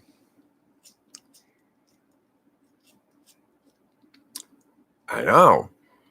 Cloud's IQ is 200.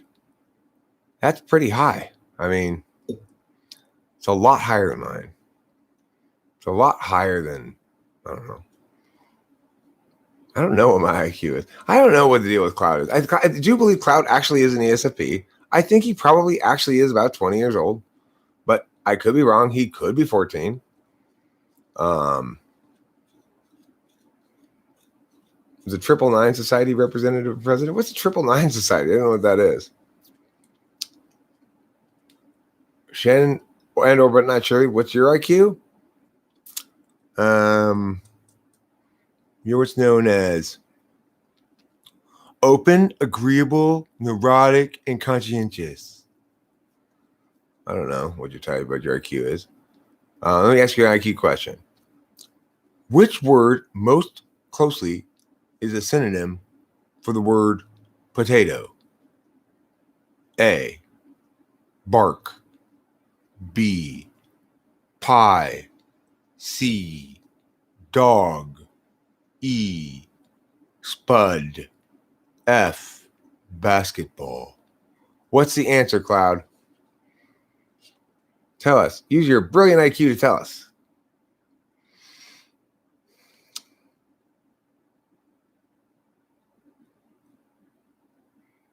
The ESFP is not the smartest type. True. INTP and INTJ are the smartest types. True.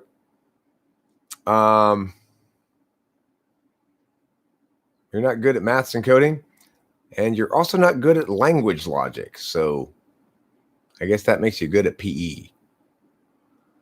I can't bang my head about Cloud because I came to the same realization about the TI polar. I can't fault people such as he very much without opening myself to comfortable critiques. Right.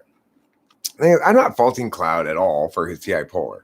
What I am faulting him for a little bit is his petty reaction to it. Like, look, you're trying to play a game that you are not naturally designed for, which is fine. But be prepared if you want to keep working that game. Be prepared to know that this is going to be a frustration-intensive slog that you're not ever going to be naturally good at it. You're not going to feel like a natural fit at it. And, you know, when you come across those who are, it's going to be a bit of a bloodbath time and time again.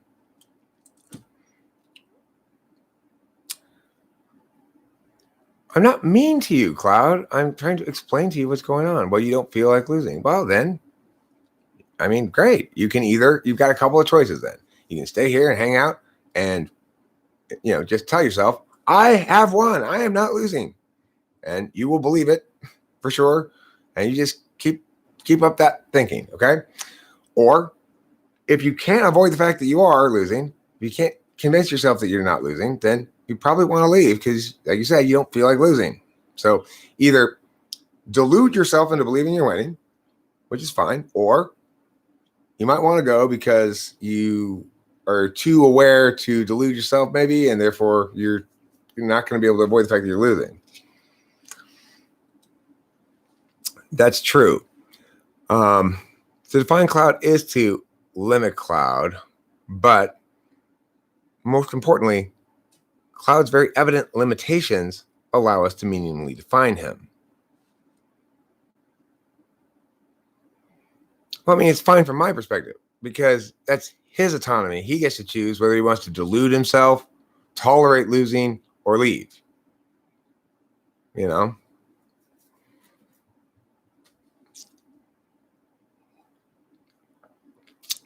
Why would I want to block you, Cloud?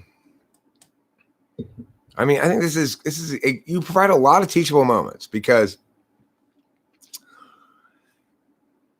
it's important to have people who make all the different kinds of mistakes so that you can say, okay, this is an example. This is why it's a mistake. This is how it should be argued correctly. This is what it means about the person who's arguing like this, probably. Not that they're a bad person, but it's part of their ontology. They can't help it. They're TI polar, and this is what it looks like. So it's I mean, you're a great communicative tool in the sense that you help me develop better bullshit radar, basically, for SE bullshit in particular, because that one can fool me because its basic trick is engage with this enticing bait. And then when you do, He's like, nope, not really there. Over here now. So you guys can be pretty tricky about it, but you've helped me by teaching me to not fall for it as much. And if I am going to engage you, I'm going to do it like this so that it's useful. It's explanatory. It says, okay, this is what's actually happening. This is an example of somebody who's got a couple of things going on here. And we can see a lot about types from him. We can see a lot about also growth areas. So it's one thing to, in other words, you're interacting here and attaining sort of statuses on multiple levels. On the one hand, argumentationally, you're basically tone deaf. You can't play an orchestra when you're tough because you can't hear what pitch is. And that's what it is with argumentation for you. But that doesn't mean that engaging with you is useless for everybody or involves bad argumentation, because I'm the one doing the talking and you're just demonstrating the mistakes. So, I mean, I quite enjoy having you around, but I worry about the fact that, nobody wants to be the guy who's always demonstrating how to do it wrong, right? You'd rather have some wins and stuff in there. But, I mean, look, there was a blind guy, who was a long snapper in football. And it was a great, inspiring story. Because normally you have to be able to see to play football, right?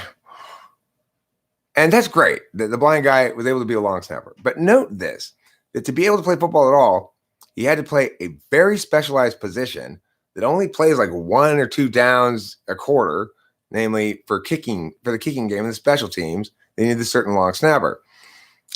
If that very specialized position didn't exist and require much less eyesight than anything else, and require less length of blocking than everything else, and all this other shit. So as long as you really had that one skill down, the shoot the ball back, long snap, then he could play football. But see, you're like that blind long snapper. And we don't have an open position for you to demonstrate your intelligence with the one little trick you can do, right? So as a consequence, you're going to be demonstrative of the opposite of what it looks like when things are reasoned poorly. And I'm not going to deny myself the opportunity to use those examples as teachable moments to clarify for you what's going on. So at least I've made available to you the language that explains this, whether you want to reject it or not. I mean, like you said, you're an ESP, you're going to believe what you feel like believing, regardless of the truth, regardless of objectivity or anything like that. And that's great. That's your strength.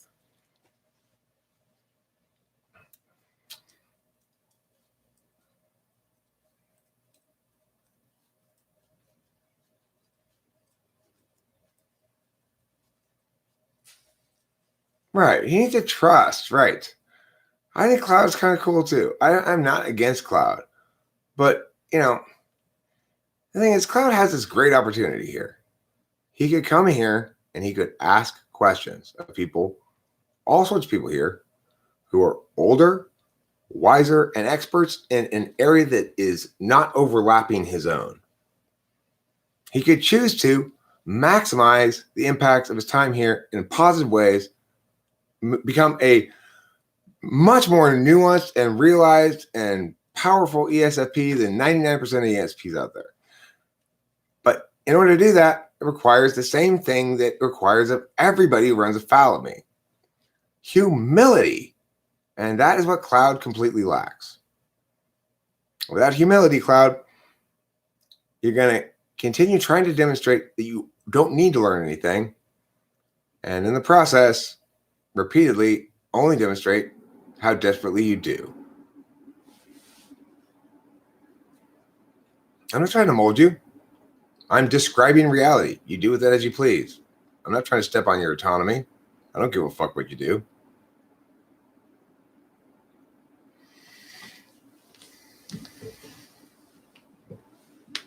See what I'm saying, Cloud? So that's the end of that topic. And you have a choice to make. You can decide to step back, listen to what I'm saying, come back again and go, okay, you know what? I'm going to try this humble thing. I'm going to try asking questions. I'm going to try assuming I know less than everybody, and I'm here to learn. Then I actually will learn something. And then I can kick that assumption whenever I want. Once I have learned everything they have to teach me, I can go back to assuming I know best. Now I have extra knowledge, so I'm more likely to be true. But you know, if you'd rather insist on not learning and continue to position yourself as the force of negation that's correct to the exclusion of us who are incorrect, well, then you're going to keep getting pantsed and have the rug ripped out from under you, and you're going to fall flat on your face over and over again like you've been doing, and it can't possibly make you feel good, which is why I try to explain all this shit to you so you are at least fully informed when you choose to be the punching bag.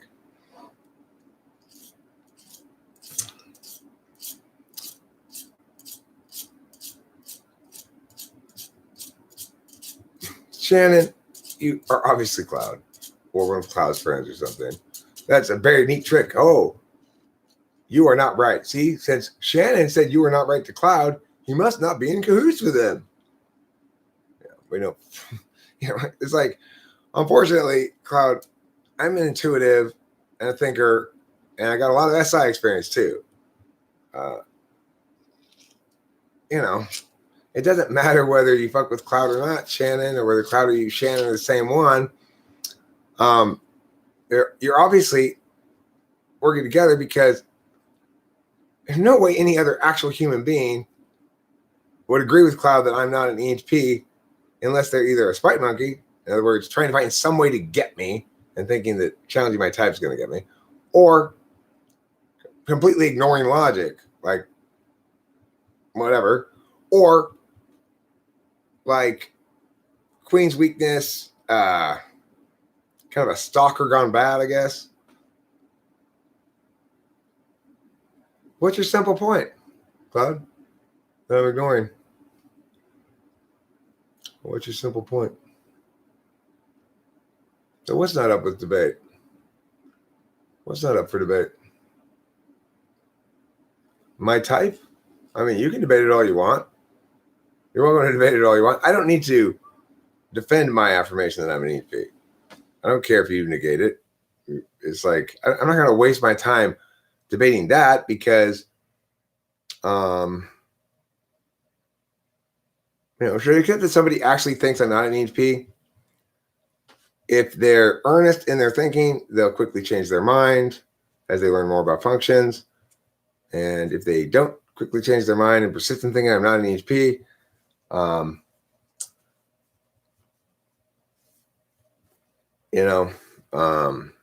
it's fine. I don't think that. That's okay.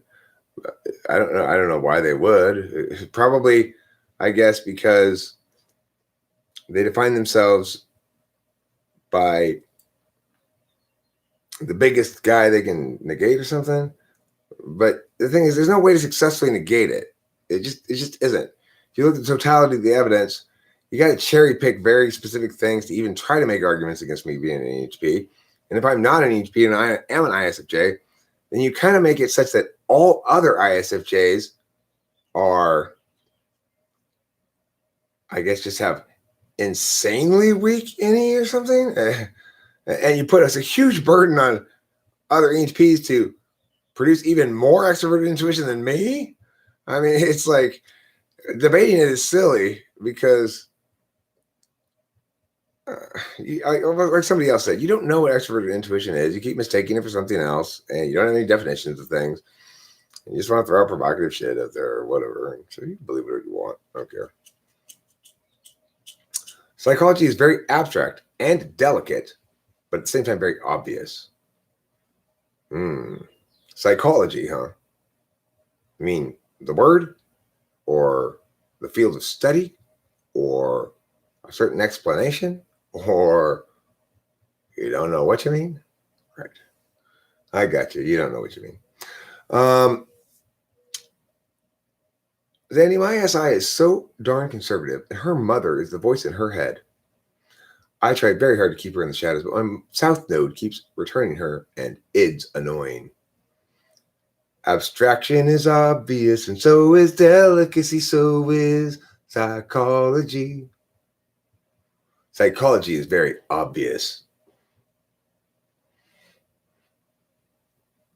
Yeah, I appreciate him playing with us here too.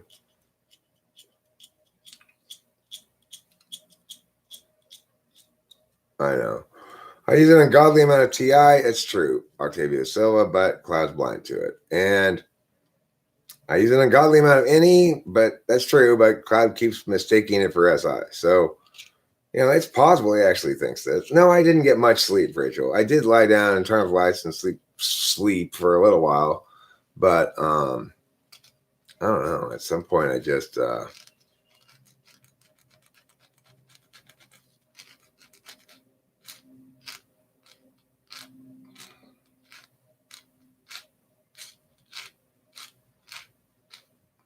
I'm waiting for the end of email anthrax comment. If I were going to try to argue that I was something other than ENTP,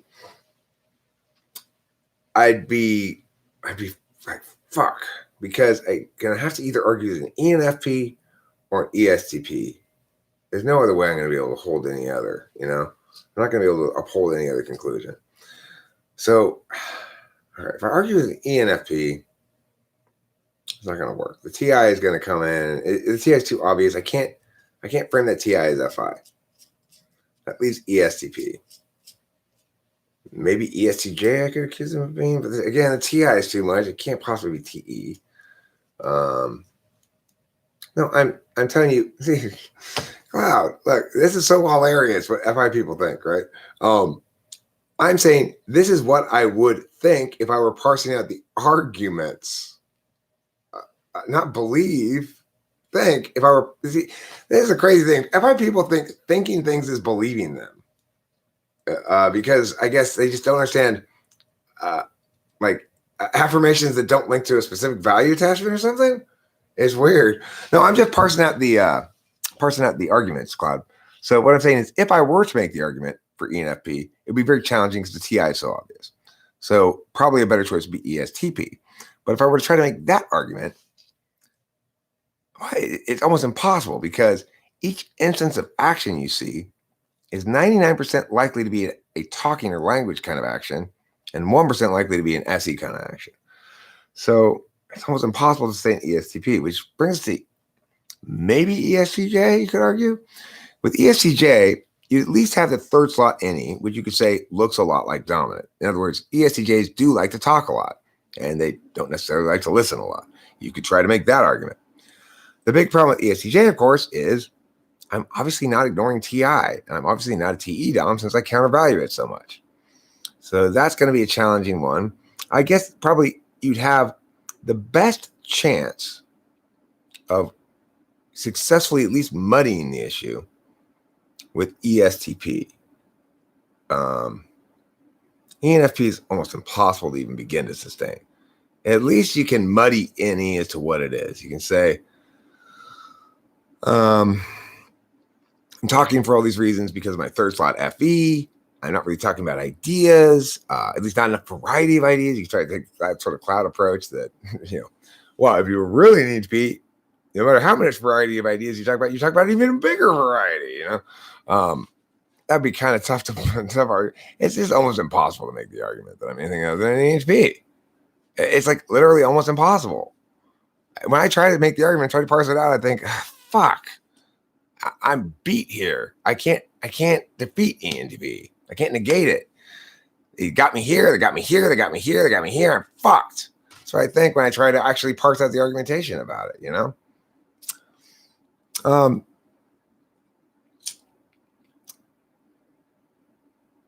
Cloud, I am very disappointed to hear that. I was hoping that you were going to continue to advocate on behalf of Queen's weakness and that he wasn't really as obviously weak as he is, and that obvious weakness wasn't really weakness, it was strength. I was hoping you were going to continue to be his advocate because that guy is, I'm having fun playing with him, paying zero attention to him, and just, meow is meow. Oh, cool, Cloud. Well, you should leave then. The nice thing is I don't have to ask you to be patient at all because you can just leave at any moment when you get bored. You don't have to say goodbye. Isn't that great? Isn't that wonderful? What am I wearing on my what? What am I wearing on my penis? Pants. Pants and underwear mostly.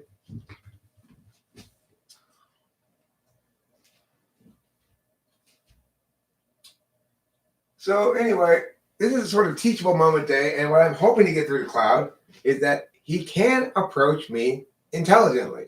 What he would do if he were to approach me intelligently would be to ask me questions and try to learn things from me. If he wants to approach me dumbly, he will approach me as a pedant, thinking he knows more or better. Or he will approach me as a troll, not caring what he can learn or what he can glean or gain from this, but rather just happy to throw it all in the trash. So, Cloud, ball's in your court.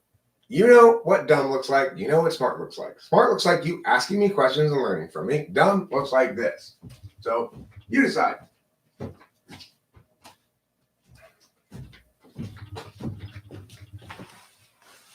Where are my cigarettes? Where have they gone? Who has taken them? And is his name Ron? Look at this cool old picture of my dad. Dave's draft ops manager. This is the ops manager. Isn't he a handsome fellow? Are you getting sleepy, Rachel? What time is it? I'm probably gonna wrap this up. It's 5 hours. I'll wrap it up in about 15 minutes or something. I'm gonna smoke a cigarette and come back, talk a little bit more, and this is gonna end before 11 a.m. my time. So there's the maximum we have is 20 minutes left.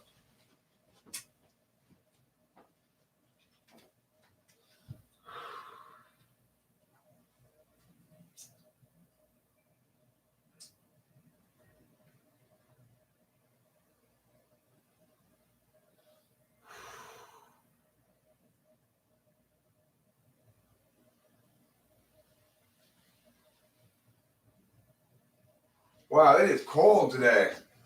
It was super cold last night, and it's still cold today. I have to put on long pants and a jacket. That's how cold it is.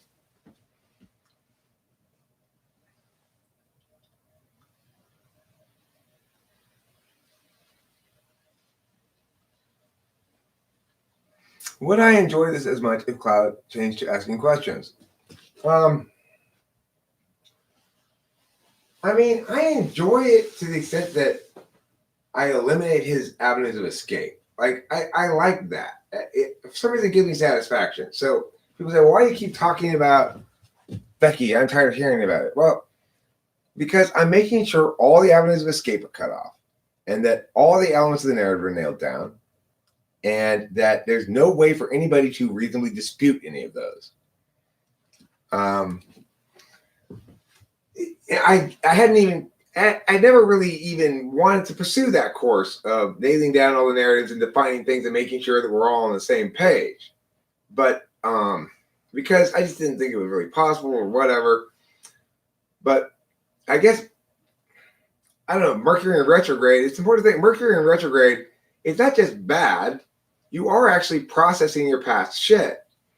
And Becky let Mercury in retrograde control her, but I took advantage of it. So it's like, okay, if she insists on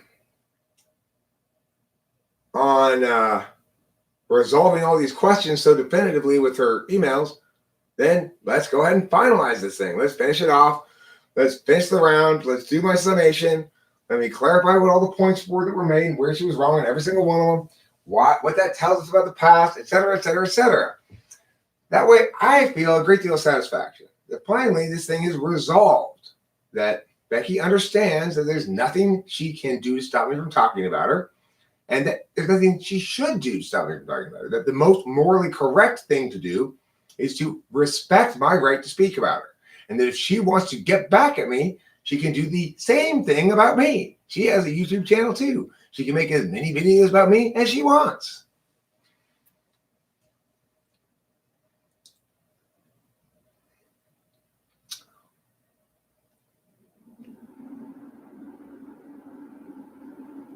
I have not been streaming for 24 hours. I've been streaming for 5 hours and 11 minutes. Prior to that, I had about a 6-hour chunk of break. Prior to that, I streamed for 10 hours, a little break. Prior to that, a couple hours. So it's like between this time yesterday and this time today, I probably live streamed about 20 hours or something. Maybe 19 or 18 hours, something like that.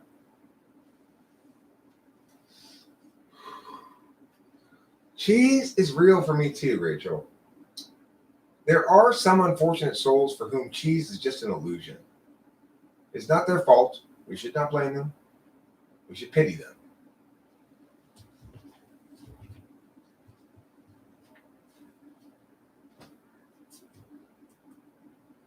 What, Katie?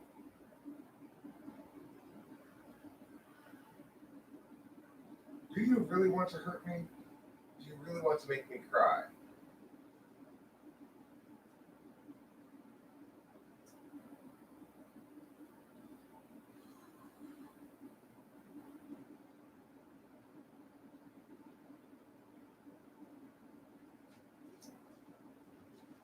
In the immortal words of Boy George, I ask you, do you really want to hurt me? Do you really want to make me cry? If it were just I asking, you'd have no obligation to answer. But since this question comes directly from the mouth of Boy George, you have a responsibility to provide a clear and immediate answer to both questions. Do you really want to hurt me? If the answer to the first one is no, then my question is, why do you want to make me cry? If the answer to the second one is yes.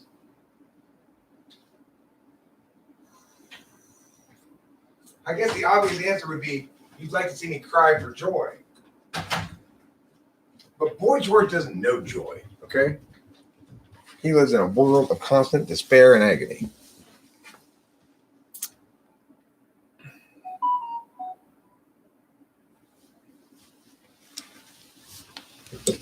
A sound from my telephone? I wonder what that could entail.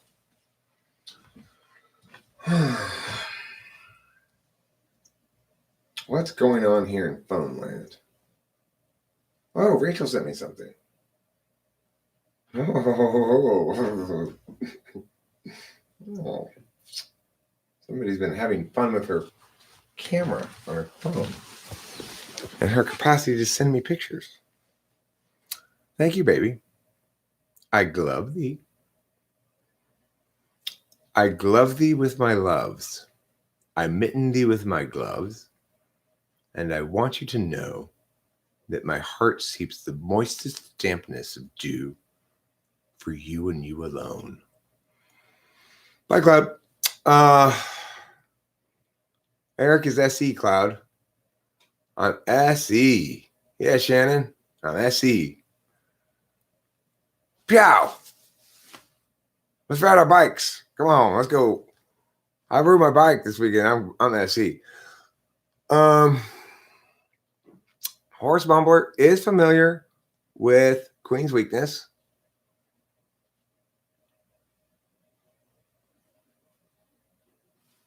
What is Mumbler's decision?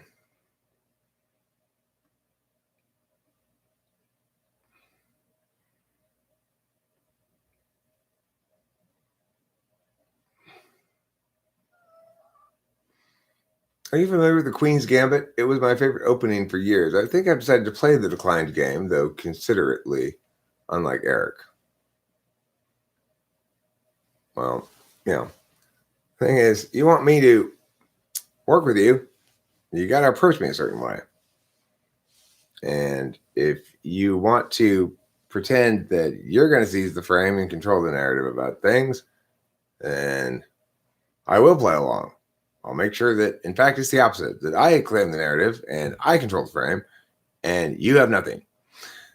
And if you don't like that, well, you should approach me like a human being rather than an opponent. If you approach me as an adversary, you lose.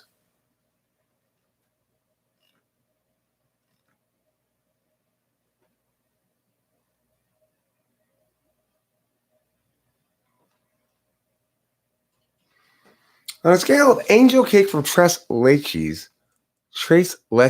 how moist are you? Well,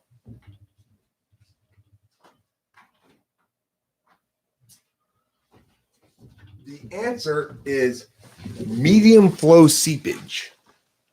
I have medium flow seepage, which is to say, all of my body is constantly seeping moisture that's caused by the intense fires of love within my bosom for Rachel Lapalosa. This moisture befuddles the brain, renders thinking impossible, and makes one incredibly stubborn. It's the only function that makes you leak from the eyes. It's FI.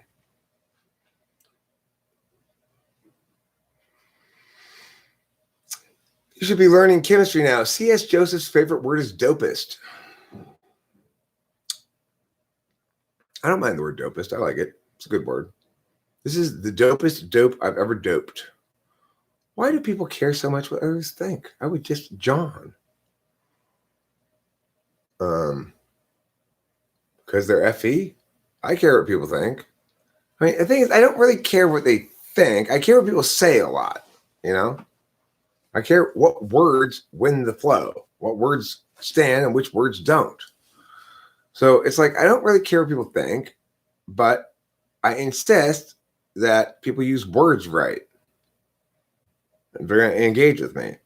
And for people who don't use words right, if they're just using them not right, whatever, if they're intentionally using them wrong, like Becky and Tori or something, then obviously I have to correct that because they're using them wrong in ways that are, you know, unjust. And so I need to rectify the injustice. I care what people think when they trigger me. What does it mean to trigger you? I'm not sure what triggers me. Does anything trigger me exactly? Am I triggerable, or am I not noticing when I'm triggered, or do I not get triggering, or what? I wish people didn't care about what other people think of me. I seek their validation and approval, and that's one of my toxic traits. You wish you didn't care what other people think of you. There's nothing inherently toxic about seeking validation and approval, Andy. It's really about how you seek validation and approval. Well, Becky's email definitely set in motion sort of an inevitable cascading argumentation chain, which, you know, every succeeding step of it worked in my advantage in terms of winning the thing. So if you're saying that email opened the door for me to win the argument finally, because prior to that, I couldn't reinitiate the argument without me looking bad. I didn't want to anyway, but I didn't really care. But once she sent that email, sure, it triggered me, like it made me mad. But most importantly, it opened the door for me to finally resolve the thing, because she had given me the ammunition I needed to win the argument once and for all. So I guess it triggered me. But see, the thing is, I think of triggering as rendering a person less likely to win. That's kind of what I define triggering as. If you're triggered, that means you're on tilt, as they say in poker. And so you're less likely to win. But so in that regard, I don't think Becky's email triggered me. I think it would do the opposite by that definition. It was like, aha, oh, this is both a nice and horrible surprise at the same time. It didn't hit me right at first, the way that this was going to work so much, so satisfyingly resolving. But it didn't take long for me to figure out where this was going, you know? And in fact, I'm not going to deny it. And in a number of those videos at the early part of this, at the end of them, I'd say multiple times, now, don't you email my dad. Pretty confident that was going to prompt her to email him again. And sure enough, that's using triggering successfully. It's also true that I might have been made angry by something, but by my definition of triggers, I don't really get triggered unless I make a mistake or something. Like somebody surprises me and I'm forced to answer before with something I haven't prepared ahead of time, which almost never happens.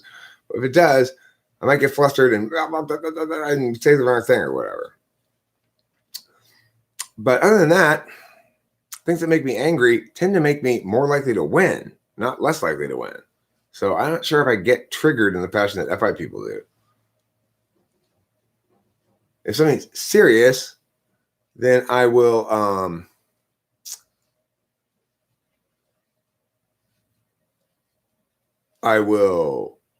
be increasingly strategic. You know, the more something impacts me, like on that level, the more strategic I'm going to be, because I've been triggered means, okay, well, now I can't let this fucker win. Now this fucker is going to lose. So it makes me make more cautious, more careful, better arguments, not worse. Other people don't get this at all. And it's one of the frustrations or one of the crosses of mine to bear in life, which is, it is the case that I actually, you can't glean anything about my reasonableness from my emotional display. And that puts me in an incredibly stark minority, because almost every single human being on the planet, as they get emotional, they get less rational. And I'm the opposite. In general, there's a couple areas where, like, you know, Kimberly used to be able to make me irrational, basically, by just. But the reason she was able to do it is because she actively undermined my ability to convey meaning to solve problems. In other words, when she did something that needed to be addressed and resolved, I would I'd say, okay, this needs to be addressed and resolved. And when she'd dissemble, try to avoid the solution, avoid the truth, avoid accountability, I'd get louder. And then she'd avoid it again. I get louder and louder and louder and louder. The thing is, even when I was screaming at the top of my fucking lungs, if you just had a transcription of the thing, everything I was saying was perfectly reasonable. So my anger manifests in these massive displays that would appear to demonstrate extreme irrationality in some instances. Now, I'd never gotten that angry at anybody prior to Kimberly, and certainly haven't gotten anything close to that angry since her, because she was uniquely good at pushing my buttons. But no, even when she was so good at it that I was literally worried about whether I was going to do something, the worst thing I ever did was an accident, which is I meant to slam this broom down on the front porch to show how angry I was. I accidentally hit the glass thing when I swung it, and it shattered all over the fucking place. That was the end of the relationship, because at that point I realized at some point she's going to push me over the edge. She is too good at angering me. And the reason she's so good at angering me is because it's very simple. I afford everybody the default assumption that they are good, reasonable, just, true, and fair. And I will continue affording that over and over and over and over and over again. You're trying to use language to make progress. If the person gives me language that indicates that technically they'd like to be on the same page and work with me, regardless of whether the evidence demonstrates the exact opposite is true, I will assume the best and say, okay, well, if they want this to work, then it will work, because all you need to do is have some willingness to work with me and everything will be great. So it was that trick that she was pulling of conveying to me that she did want to work with me. But then anytime I tried to work with her, she actively prevented me from succeeding and undermined it. And I would say, okay, well, you have to make some progress. You need to answer this question first, and then we'll make progress. I ask a very simple question like, okay, let's start with something we can agree on. Do you agree that you are a woman? Something like that. Right? Because I was actually trying to get work done, which means we agree about certain things so we can put those questions to bed and do argumentation going forward from that. So I tried to do that. I tried to solve the problem, try to make a good relationship, try to be a good partner.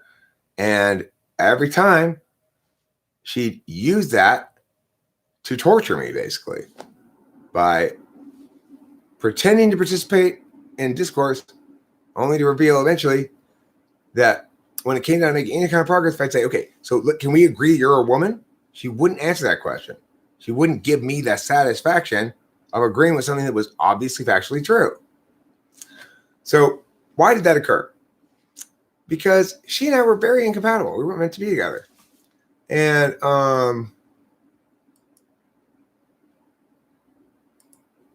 okay, so Shannon, I hid you on the channel, so you're not welcome here anymore. Cloud. You have to come back as Cloud next time instead of as this other guy. So yeah, Shannon or but not Shirley is no longer able to be here, Cloud. So just come back as Cloud if you want to talk.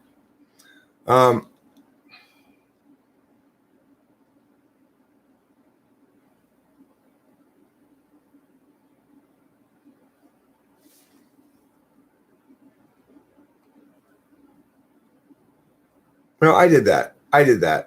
Guys. I particularly hit it. I hit him from the channel. That guy.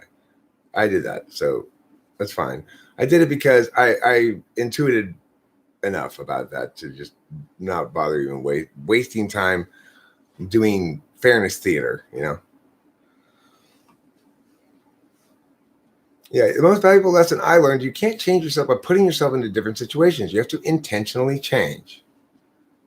In other words, you have to make a real decision. So, like, there's this quality of process argumentation that is actually the more correct kind of argumentation that can be abused by action types to dissemble.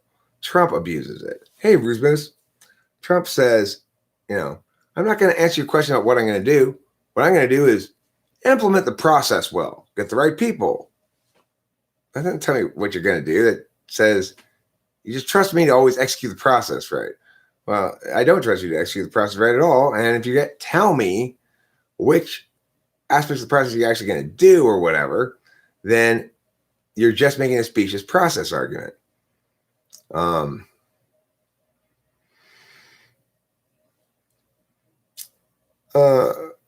Relaxing Rainwalker, yeah, Eric, but it's not on you to change others to waste time and energy.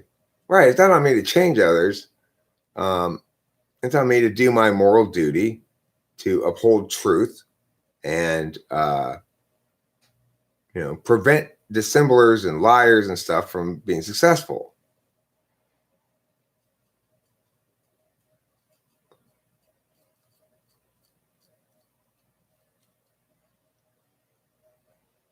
Cloud's not an ESTP. He's an ESFP. It's just that SE.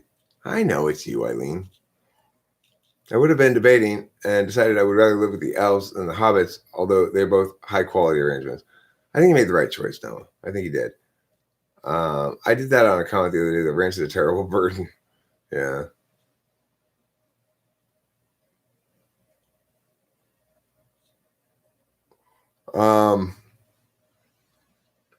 So yeah, it's that process argumentation, right? Like, I just do the right way. Okay, well, the thing is, if you're gonna have a good kind of process argument, you need to say, so this is why I can't answer that question precisely. I will be prioritizing this metric, say rights protection, and concurrently this other metric, say constitutionality. And I'll try to restrain the government into the scope of the constitutional limits that are afforded it.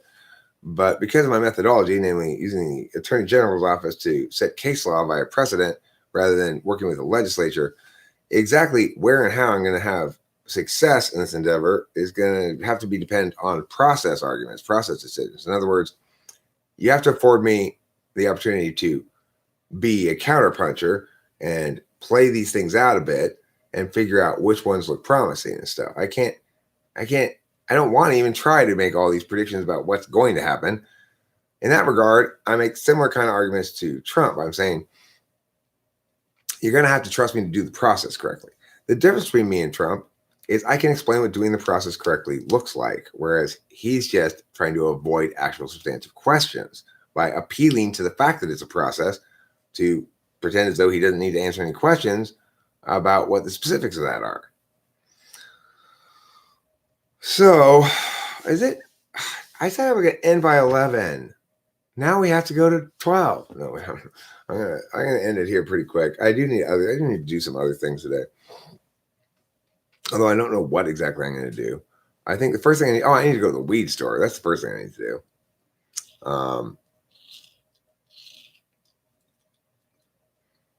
Yeah, I don't need to change people to my concepts either, because I'm ultimately evaluating this imaginary thing called the flow.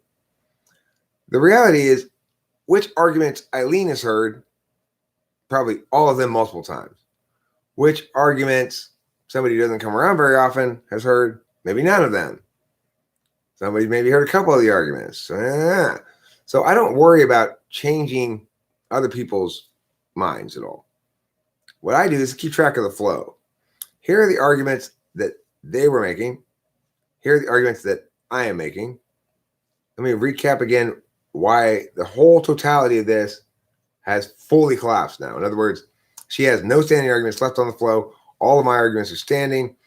And we have a concrete test to see if she is complying with fundamentally the righteous, namely that she understands that she cannot pressure, force, direct, control me in my talking.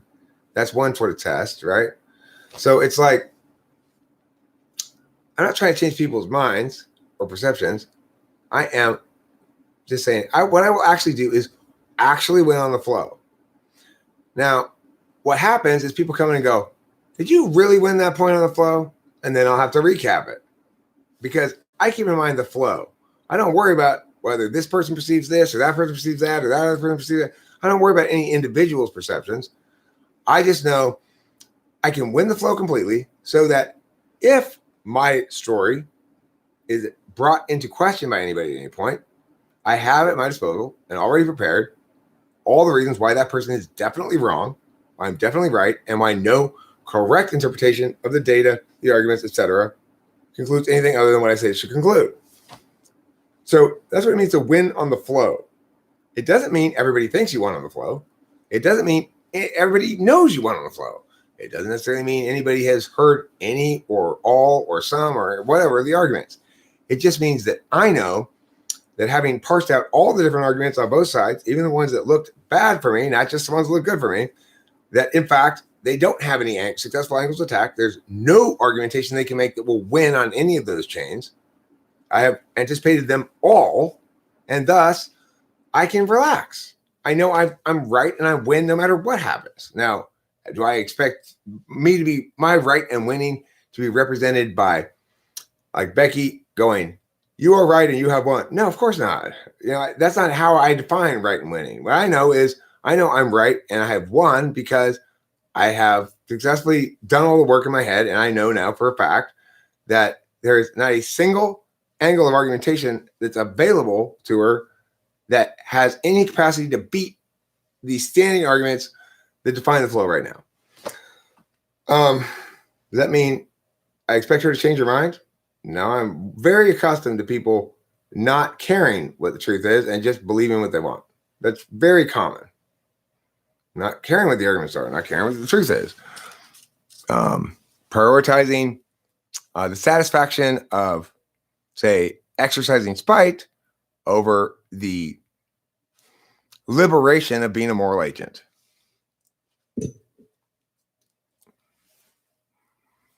So,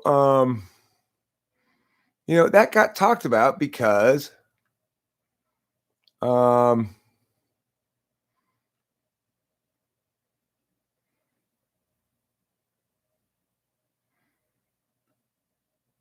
I was responding to, I don't know what I was responding to, actually. Oh, I know. I was still responding to Cloud in his alternate identity, and letting him know that he can only be around here as Cloud. We're not going to play his little game. So, that's another example of not letting somebody seize the frame. No, Cloud, you're not fooling us. Now, when you come out here and you do your bullshit in a way that's public and open and blah, blah, blah, you unavoidably have to take your lumps. And so you want to come try to troll as Cloud, whatever, I will continue to smack you about the room if you want, but I'm not going to let you to pretend like there's some other person who's agreeing with you. And, oh, we're fooled by you, Cloud. With your no, fucking dumb. No, dude.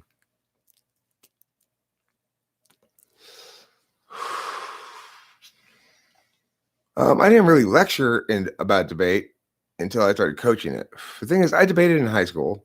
I was a policy debater for my junior and senior years. I think I started in part of my sophomore year. Policy debate's the most advanced form of debate, but back when I did it, it was both more and less complicated. It was less complicated in terms of conceptual stuff, and that when you did policy debate back then, we had stock issues, which means the AF had to cover the shits, which is solvency, harms, inherency, topicality, and significance. Those are the 5 stock issues. Functionally, another stock issue was funding, because back in the day, if you ran a policy case, you had to have funding planks. Nowadays, people don't run funding. Interestingly, it's like, oh, we don't have to actually pay for things. We just borrow money and pay for it with more debt or whatever. And it was like, well, it's not a problem. It's not a problem now. We've been doing it for years. Why don't we just keep doing it? It's a hard argument to defeat. So, anyway, when I was a debater in policy debate in high school, I didn't really think a lot about argumentation. I certainly didn't lecture about it. I just did it seat of the pants plus evidence. I didn't have a coach. My partner, Paul, actually was his name, a German guy, and I taught ourselves, cut all of our own evidence, and basically, when we debated, I ran the argumentation. He executed my argumentational plan, and he ran all the evidence. So he'd give me all the evidence I wanted. It'd be like, I need Fisher 88. This is back in 88, 89. So that's how I learned to debate. Then I had a job after that. I went to college. I got a job as a substitute teacher for the LA County schools. I ended up getting a job as a full-time classroom teacher in special education, and ended up in a class of adults, 18 to 21 or 22, because if you're in special ed, you don't become an official out-of-school adult till 22. And they were all profoundly retarded with, a lot of them had ambulation issues, so they had to be in a wheelchair, or you had to feed them or something, you know. It was a lot of custodial work. I changed a lot of diapers, picked up a lot of adults, put them on changing tables for other teachers too, because mostly women there. And I had no problem with the lifting. And I thought it was more fun than just sitting around. So I figured I'd get a lot of points. Also, I could get away with shit because I went around and lifted everybody's kids for them, which everybody thought was like a big deal. Even though for me, it was just like, well, this is easy. I do that, whatever.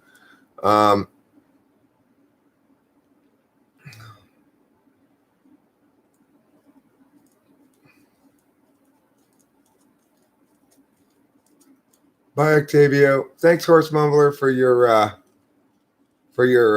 alliness. I respect those who battle on the same side. Anyway, so I had that job as special ed teacher. It was soul destroying though, because I didn't mind the custodial part. I didn't mind the hanging out in the classroom, playing the piano. I had a piano in my classroom, so we did a lot of music appreciation. Anyway, but what I couldn't stand was the bullshit aspect of it.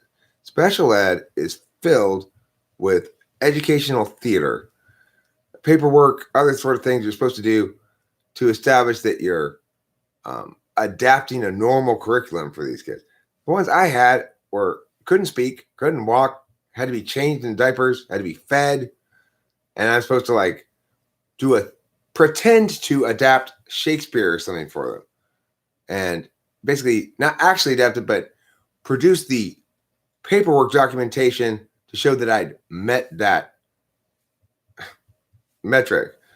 Well, you know, that just seemed, it was just so fundamentally offensive to me that people would use words to create the illusion of having done something pointless because the pointless thing was required, instead of using words to negate the requirement of the pointless thing.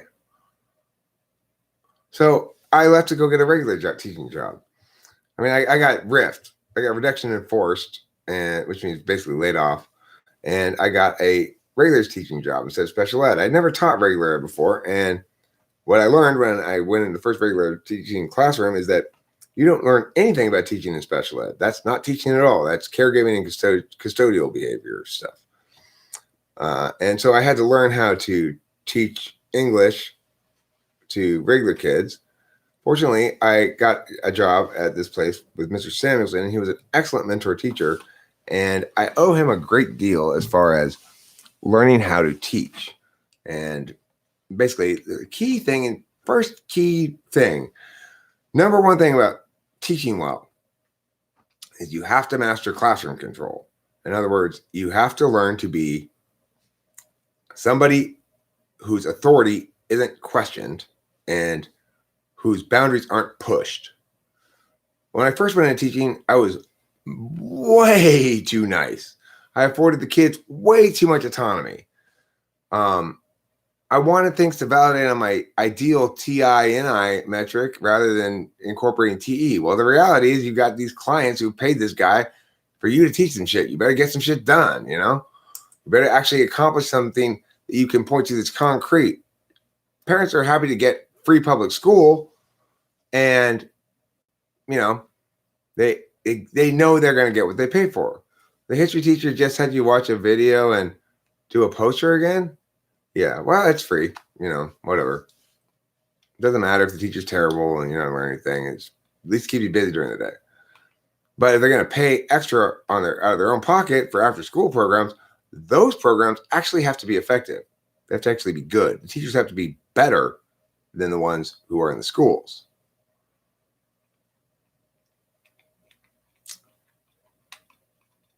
How did you learn the authority facet of teaching?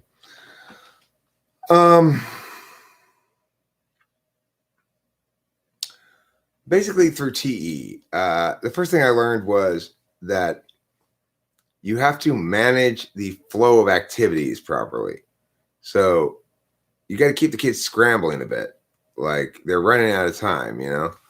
We've got these 6 things to do, and we've only got this period of time to do. We're going to go, and you set it up with a very concrete agenda.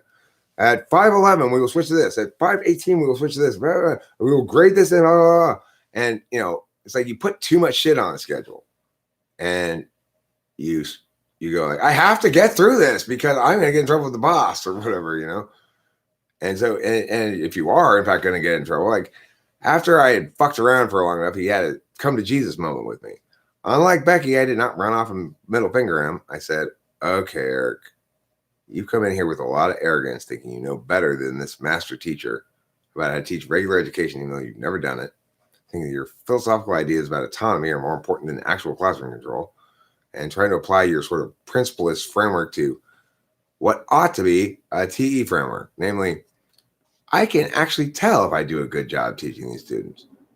If I do a good job, they learn more. If I do a bad job, they don't.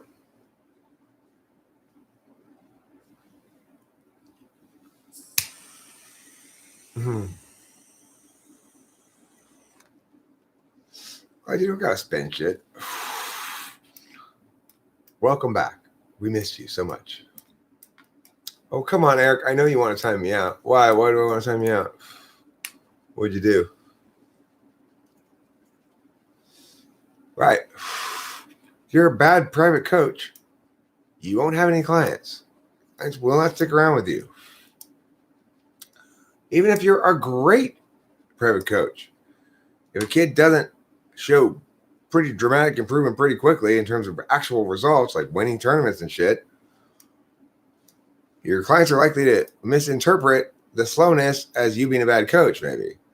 So it's like you got to really be a good coach if you're going to be a private coach. You've got to provide so much value to your clients that they're willing to pay you a lot of extra money they don't need to to get this extra schooling because they believe, for example, that the couple hours they spend with you, Eric, he learns more than he learns in 2 weeks of school. It better be like that because they do a terrible fucking job at school. So if I can't be 2 weeks better than that, I'm not trying hard enough.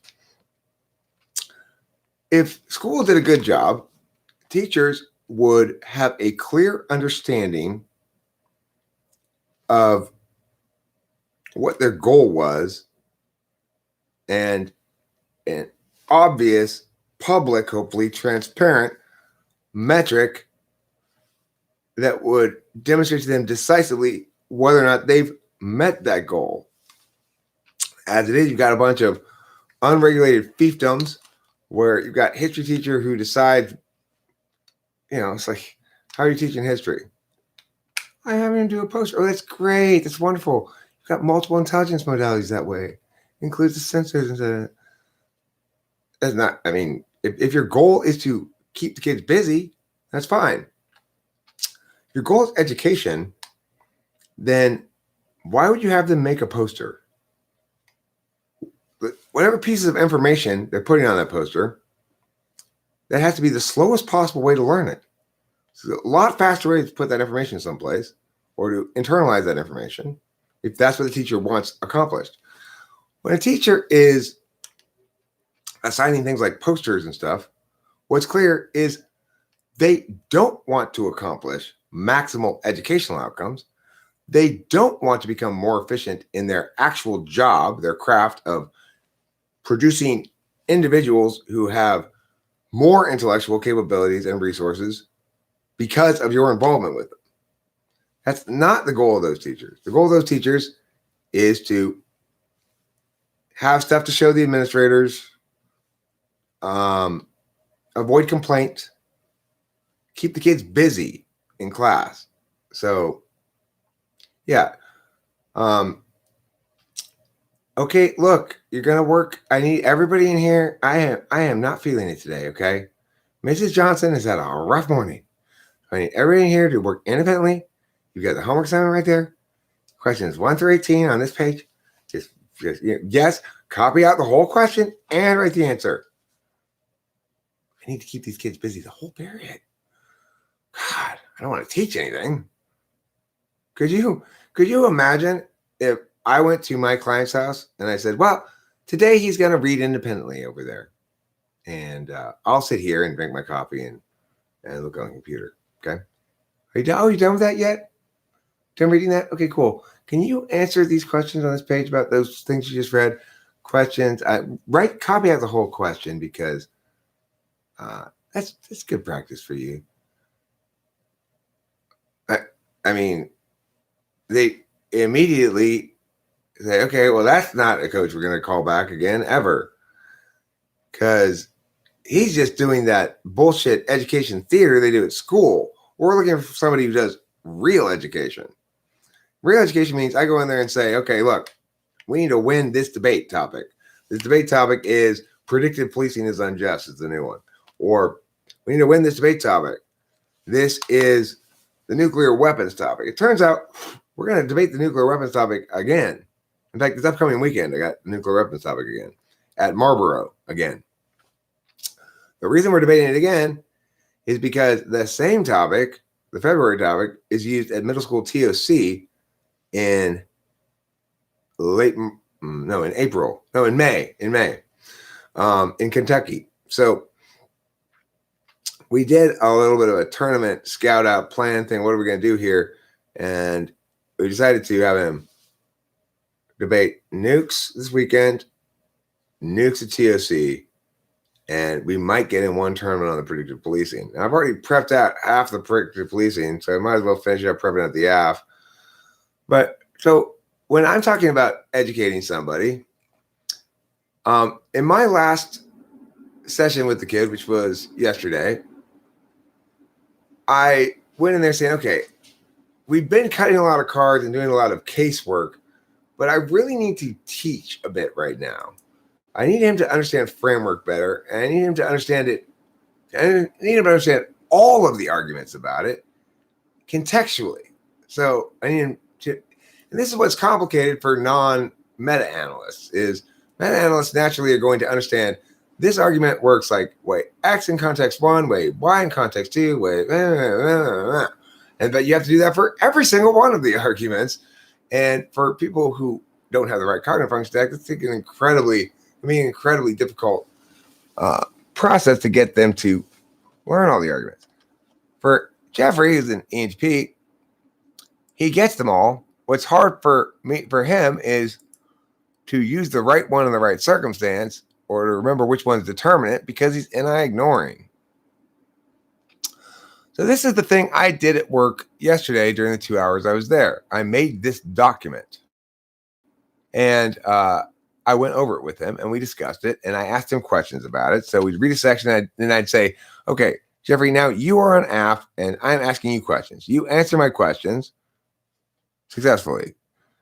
And I'd say, okay, Jeffrey, on the next topic. Okay, so Jeffrey, you claim that you're going to both affirm this resolution and retain some nuclear weapons? And he'd go, yes, no, Jeffrey. The answer is yes. That's it. Don't give your opponent shit you don't need to give them. Make them drag it out of you. Make them do their own work. That's the kind of shit I do in debate class, right? Is I'm actually making sure the person is getting better at it because I need them to win TOC. I want to beat everybody else, not because I care about his education, because I like to win. And fuck that noise. There ain't going to be no other coach going to be able to say that they're a better coach than me. So I'm going to do my very best to win. I don't always win, but he has won a tournament already this year and got second place in another one, which means he's a highly successful debater. Did I already put the link here for that thing? I don't remember. Here's this thing. So let's go over this real quick before I end this live stream. This is taking too long. We're almost at 6 hours now. I thought I was joking when I said, but now we had to go 6 hours, but now we are here. But I still want to go over this quickly. So look, prescriptive frameworks and debate in general. When we talk about the words normative and prescriptive, technically normative is a subset of prescriptive. Prescriptive frameworks are anything that tells you what you ought to do. Just prescriptive tells you what you ought to do for interests. Normative tells you basically what you ought not to do based on principles. Prescriptive frameworks properly include both utilitarian and principlist frameworks. Util is a prescriptive framework. In philosophy, util says that moral agents ought to make ethical decisions based on the predictive outcomes of the considered actions. Predicted, not predictive.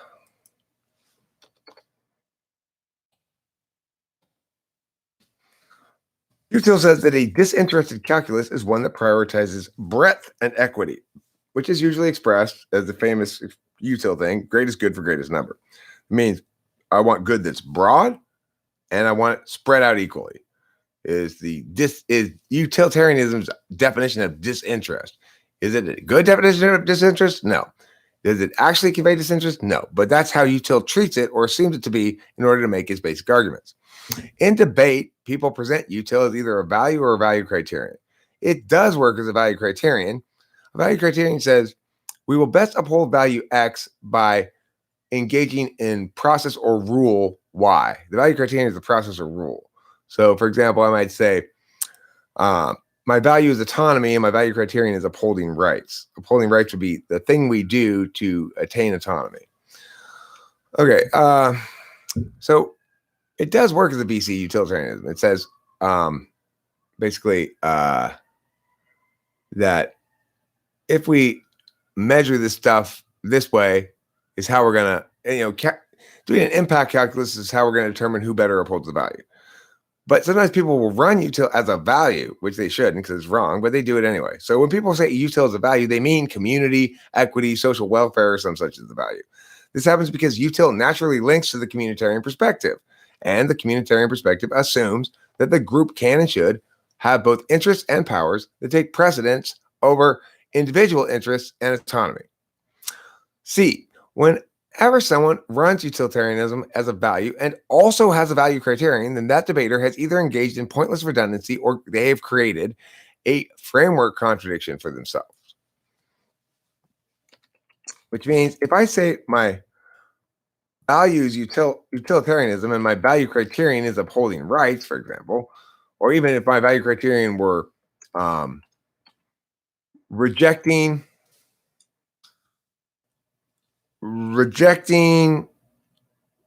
imperialism or something. I don't know. Either your imperialism is defined exactly as greatest good for a greatest number, or in which case it's redundant with the value of utilitarianism, which isn't really a value again. That's why we create the redundancy. Or it creates a contradiction because the value criterion contradicts the value criterion implicit in what you're calling a value.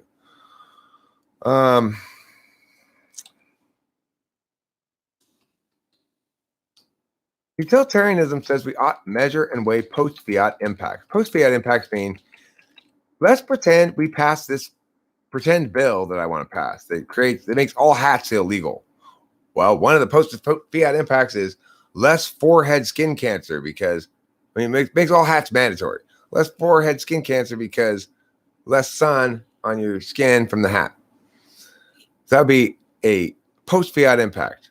Let's pretend my law has passed and analyze what will happen when it is, That's what makes it post-fiat is you're pretending it has already passed and arguing about what that after world looks like. What will the world look like? It'll be different than it is now after we pass my bill. Utilitarianism establishes predicted outcomes according to preponderance of the evidence, which means if I say, well, my evidence says we do this, then everyone will get a free chicken. And the other person goes, well, my evidence says we do that, everyone's chicken will die. And so there's always the possibility, of course, that some other unintended impacts will happen, that neither of those impacts will happen, that both of them will happen, or something else, But because the way post-fiat impacts are argued, whoever has more evidence suggesting their predicted outcome is the one that's going to happen is likely to win the preponderance of the evidence battle. And so even though both have produced evidence, one that contradicts each other, one says everyone's going to get a free chicken, and the other one says everyone's chicken is going to die, one of them will win entirely. So because they're contradictory, preponderance of the evidence gives the whole point to one side and none of the point to the other. Unintended consequences are largely ignored under utilitarianism all the time, unless counterintuitively established as predicted outcomes of the advocacy. So if you're advocating something, if we do this, these positive things are going to happen. Obviously, you're not going to argue that in addition, there'll be a bunch of unintended consequences that I can't predict and might be bad. Obviously, you're not going to argue that because you're affirming it.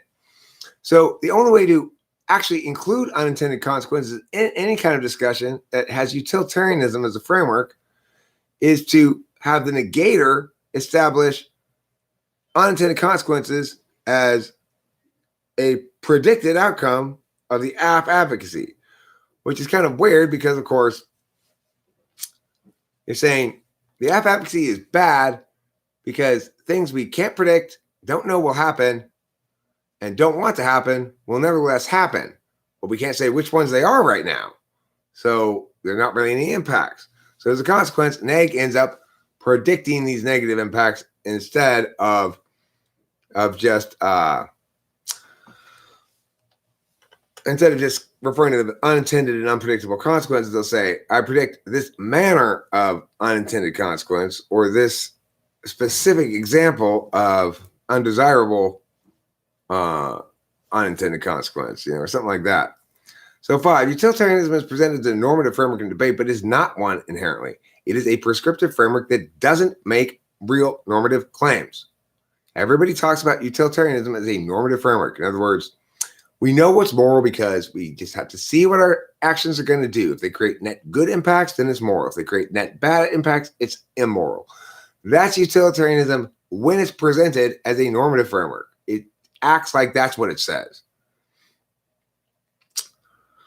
But it is not a normative framework. And it is not because there are no universal positive moral claims. It's possible to advocate that we ought to do something for some specific predicted impacts. But it's not possible to measure those impacts without considering interests.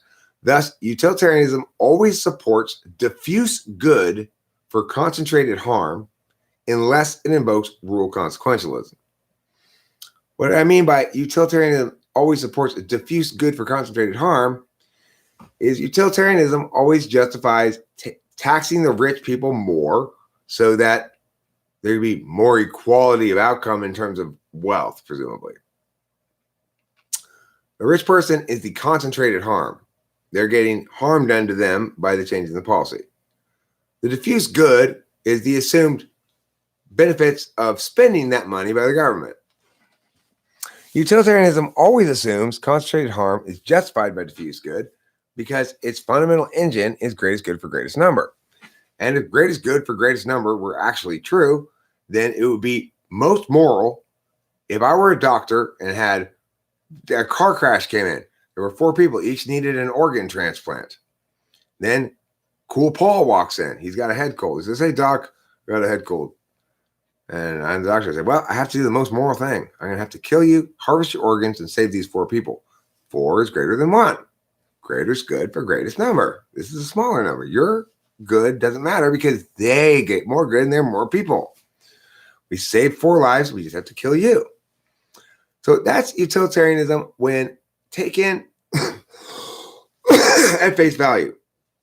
It says, okay, well, if you're going to argue greatest good for greatest number, then there is no justice because I can always justify killing you if I use your body parts to save more people than just you. So there must be some sort of flaw with this reasoning, obviously. So let's go back to the document here.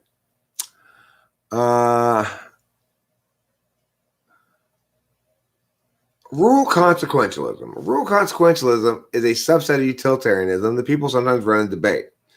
And what it really is a way to try to run util without incurring the natural vulnerabilities of util. So rule consequentialism says we need to factor in systems integrity. In other words, the most diffuse good is attained when systems prevent utilitarian justifications from violating rights. In this way, RC, rule consequentialism, attempts to sidestep the primary vulnerabilities of utilitarianism by co-opting the negative obligations of principalism as mechanisms subsumed by utilitarianism. The problem is, of course, this is a totally circular argument, and rule consequentialism is absolutely bullshit as a consequence, and it's just trying to shoehorn in utilitarianism in bullshit sheep's clothing that pushes the argument down a little bit, down the chain a bit, but doesn't actually have any impact on that. So how do you answer rule consequentialism then? Well, you best answer it with questions. So how do we measure when a given rule produces the greatest good for the greatest number? It's a good question to ask. Or, so you say you're using rule consequentialism. So which rules are you factoring in that take priority over the basic rule of greatest good for greatest number? So then they either have to tell you, okay, well, in this instance, we shouldn't have the greatest good for greatest number. We should prioritize this rule. Okay, so how do we know which instances we prioritize the rule and which the greatest good for the greatest number? You say that the best way to produce the greatest good for the greatest number is the rule.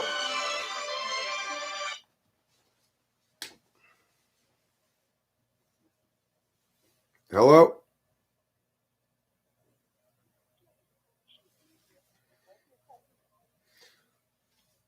Chinese telemarketer.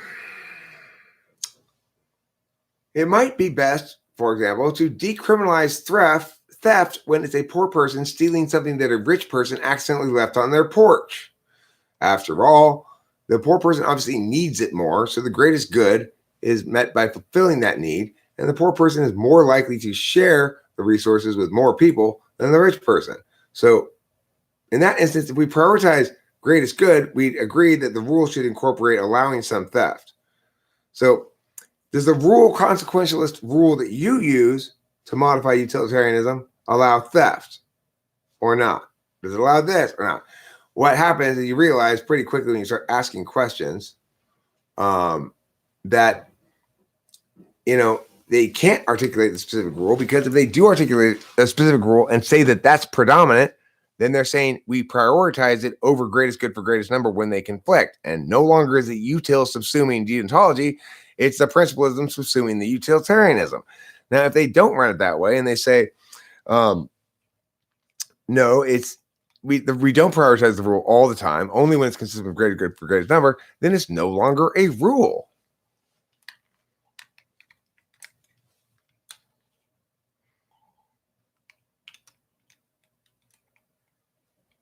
Call Mark?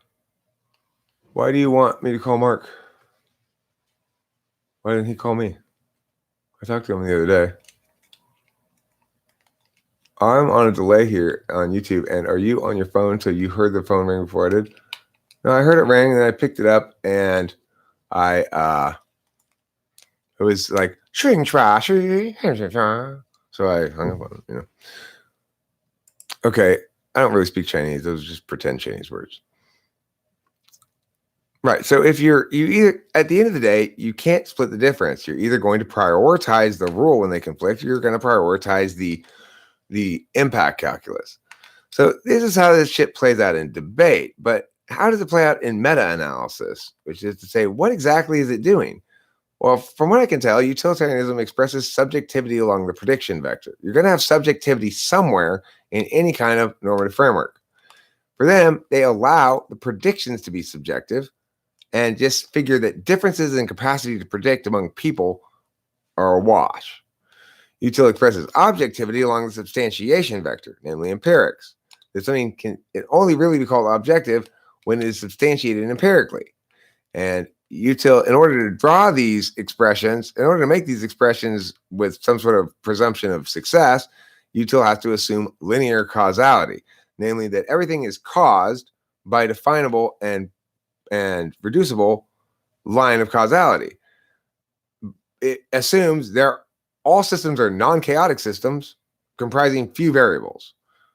Of course, this is not the case. Most of the systems about which people make utilitarian justifications are the exact opposite. They are chaotic systems, or they are systems with too many variables, so that causality is not reducible and phenomena are emergent. Util justifies this by framing action as that which must be taken with insufficient knowledge. In other words, it falsely assumes, look, we have to do something. There's a problem. Look, we have to do something. So I know it's not perfect, but you go to the war with the army you have. That is a presumption that we have to do something. We don't have to do something. We could not go to war at all. Principalism. In philosophy, deontology is the term that is used for principalist frameworks usually in debate, and it links to Kant and the moral imperative. Kant's moral imperative is very simple. He wrote a big, fat, long book to just say this: don't treat other agents as a means to an end. That's it. That's his whole philosophy. In other words, applying utilitarianism to other human beings comprises wickedness. And this is why utilitarianism and deontology do not comprise competing normative frameworks, but rather utilitarianism is a prescriptive framework and deontology is a normative framework, because as a matter of fact, utilitarianism is the alternative to deontological constraint, not the alternative to moral calculation, because utilitarianism doesn't make actual moral calculation until after the act and the impacts have been attained. Another way of saying this imperative is as follows: a person cannot both uphold justice and serve one's own interests without recognizing that concern for the interests of others must constrain one in the pursuing of one's own goals. So deontology views upholding equity or equality as applying the same rules to everyone. It is always wrong to steal, no matter who you are or who the victim is. Thus, deontological equality manifests via systems integrity. It is a process critique, not an outcomes critique. 4. Utilitarianism views upholding equality as rejecting instances of inequality. It is wrong that one person is so much poorer than another, therefore it's okay for them to steal. But there's no way to uphold both equality of outcomes and impacts and also systems integrity concurrently, which is why rule consequentialism fails, as we've already gone over, and it's just smoke and mirrors covering up the same util that is always there. Namely, Sacrificing process integrity to manifest more appearance of outcome equality will necessarily produce less desirable net outcomes over time and never more desirable ones. A perfect example of this is basketball. For example, if the Clippers beat the Lakers by 60 points one night, the league should view that as one of the things that a proper system occasionally produces. A system properly structured will have some games like that. A fair system produces occasionally lopsided and unfair seeming results. But just because the Clippers killed the Lakers in a very ugly, sad game does not mean that we should get rid of the three-point line for the Clippers. We may wish there was more parity between the teams, that there weren't these huge blowouts, but if we change the rules to make it such, we'd kill the game itself. If the rules were changed in basketball every time there was a lopsided game, basketball would cease to exist. It would just be a bunch of people trying to make sure contests were always close and not caring how the game was played, whether there was a ball, whether the rules were applied consistently, or if anybody on either team was either having a competitive, fair experience, a fun experience, or anything of the sort. So we can see then the basketball example, the problem with applying a metric that sacrifices process integrity in order to favor the more certain data, but meaningless data of outcome equality. Deontological frameworks express subjectivity in the data, not in the predictions. In other words, a person's intentions matter, and deontology assumes that intention can be definitively determined. You might point out that that's a problem because I can't definitively determine your intentions. That's okay, though, because deontological frameworks are actually normative. An actual normative framework is used by a person to make a moral decision. So it's never the case, then, that I need to objectively determine your intention because you're the one who's making determinations about whether your actions are moral or not. And to the extent that I need to condemn you for failing to take a moral action, it either is going to be the case that I'm condemning your intentions or your ontology, namely, you are a bad person for doing what you did or for failing to do what you did, or I am approaching the matter from a legal perspective, which, while linked to deontology, is not technically deontological, but rather legal. This means that an individual this means that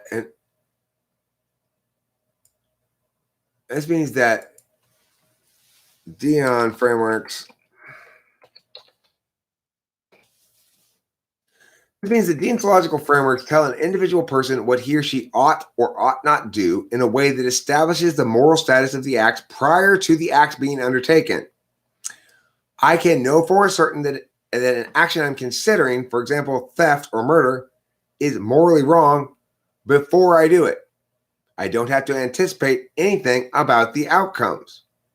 If it turns out that I went to murder Joe, and in the process of murdering him, I accidentally, my bullet flew through him, and there was a train that was about to go off a cliff because the change track things was stuck.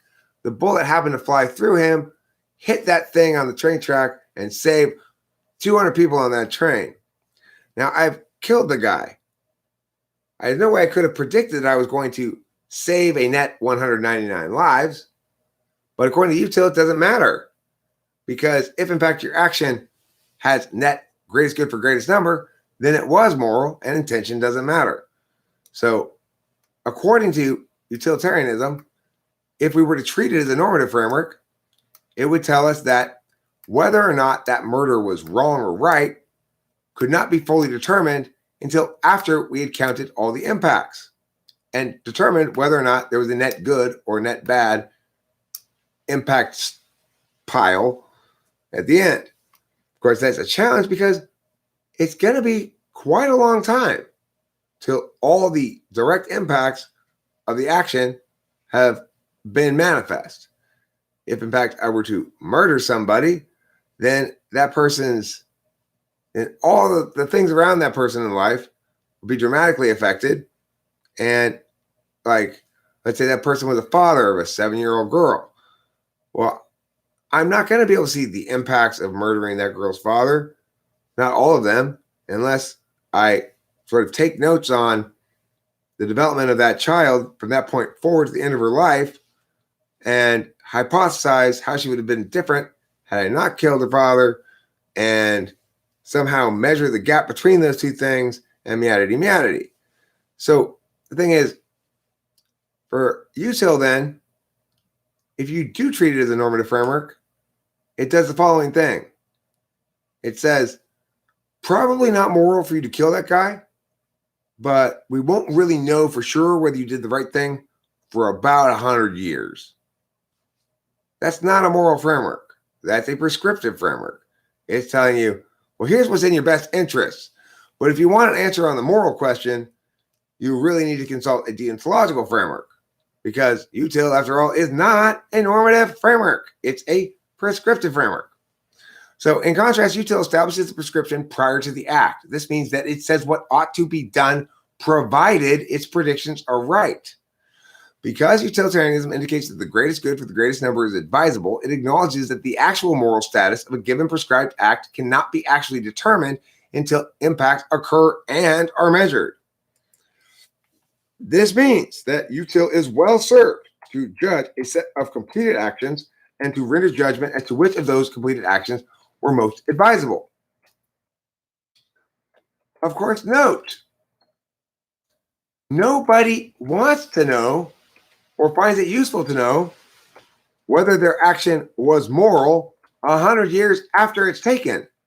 They need to know whether or not it's moral before they take it, because that should be the determiner as to whether they choose to take it.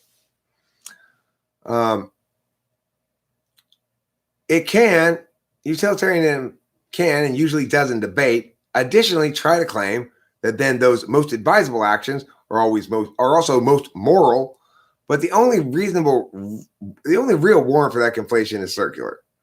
It actually is not the case that just because those are the most advisable according to the greatest good for greatest number metric, that they're the most moral, because after all, you still can't determine the moral status of something until after all the impacts have been measured.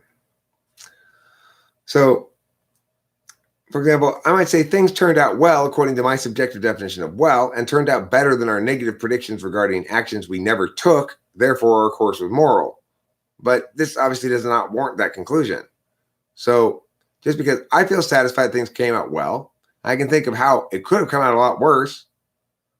That doesn't mean it was the right thing to do, because that doesn't give us any information about rightness or wrongness in terms of morality. It just gives us information about how I perceive its impact on my interests with the well thing. And it tells us about how much I can think of worse decisions. Just because I can think of 100 worse decisions doesn't mean this decision is wise. In debate, however, utilitarianism is used not to judge in hindsight the wisdom of completed actions, but rather to justify claims regarding the moral status of prospective actions, which is completely makes no sense. So to recap on deontological frameworks: 1, operate as though negative moral obligations are universal, which they are. 2, treat positive moral indications as particular, which they are. Generally, deontological frameworks operate under the assumption that which is not forbidden is permissible. Therefore, it is the forbidding that must be justified, not the permissibility. And as a consequence, obligations, as they're called under deontological frameworks, are not really obligations, but rather prohibitions. In other words, my positive obligation to fulfill my contract is really a negative prohibition against lying. When we use a principles framework in debate, we either are negating on the grounds that the act violates rights, or we are affirming on the grounds that the status quo violates rights. In other words, you can't win either side of the debate without establishing that something is morally prohibited when arguing under a deontological framework. Morality means what people should or should not do according to what's good and evil. Deontology says if you are considering action X, then apply this reasoning package and you will know in advance whether or not you will be engaging in evil. That's a normative framework. The individual's knowledge and intention are the decisive factors. Should I rob this person? Is a question that presumes both that I know I am stealing and that I intend to take something that is not mine. Should I bring my phone? Is a question that presumes I know it's my phone and that bringing it does not impact anyone else's property. Now, if I accidentally grab someone else's phone, I've made a mistake, but am not immoral. I've not engaged in morally prohibited behavior because it was an accident. If I purposefully take a phone I know is not mine, then I have engaged in an immoral behavior and incur that status as immoral. This shows how deontology ultimately is about the engine of it is intention. Taking a phone is not anything. It has no moral status. In order to determine its moral status, you have to know whether it's whose phone it is and what the person's intention was to take it. Util says if you're considering action X, predict the net impacts, and if those net impacts are positive, then do the action. In this equation, the person's capacity to measure and predict then are the decisive factors. When viewed as prescriptive, this is fine. Because I serve my interests, I will measure and predict narrowly such that my impact predictions can be relatively accurate. The smaller the context, the fewer the variables, the more linear the causality, the more successful the utilitarian calculus.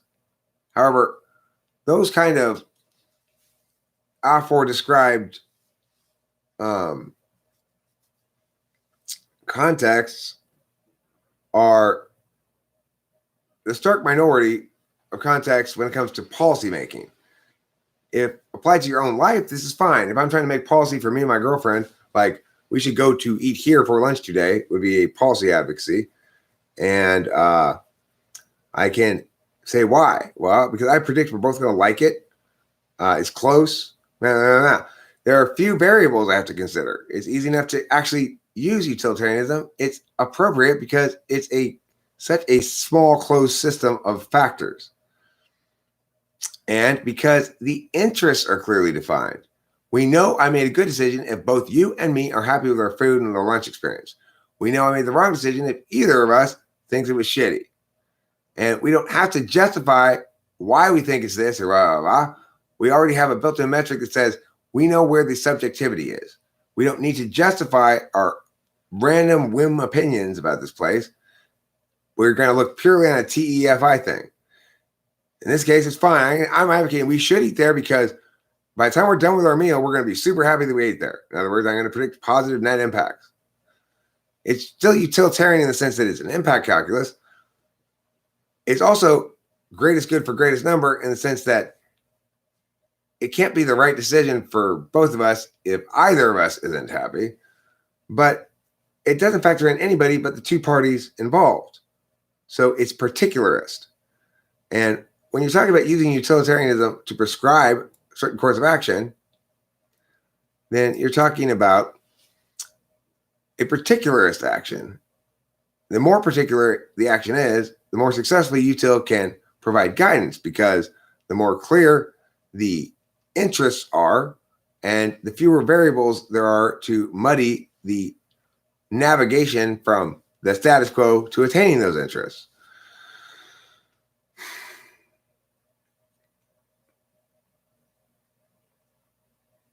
When viewed as normative, though, utilitarianism immediately causes massive problems. Now, if you think of it as moral instead of prescriptive, then whether or not a person is moral depends on how well they can predict. People who often predict good impacts, but unwittingly attain bad outcomes are evil human beings, regardless of their intentions. Accidents do not impact the moral calculation.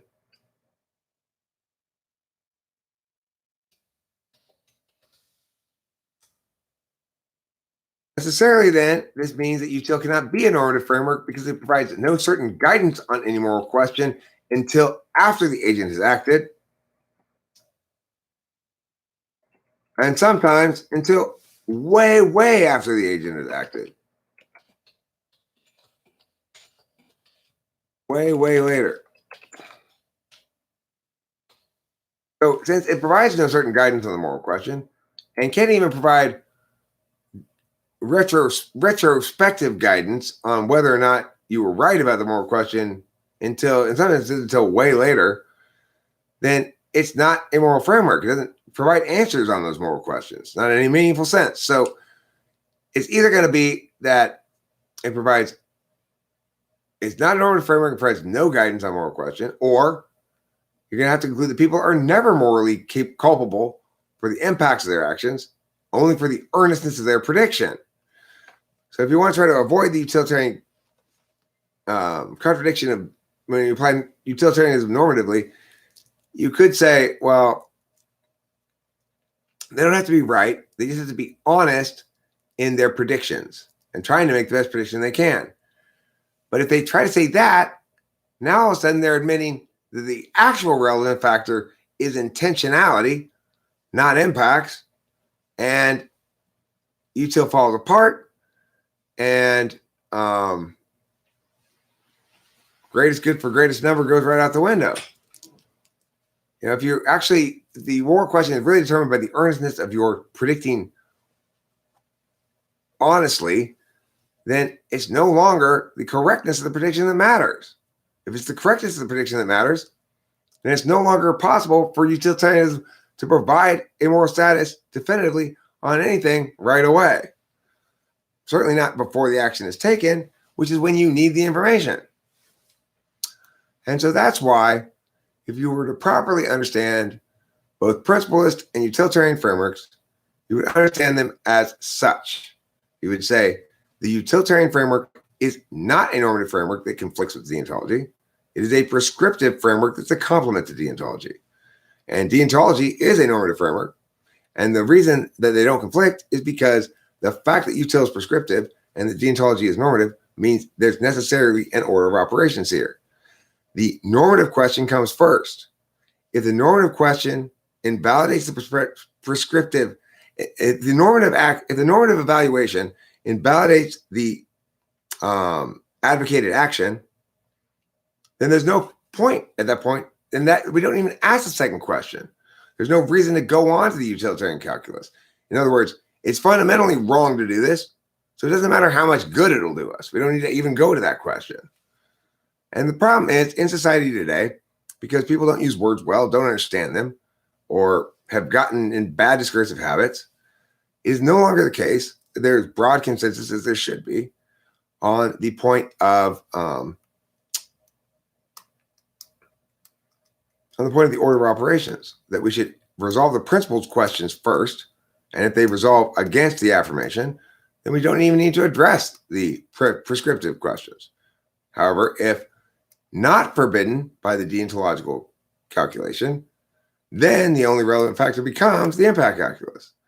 So it's not that util and deontology are competing frameworks, competing for primacy over the same ground. As a matter of fact, they're two distinct parts of a single process. Thanks, Andy.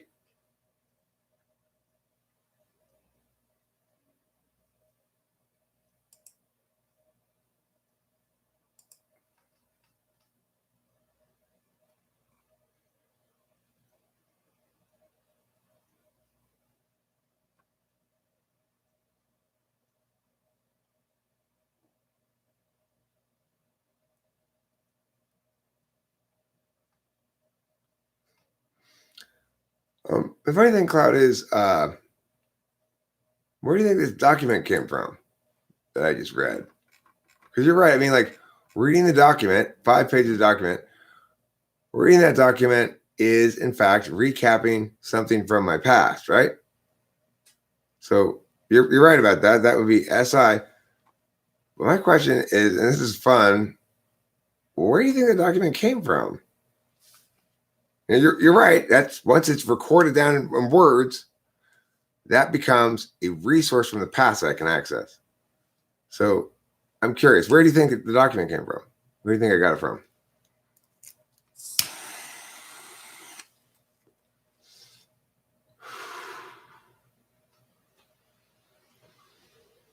Okay, well, so what makes that document SI then?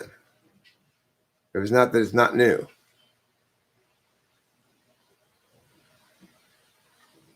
Well, what do you think NE is then?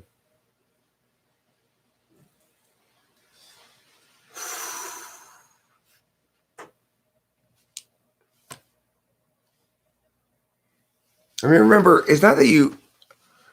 A better way to put this, Cloud, would be right now. I'm going to try this thing I don't understand. Does that work? Would be a good way to position that so that it would be more honest and you could grow a little bit more. But whatever. Can you answer my question? So what is it that makes that document SI if it's not that it's already existent in a resource I'm returning to? What makes it SI? Any novelty breaking the pattern, various perspectives, alternative solutions. Okay, cool. So like in that document, what I've done is I articulated specifically that almost everybody in debate is misunderstanding these two things. But because I'm more clever than they are, I've got a new way to approach it that's going to allow my debater to beat them all. So, I came up with, executed the document, taught the kid and everything in about 2 hours, exactly 2 hours on Sunday morning.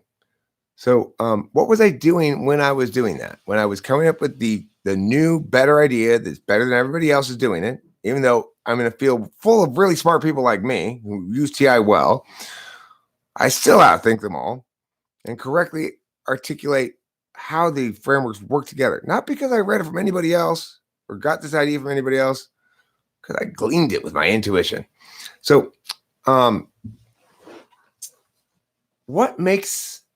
if that's not novelty and breaking the pattern and various perspectives, alternatives, so okay, we've established that that's definitely what I've done there is I've disrupted the debate norm on framework, come up with a very clear and surprisingly insightful and correct explanation as to why there's so much discursive confusion about it.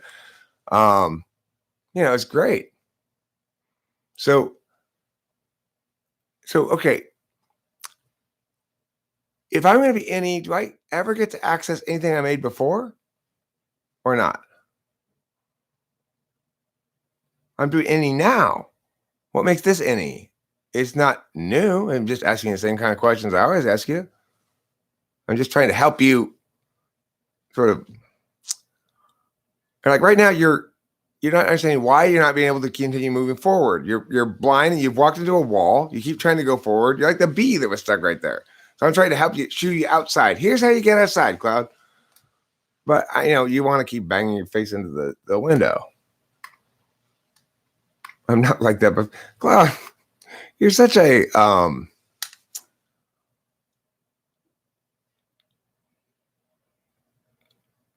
don't want to be mean to you. I don't want to be mean. Okay, Cloud.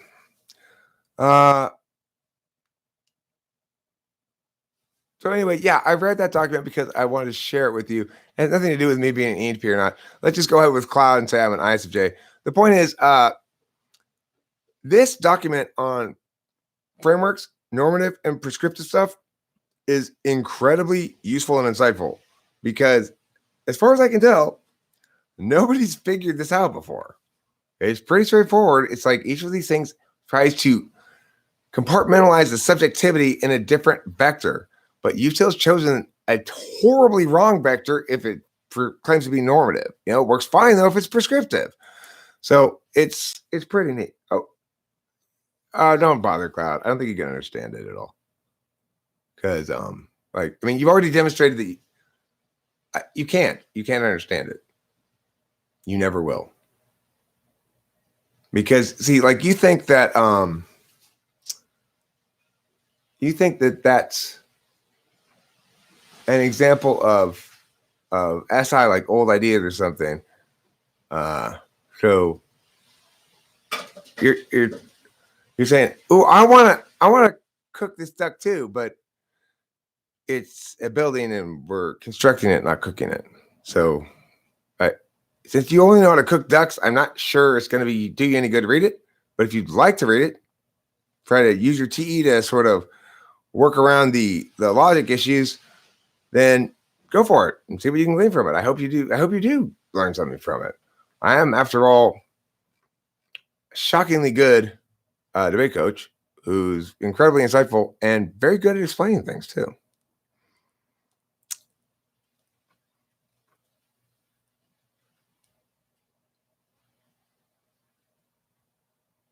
No, I didn't define good and evil.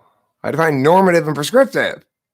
Normative refers to stuff that appeals to issues of good and evil. I don't need to define them to point out that the thing is notable because it appeals to that.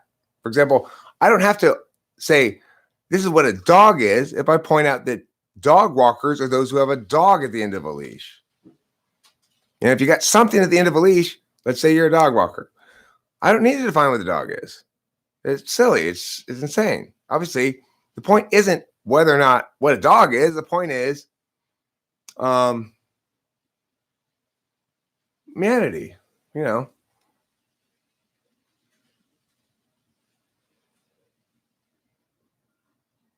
Eric, read my comment above this is what Cloud may think. So a book full of any stuff would over time become SI or TI. No, it stays in it. All right, it's sort of, Eileen. Yeah, I mean, you got a good point there. I appreciate you saying that. But the truth is, the extroverted intuition is done in the pain of attention. Okay? It's not contained within the objects. That's a socionics mistake. So that document is not any TI or anything else. I used extroverted intuition and introverted thinking when I created that document. To the extent that I'm remembering the stuff in it in my head, I'm using introverted sensing because I'm recalling stuff that I learned from doing it. If I'm remembering exactly what the concepts are, I'm using introverted intuition. But when we're just talking about it as an object of analysis, it has no cognitive function linked to it. So so Cloud, remember, a cognitive function is a process that only exists in the present. It is never the case that something that is no longer being attended to actively by an individual retains any cognitive function identity. That would be saying, it would be like, well, I think his song has turned bad. He sang it while I was singing it. I liked it, but now he's done singing it. I can just sort of listen to it here forever now because it's frozen in time. I see as the song over time is becoming worse and worse and worse. That's a category error of shocking amusement. Obviously, once the song's done being sung, it's done. It's no longer existent. It's evaporated into the air. So to say that it changes its status after it's no longer existent is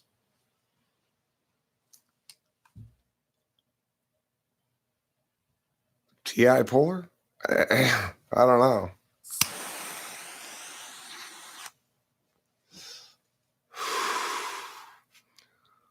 Okay, so Rachel's back. Hi, Rachel, darling. I'm dead talking to Cloud. You're just wasting my time now.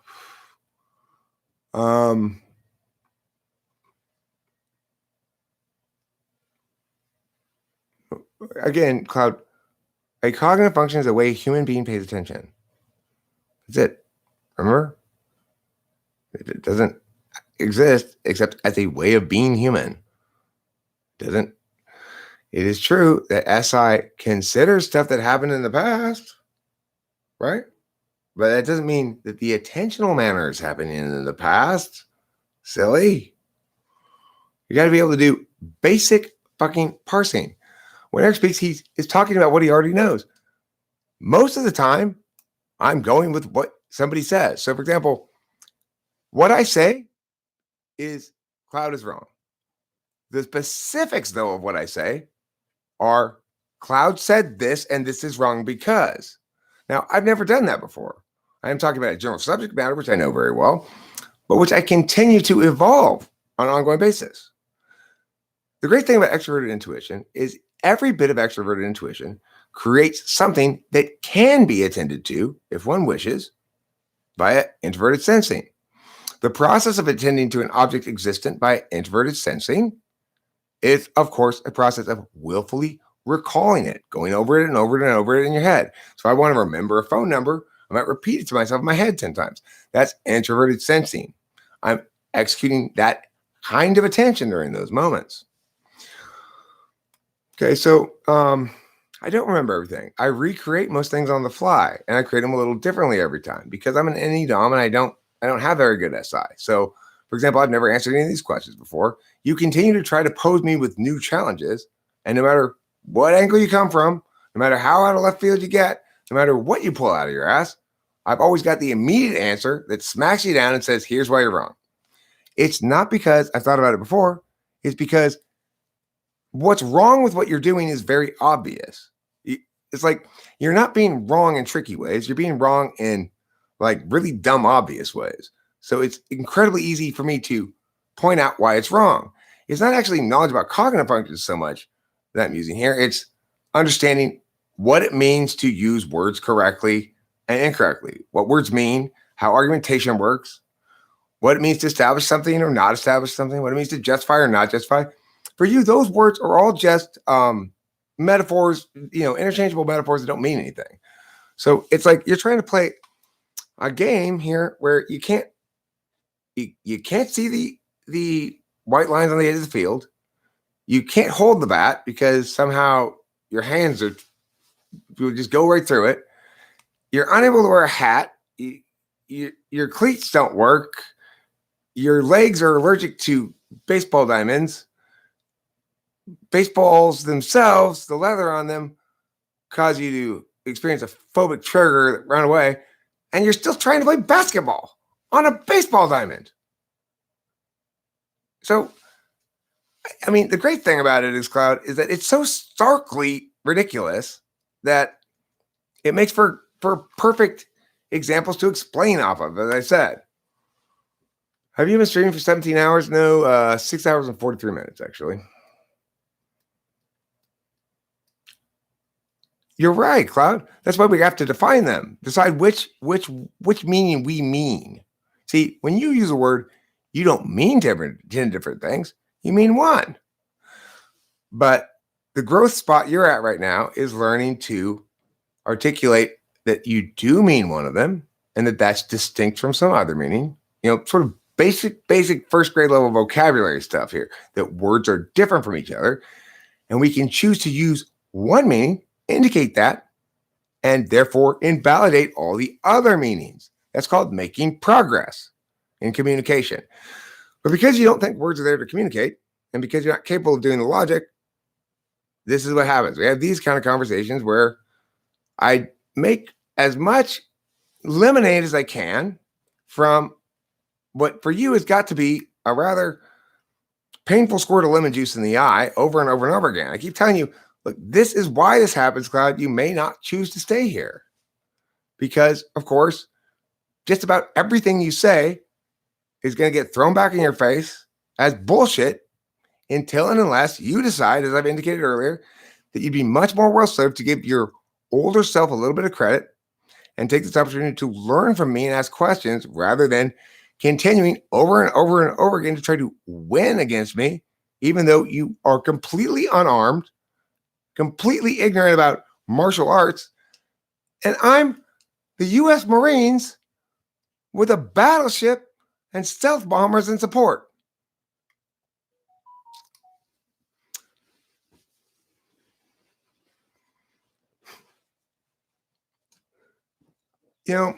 I love your warrants, Cloud. Your explanation is it's SI. ENTP would be bored with me. They would say, I don't care, you do, you weirdo. So I see. I'm not an ENTP because I haven't stopped talking to you yet, because I'm so good at extroverted intuition, I can make even you interesting. That's not a sign that I'm not an ENTP. The fact that I can make you interesting is like 100% proof that I'm an NE-DOM, because talk about repeating oneself. You just say, an ENTP wouldn't do this. An ENTP would do this. But you don't even know what extroverted intuition is. You already said, oh, I don't use the real definition. I have my feelings about it. That's why. So it's like Okay, Cloud, sure. That's fine.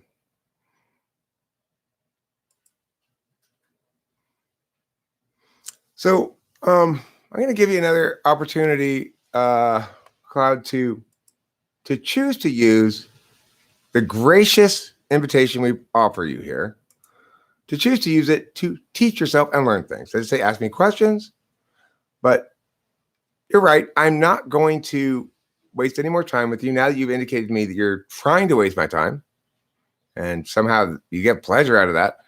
But you're right. I won't waste any more time on you. And if you show me again that you just want to waste my time and you just want to uh, negate and refuse to learn, and then I'll just either ignore you or I will eventually just hide you from the channel because you made a very convincing argument that time, Cloud.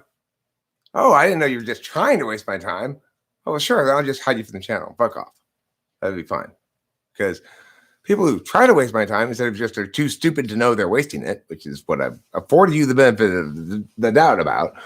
If you're genuinely not too stupid to know you're wasting my time, you're doing it on purpose, well, then I'll just ban you from the channel, never see you again, and not even think about it ever again. Because I don't like people who are that fucking like disrespectful to other human beings to intentionally waste their time and think it's funny or what? I mean, it is funny that you would think that, I guess, but I don't know. I guess you're right, Cloud.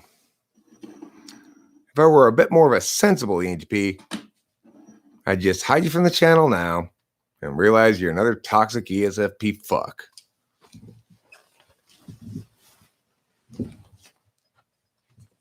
Ooh, you're mad, Eric. I'm a little irritated, you know. It's like when people get that fucking weak, they say, "Oh, well, I'm failing on purpose just to bug you." Okay, then fuck off. You can go suck dick elsewhere.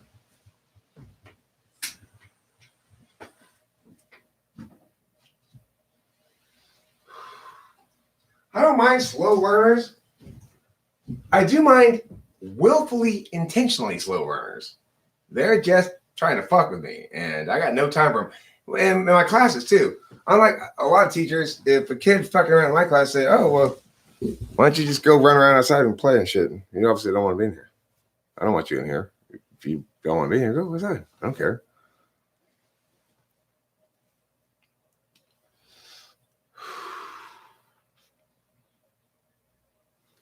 I mean, this is the thing. It doesn't matter whether it's easier. The most important thing in life is to be honest when it comes about yourself. It's easy, relatively easy to be honest about other people. If you can't be honest with yourself or about yourself, then you cease to be interesting.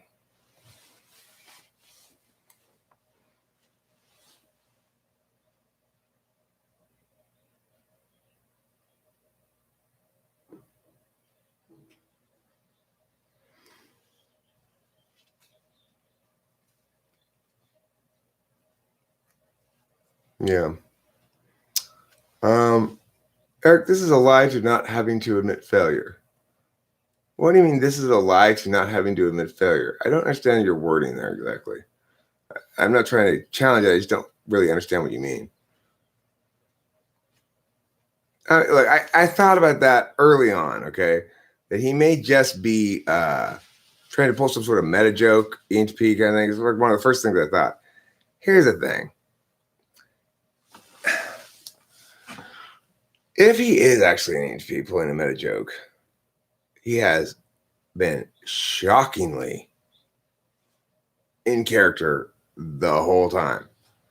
I've just not seen him even accidentally display any capacity for logic. That's TI polar. It's like you can see it not just in what they say or don't say, but in like little weird kind of things that aren't normally perceived as TI, but pop up as sort of verbal things. Have you tried doing career coaching? Do you have any interest in that area? I don't mind doing life coaching in general. I kind of like it. It's an interesting set of It's always a unique set of variables and problems. It's the kind of TE I like to do. I wouldn't mind doing life coaching. I've done it before. I wouldn't mind doing relationship coaching, which I've not done before, but I think I'd be good at. And career coaching, though, this is the thing about life coaching is most people or a lot of people want coaching to be specific to it would be specific. See, this is the thing. ESFPs this I learned from Courtney and Chloe. You cannot rely on ESFP moments of learning to persist. You just can't. They'll come in all to do what I think the person has to do to grow. But they're just bullshitting you.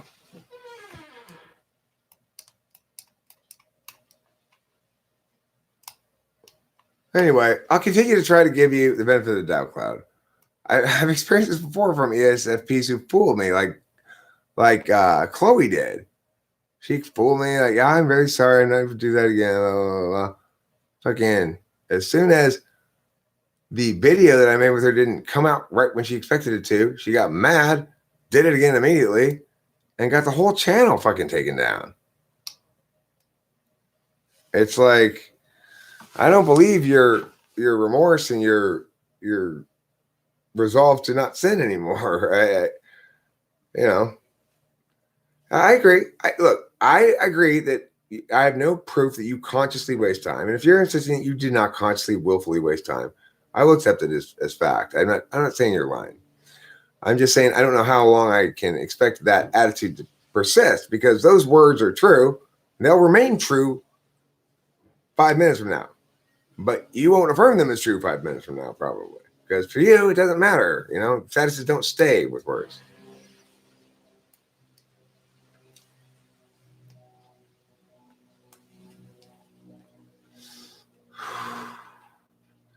So who is the entity in question? What do you mean, who is the entity in question? What entity? Chloe is a beautiful inside and out. One hell of a woman. I wonder if Cloud is Chloe. No, Cloud is not Chloe. Well, I mean, Chloe is, Nick Lachey, I wouldn't mind having a sort of free consultation session to see what it is you're looking for and see if I want to provide some additional services for free or low cost or whatever. I might. Depends how interesting it is. I'll certainly offer you a short free consultation to figure out what you got going on, what you're looking to have accomplished, and to see if it's something that I think I have enough to offer you in terms of ideation, words, whatever, reframings, that it'd be worth your spending time even, regardless of money.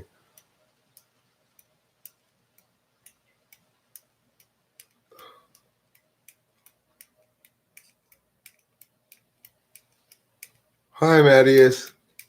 Okay, I'm going to have to wrap this up now. It's 7 hours. Remember when I was going to end it at 5 hours and then joked that, now I have to go to 6 hours? Oh, no, I'm not going to go. I wasn't joking. It's 7 hours now. No. I probably don't want an exchange of services, but I might. Depends what services you have to offer. I don't know. That's why I need to talk to the person. I need to figure out what the context is so I can figure out what I want to do or whatever. I do need a weed. That's where I keep waiting. That's where I'm supposed to be going. Winston's mom. That's what I'm not doing that I'm supposed to be doing right now. I don't want to live stream on my phone. I don't like that. I don't like my phone in general. It's for phone calls. That's why it's called a phone. It's not called a laptop. I can offer very good coaching in cheese selection, cheese appreciation, cheese enthusiasm, and cheese importance.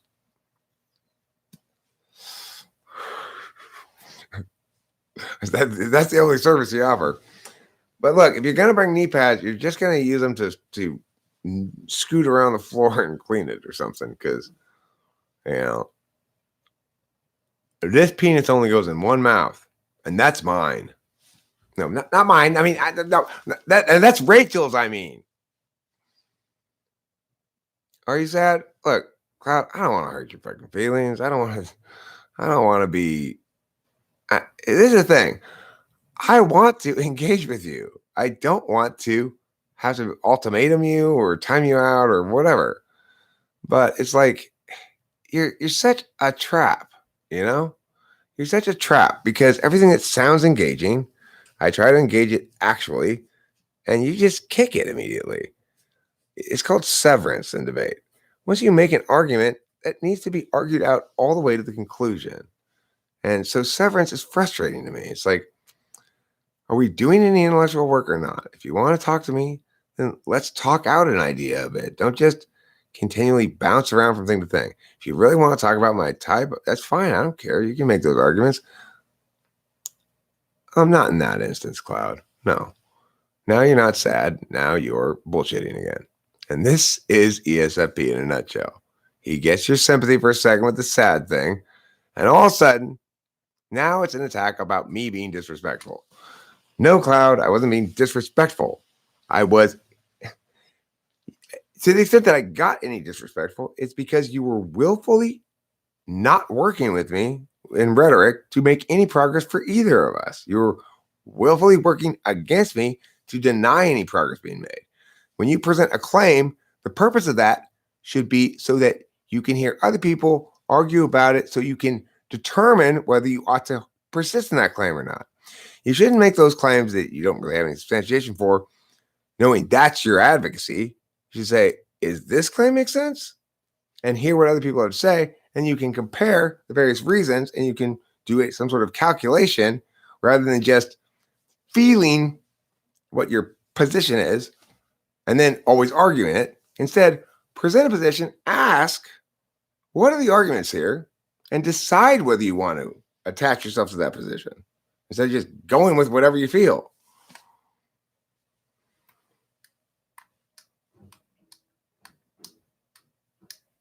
Yeah, but your genuine belief and your persistence in standing by them are not justifications for them. They're explanations as to why you not successfully justified them. Do you see? I mean, this is very interesting because what we're trying to do here is figure out, can you explain to an ESFP what it means to be an ESFP and why this same stuff keeps happening to them in this discursive community? I've never been able to successfully explain things to ESFPs before, and I've spent shit tons of hours trying to, because it's very difficult for a TI tool user to really get it through their head that none of the logic is working. None of it's getting through, you know? And I think it's cool, though, that we see Cloud demonstrating what I was saying, like almost immediately. He goes, vulnerable. My response to vulnerable is always, well, of course, we don't have to be adversarial. I want to be your friend. That's always my response. But for a person who's not ideational, like an ESFP, that's a maneuver. It's a 6-slot FE maneuver. And you can't trust it at all. Not because they're lying about it. He does feel sad at that moment. Remember, that's just a feeling. You know, moisture comes, moisture goes. That's going to pass in a moment, and all of a sudden he'll be on to another advocacy. The fact that he felt sad momentarily, we might feel bad about it. We should feel like, okay, that's an opportunity for him to learn something. He's seen this doesn't just produce bad outcomes argumentationally on vectors I can't understand. It produces a bad outcome argumentationally on a vector I can understand, namely sadness. You won't ever win. I told you that since the beginning, Cloud, and I've explained to you why you won't ever win. And so I've suggested you take a different approach than an adversarial one. And this is the thing. I get you not understanding the TI. I don't get you not understanding the TE, because I've offered you an alternative way here that's actually useful to you. It is distinct in clearly understandable ways from the approach you're taking now. Namely, I've given you a specific suggestion that would fix this whole thing. Ask me questions as though you don't know yet, even if you think you do, because gaining that new information will either confirm that you're right to yourself or help you to understand that a different position would be better to hold. But because you don't want to do any deliberation about any positions, you don't want to ask me any questions. Asking me a question does not confer to me the status of being more right than you. Okay? For example, whenever you say things or anybody says things, I tend to immediately ask questions. That doesn't mean I think they know more than me, and that's why I'm asking them questions. It means I'm trying to figure out what they mean. And that's where you and I always run afoul. Because you're making claims and I'm asking questions, I'm trying to figure out what you mean. But you don't mean anything. And you won't ever mean anything until you learn some things. So, in order for you to learn some things, we should switch roles. You should ask me questions. Try to get me with your questions. Try to pin me down on things and establish contradictions and stuff like I do. That will give you the opportunity to play your game, but you'll actually be making progress because instead of simply asserting things and not justifying them, you'll be getting me to assert things and provide justifications, which you can then, in theory, use against me.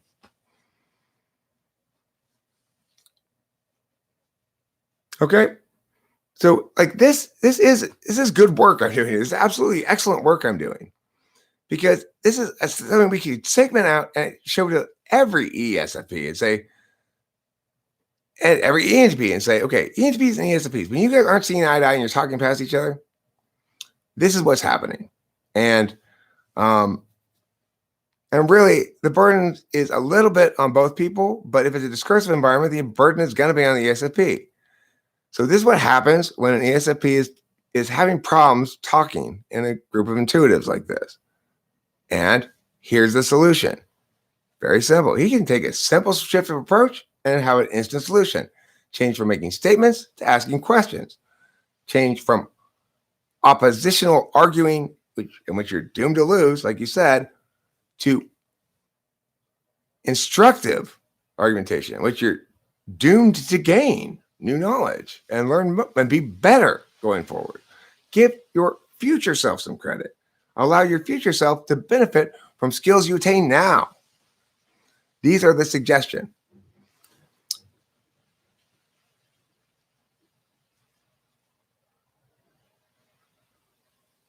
I'm not trying to win, Cloud. I'm trying to render this useful for you now. Okay, so, right, that's fine. All those things are fine. I'm saying you don't have to lose. You could engage in a non-win-lose circumstance, which is win-win, in which maybe even win-lose for you winning. But that will require you to do the work. To do good work argumentationally is first to pin your opponent down on what they think and worry very little about what you think first. You don't have a position first. You don't have a position until you've really clearly pinned me down on what my position is. Now that's enabled you to be responsive instead of proactive. You're never going to be successfully proactive because that requires you to have prepared more than one step ahead. And you prepare one step. Here's my claim. Here's my warrant. But I'm always going to follow that up with the question. So if you go like, well, real ENTP would be this. You're using too much SI. Well, I'm going to say, okay, well, how do you define SI? Or how do you define NE? Or so would this be an example of me using NE or this? Or some other question like that gets you to either reveal that you don't know what you're talking about, or to pin yourself down on something specific that you're saying so that I can either agree with it if it's right, negate it if it's wrong, or otherwise make progress. Real communication between people is not win-lose, it's win-win. Because real communication with people is predicated on the idea that all parties are trying to manifest the most useful kind of thing in the communication, whatever that might be in any given communication. So right now, the reason I am talking so much to Cloud and about Cloud so much is this is the most useful thing I can talk about right now. This is an area where there's a real possibility that actual progress get made. This is sort of a persistent problem. Cloud, it's not really a problem, but like obviously if Cloud comes in every day and leaves feeling hurt feelings and feeling not heard or feeling like he's dumb or something, I don't like that. I don't want that to occur. If he comes in trying to be an adversary, he's going to leave feeling like that every day. So I'm providing an alternative. You don't have to be an adversary. You can ask questions. and I will try to answer them. You don't have to respond by agreeing with my answers or disagreeing with my answers. You can just sit on that and see if it presents to you some strategic plans. Because what's lacking here is a little bit of argumentational planning too. It's like you don't come in with an idea of how you're going to work these arguments beyond, like I said, the first step. Having your first argument of warrant is not, I mean, that's,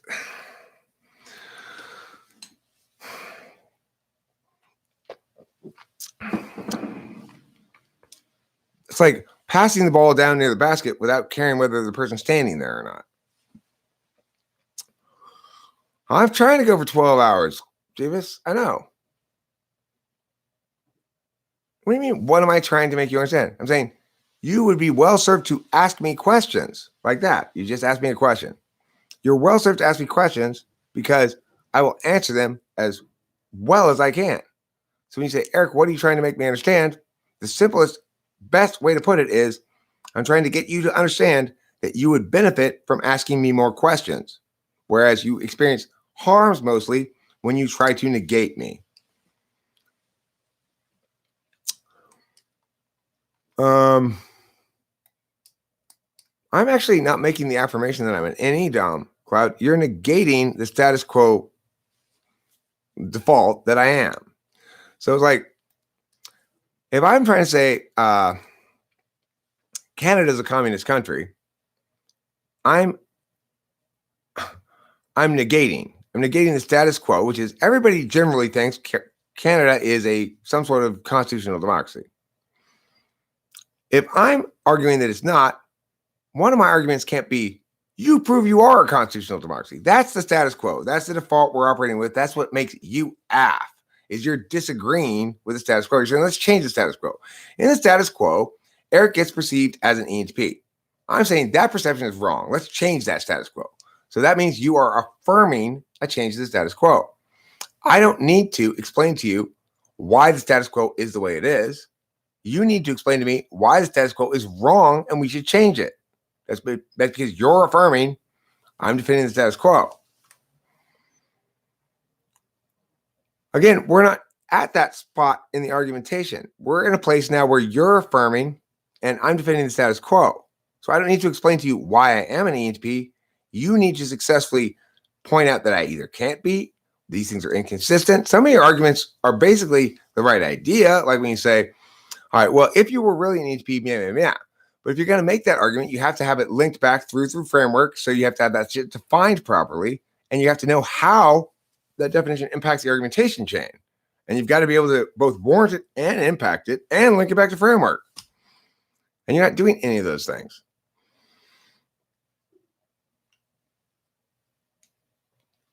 I mean, I think that's ESFP, basically. That's ESFP 6th slot FE. I agree. It's, it's demonstrative FE, which is to say he's prompting me to demonstrate my perceptions of him.